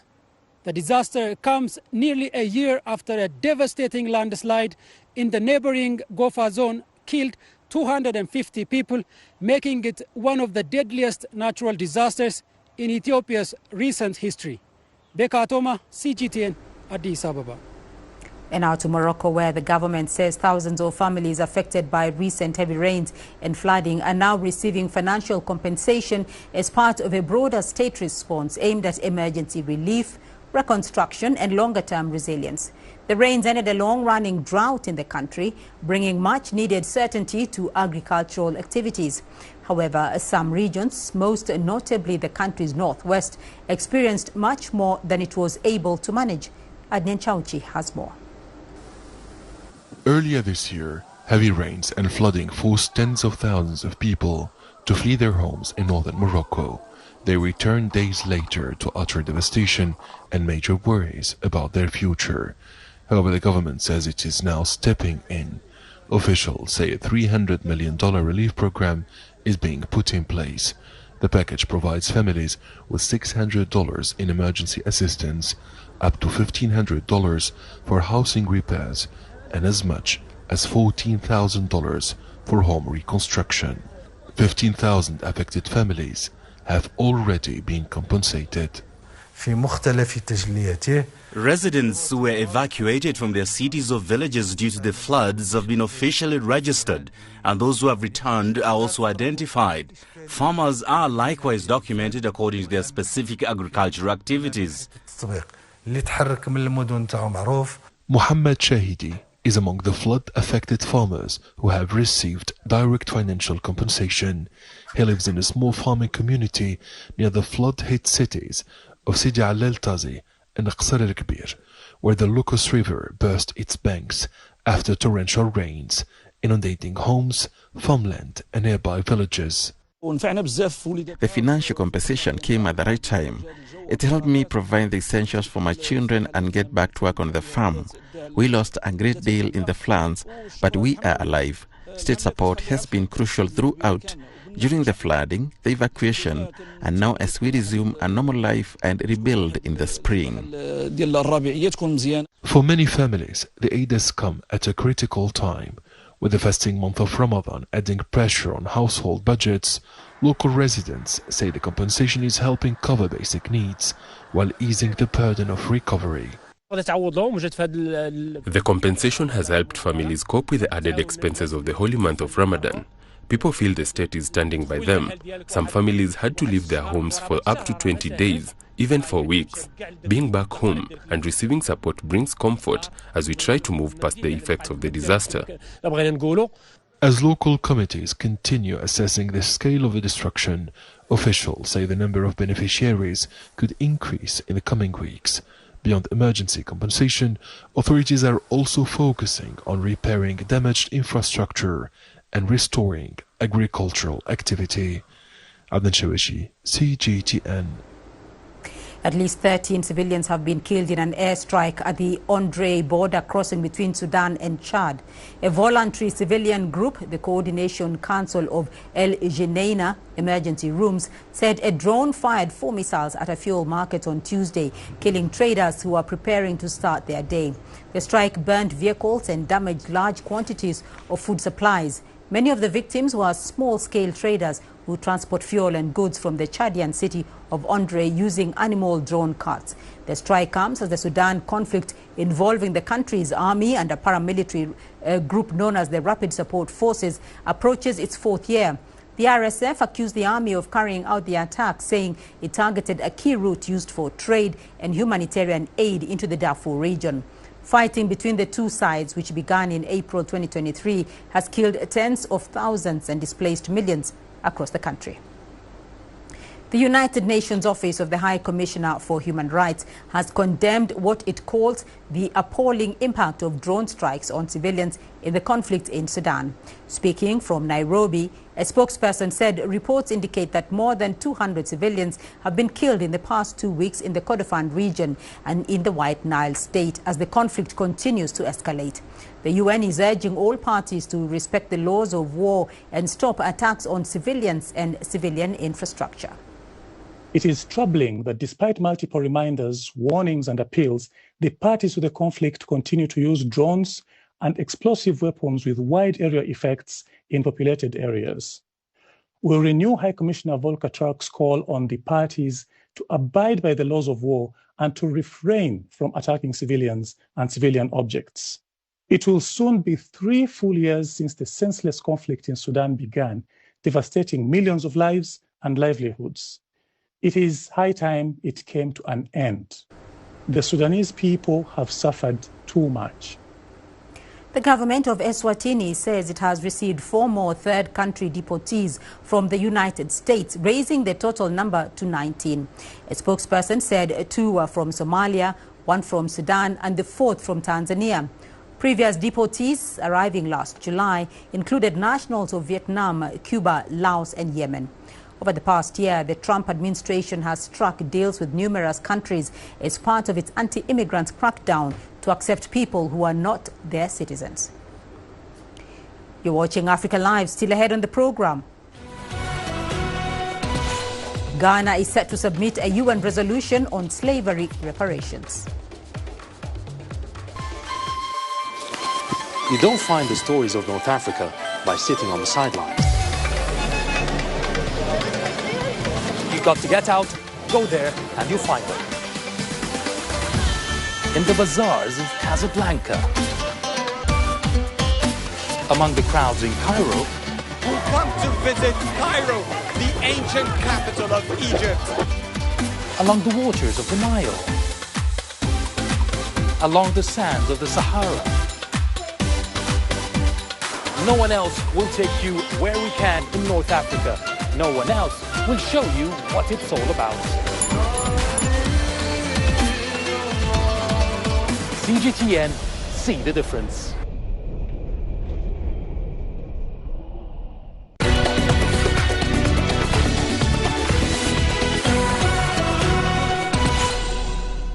Ghana is preparing to table a resolution at the UN General Assembly that would formally recognize the transatlantic slave trade as the gravest crime in human history.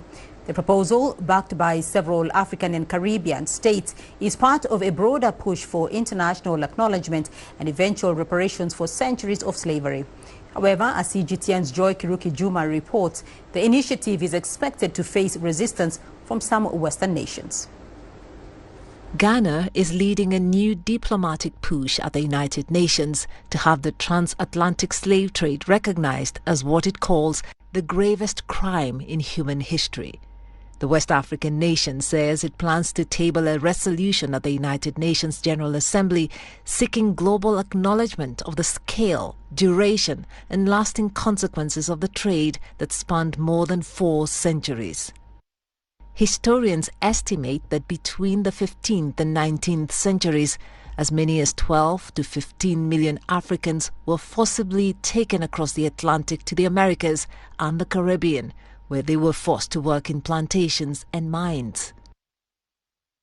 Roughly 10 million survived the brutal journey known as the Middle Passage. Most were taken from West Africa. Ghana's government says recognizing the crime at the UN would be a first step toward addressing its enduring impact. The proposal has already gained backing from more than 40 members of the African Union, which declared 2025 the year of reparations. President John Dramani Mahama says the effort is about establishing historical truth. He argues that acknowledging the full scale of the slave trade is essential to healing centuries-old wounds. Countries within the Caribbean community are also expected to support the resolution, as they have long advocated for reparations and formal apologies from former colonial powers. But the proposal may face resistance. Some European leaders and political groups in the United States argue that present-day governments should not be held responsible for actions that took place centuries ago. Still, analysts say the initiative reflects a growing global debate about how the legacy of slavery continues to shape societies today. Advocates argue that recognition at the United Nations would mark a significant step toward accountability and dialogue over one of the darkest chapters in human history. Joy Kiruki-Juma, CGTN. Voters in the Republic of the Congo head to the polls on Sunday to choose their next president. Incumbent President Denis Sassou Nguesso, who has held power for over 40 years, is seeking another 5-year term. While his supporters say he brings stability, many young people disillusioned by the vote say they may stay home on election day. CGTN's Daniel Arap-Moy reports. The streets of Brazzaville are covered in posters and banners urging the country's 2.6 million registered voters to head to the polls. President Denis Sassou Nguesso, facing 6 other candidates, is seen as the clear favorite in the race. At age 82, he is one of Africa's longest-serving leaders. Candidate and President Denis Sassou Nguesso embodies experience among other candidates in the noble management of our country. And I think that today, given his experience, no one can challenge him for the presidency. But not everyone shares the same enthusiasm. For many young Congolese, life is a struggle. Around half the population lives below the international poverty line, and finding a steady job is no sure thing. Youth unemployment is high at 40%. Many young people are unemployed. Some have degrees but are stuck at home. There are no jobs. President Denis Sassou Nguesso made promises, but to date nothing has been done, not even a factory in this country. Young people with degrees drive motorcycle taxis. Among the 5 challengers for the top seat, 3 are contesting the election for the first time.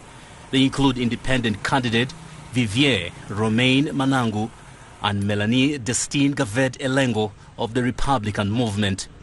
However, some opposition parties are boycotting the vote, alleging unfair electoral practices. In terms of key issues, the first question is the voter turnout rate for this election. Will it be low or high? Already, as we follow the election campaign, we can see that there is ultimately no enthusiasm among voters. As voting day approaches, the streets shine with electoral promises. The question now is whether Congolese voters will show up in large numbers to turn those promises into a political choice. Daniel Arap-Moy, CGTN. In West Africa, residents across volatile northern Nigeria are pleading with the federal government to bring peace and security to the region. Northern Nigeria regularly makes global headlines with nearly weekly reports of kidnappings for ransom and armed attacks on villages. Many residents have had enough and are taking their families into more secure countries like Benin with no plans to return. CGTN's Caroline B. has more. Nigeria has for years grappled with armed groups known locally as bandits. Many raid villages and abduct people for ransom, mostly in the northwest and central parts of the country.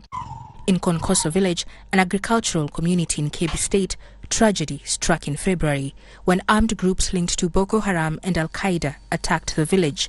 Farmers were abducted on the way to their fields, belongings looted, and houses burnt. Weeks later, many families are still waiting to hear from their loved ones. I don't know where my family is. I've tried to locate them and I can't return home. Since the incident, there have been no security plans, not even community vigilante groups. 70% of the people are in Benin and 30% remain here in Kebbi State. My brother had gone to collect some money when the attackers arrived. They blocked every exit in the community. They killed him in front of my mother when he asked them to let her go. Several people fled to the Benin Republic and others are missing. Over 70 people are kidnapped.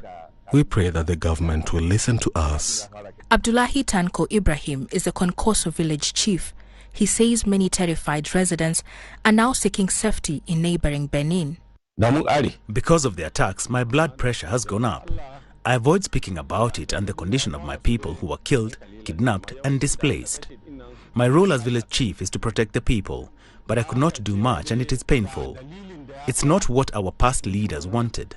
Since the incident, I have not returned. Those who have returned to collect their belongings stepped on mines which exploded close to my house. Our people are now displaced to several communities in Kebbi State and in Benin. They've been received well and they say they'll never return. But our people are farmers and they will need plenty of land to farm, which is only available here in Konkoso. Those who are left behind question the speed of government action, noting that slow responses bring repeated attacks. We have cried to the government, but there's no help. That's why they keep returning, setting the community on fire and planting mines. Anyone that escaped only left with the clothing on their body. Everything we had is lost. I am really confused because I don't know where my wife and children are, whether they are alive or dead or kidnapped. We are begging the government to restore security. The UN's International Organization for Migration says around 3.7 million Nigerians have been forced to flee their homes as a result of the attacks, coupled with environmental and economic pressures. Local leaders say those who fled to Benin have found a safe haven and plan never to return. While the government under President Bola Tinubu has intensified promises to restore security in bandit regions, residents are growing wary of the spiraling insecurity that has disrupted daily life and economic stability in the region. Caroline B., CGTN. Well, let's now go to Uche Okoronkwo for the day's business news. Uche. Thank you, Beatrice. And coming up on Africa Live Biz. Oil prices climb above $100 a barrel again on Thursday as the U.S. eases sanctions on Russian oil. And the rising cost of jet fuel places immense pressure on domestic airlines in South Africa.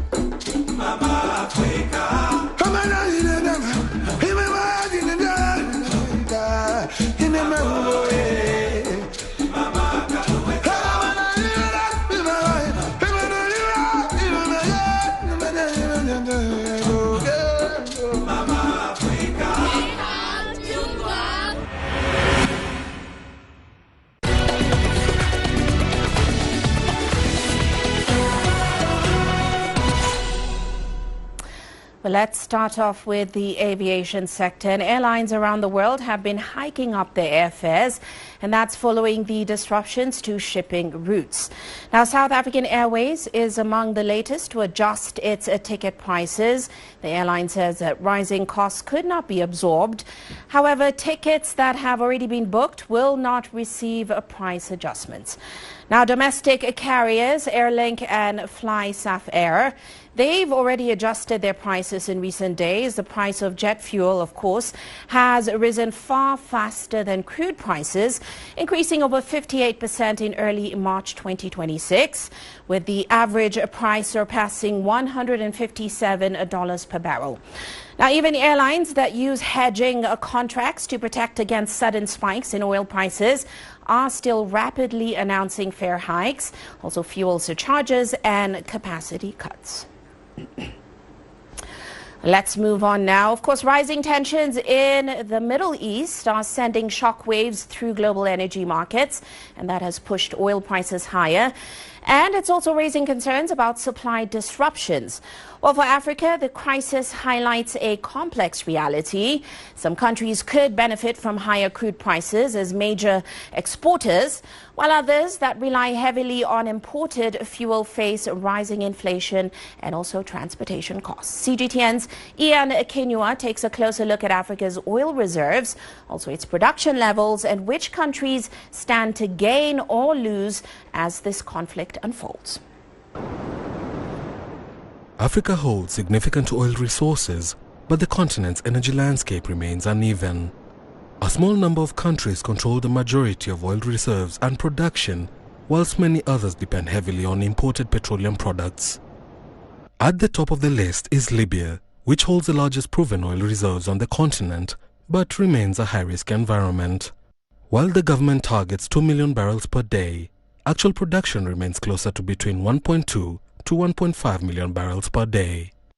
This is mainly due to the political instability and operational disruptions.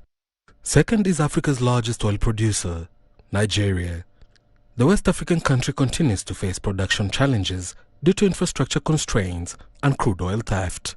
However, Shell's Bonga North project, which holds a peak production of 110,000 barrels per day, is progressing, with first oil expected by 2027. Bonga Southwest Aparo, with a peak production of 150,000 barrels per day, is targeting final investment decision in 2027. Notably, these projects are critical to stabilizing Nigeria's output. North Africa also plays a major role in global supply through Algeria. The country holds the third largest proven oil reserves in Africa, estimated at approximately 12.2 billion barrels. Notably, 95% of Algeria's export revenues come from the hydrocarbon sector. The sector also accounts for over 50% of the country's tax revenues and over 35% of GDP. Further south, offshore production drives the economy of Angola. The country is Africa's fourth largest in proven reserves, with roughly 7.7 to 7.8 billion barrels. Despite daily output peaking at over 1 million barrels of crude per day, Angola is seeing renewed exploration interests, particularly in the underexplored Namibe Basin. It is worth noting that amid the conflict, the price of oil has crossed the $100 per barrel mark owing to the blockade on the Strait of Hormuz. For many African economies that import fuel, rising oil prices could worsen inflation and strain government budgets. The current crisis also exposes a structural challenge across the continent. Despite holding significant reserves, Africa still exports crude oil while importing much of its refined fuel due to limited refining capacity. As global energy markets remain volatile, the Middle East conflict highlights both Africa's energy potential and the risks facing countries dependent on imported fuel. Ian Kenyua, CGTN. Well, let's shift our focus now to international news. And Shanghai's real estate market is showing signs of revival, with sales agencies there reporting a surge in foot traffic over the past few weeks. Now, the momentum is being driven by the city's recently implemented policy package. Our Lei Shuran has more on that. Taking effect at the end of February, the new measures aim to ease home buying restrictions in Shanghai and boost buyers' confidence. Under the new rules, non-local buyers without household registration permits in the city are now eligible to buy residential properties within the city's outer ring road, as long as they have made 1 year of social insurance payments here. And those who have paid social insurance for 3 years can now buy an additional apartment. Some residential project sales centers in the city are bustling with groups of prospective buyers. The extra supports from the government make me more confident. To people like me, who are allowed to buy home in Shanghai now, it really helps. Previously, only those who have paid social insurance for 3 years were allowed to do that, but it's 1 year now under the new rules. We receive many clients from other provinces as they want to buy houses for their children. Most of them are from Zhejiang and Jiangsu. We didn't see so many non-local clients before. The new measures also lower the threshold for applying for Housing Provident Fund loans. And the maximum Housing Provident Fund loan for first-time buyers has been raised to 3.2 million yuan from the previous 1.6 million yuan. Officials have also established a fix for the city's property tax exemption conditions, which has directly translated into a stronger market performance as well. We made 2 deals yesterday in our region. It's quite efficient. Our clients didn't hesitate a lot about prices. They just come and talk with house owners and make a deal. In the first week of March, new home registrations in Shanghai exceeded 2,300 units, up by 10% year-on-year. The new rules taking effect before the traditional peak season brings a great sentiment in the housing market. We expect a great sales performance in the next several months, and we are likely to see more pre-owned houses listed in the market this year, which will meet the purchasing demand boosted by the new policy package. Official data shows that around 40% of Shanghai's population are non-locals. Therefore, stimulating their home buying demand is crucial for absorbing existing housing inventories, stabilizing pre-owned housing prices, and promoting market circulation. Lei Shuran, SMG International for CGTN, Shanghai. Meanwhile, China is pushing forward with its AI Plus initiative, accelerating commercial applications and also fostering new forms of AI native business. Now, this vision is taking off in southern China, a major player in the global race to produce AI-powered smart glasses. From instant translation to navigation and video calls, these devices are now changing how we see the future. CGTN's Huang Fei takes us inside the companies powering the wearables boom. Wow! I heard it. The world is embracing the AI revolution right before our eyes. Glasses that translate. Whoa! That's actually crazy. Glasses that navigate, record, stream. Great, I love this. Even pay. This is truly a technical marvel. And behind this global wave, China is the fastest growing market. At Shenzhen's Huaqiangbei, the world's largest electronics market and a window into consumer trends, sales jumped as much as 70% during the Spring Festival holiday. Here in Guangdong, AI glasses are flying off the shelves, and you can kind of see why.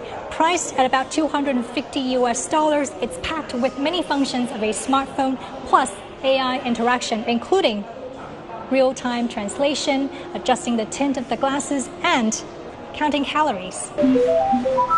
这是3文鱼刺身，每100克含有208千卡能量。 The market is taking off. Global smart eyewear shipments reached about 4.3 million units in late 2025, up 74% in a year. China alone shipped more than 620,000 units during that period. And 4 of the world's top 5 best-selling brands are Chinese. Analysts expect China's market to nearly double again to about 4.5 million units by the end of 2026. Behind the sales boom is a powerful industrial machine. Here in the Pearl River Delta, manufacturers say once an order comes in, they can deliver up to 3,000 pairs within a week. Dongguan, once known as the world's factory, is now a powerhouse for smart wearables. Xu Zuowei's company was among the first in China to manufacture AI glasses for international clients. Our orders are consistent and we're booked through the next 5 months. Right now, our business is mostly OEM exports, but our own brand is doing well too. Orders are exploding. Even this past Sunday, we hosted 4 groups of clients. Right now, it's about 60% overseas, 40% domestic. I'm wearing a pair of AI glasses recording everything I do. Now, a part of the important process of building an AI glass is making sure the battery doesn't short circuit. And that's what this tape does. A lot of the work right now still relies on skilled technicians because each order could come with very different designs and specifications. And much like fashion, the features and designs of AI glasses change very quickly. This year, we're putting in an automated production line. It could replace up to 80% of our manual labor, but a lot of small business owners only order 500 or 1,000 units. The flexibility of manual lines are great for small batches. Automation will handle mass production. And we're in Dongguan. Any part we need is less than an hour away. China's robust supply chain keeps production moving fast. A single pair of AI glasses may rely on dozens of suppliers, from chips and sensors to displays and optics. And according to Bank of America Securities, more than 80% of the global smart eyewear supply chain is based in China. In many cases, key parts can be sourced within the same region. We can even find multiple quality sources to compete with each other and to provide better quality. Will Wang left his Silicon Valley job to start a company in Guangdong, drawn by the region's manufacturing ecosystem. His smart glasses are sold exclusively overseas to high-end clients. It could be entrepreneurs, it could be politicians, it could be investors. So we're seeing a lot of top executives using our product in their daily business settings. We wanted to really sharpen up our supply chain and also our brand and the product before we really enter the China market. Are AI glasses or smart eyewear just another gadget trend, or is it a completely new computing system? What can we expect for the future? Moving into future, there's going to be more and more capability built into the glasses, and also it will be able to help more people on a daily basis. So we really expect more adoption happening like really quickly, and we definitely don't think it's just another gadget. We think it's going to be a really pivotal moment for consumer electronics and also for human interface. Yeah. China's AI glasses boom is more than just hype. Its supply chain's moving at remarkable speed, breakthroughs in key components, and a massive consumer market eager to try new technology. As the world races to develop the next interface, how China builds and scales these devices may define how the world sees AI, quite literally. 黄飞 CGTN 东莞广东 Province. Well, that is all for now in Africa Live Biz, but still ahead on Global Business Africa, we'll be taking a closer look at how the markets have been reacting to a U.S. decision to lift sanctions on Russian oil, as, of course, the war in Iran rages on. All of that coming up top of the hour. For now, it is back to you, Beatrice. Uche, thank you. Well, let's now take a look at your sports news. Here's what's ahead. We'll have the latest from the WRC Safari Rally here in Kenya as Toyota's Oliver Solberg holds a slender lead over the field.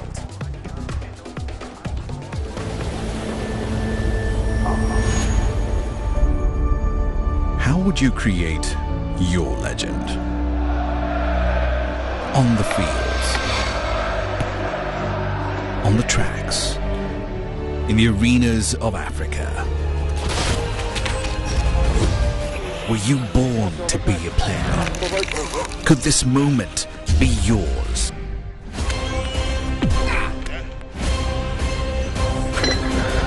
Sports Scene. Find